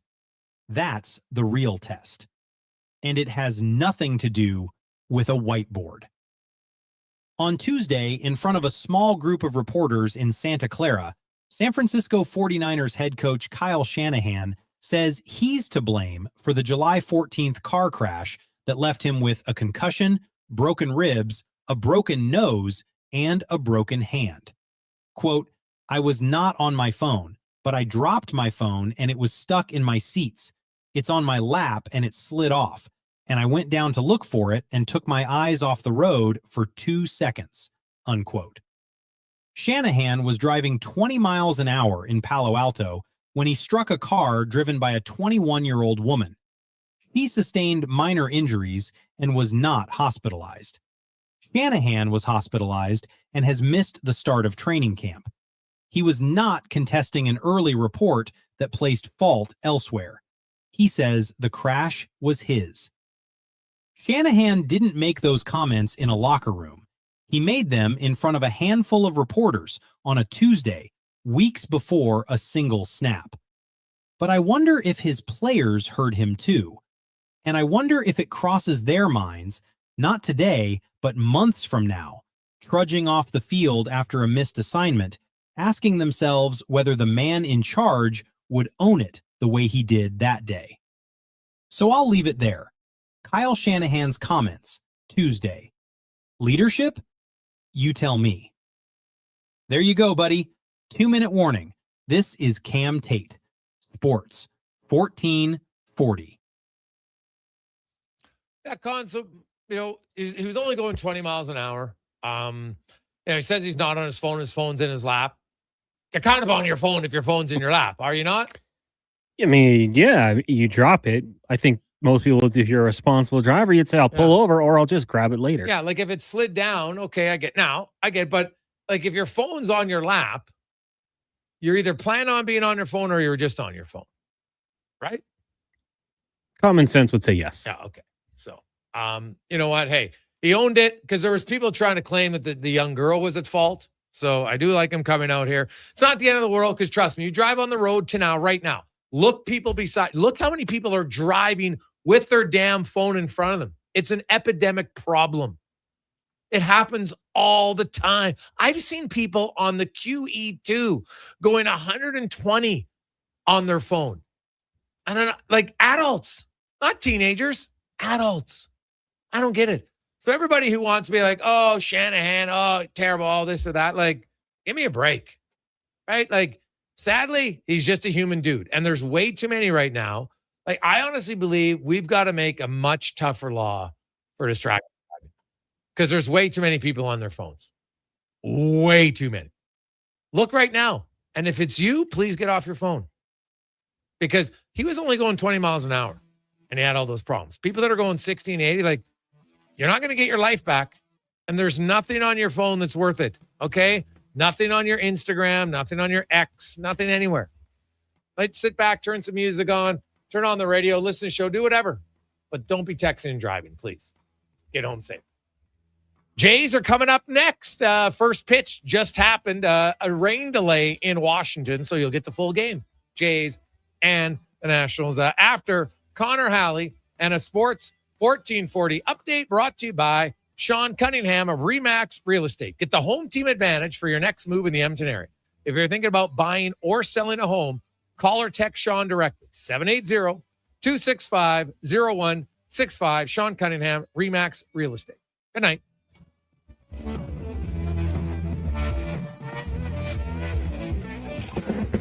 This is a Sports 1440 update. Toronto Blue Jays are back in action, taking on the Nationals. A little bit of a rain delay. That one just underway, top of the first. We'll join it in progress immediately following the upcoming commercial break. Elsewhere, Rangers lead the Rays 2-0. Phillies trail the Marlins 1-0. Tigers all over the Orioles 8-0 in the fifth, while the Pirates at home trail the Diamondbacks 5-0. Later tonight, you got the Angels and the Astros, Red Sox, Athletics, Padres get the Rockies and the Brewers in San Fran. We'll wrap it up tonight with the Dodgers taking on the Mariners. Earlier today in game one of their doubleheader, Guardians victorious over the Reds by a score of 6-5.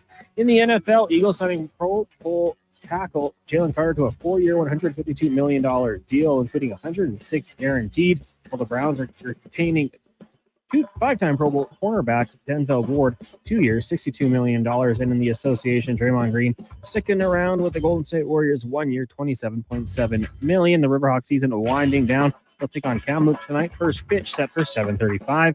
Coming up next year on Sports 1440 on the AM dial, it is Blue Jays baseball if you're streaming Fox Sports Radio. I'm Connor Halley. This has been a Sports 1440 update. This is Sports 1440, a Stingray radio station broadcasting on Treaty 6 territory. Download the free iHeartRadio app and listen to CKJR wherever you go. It's cone season at McDonald's.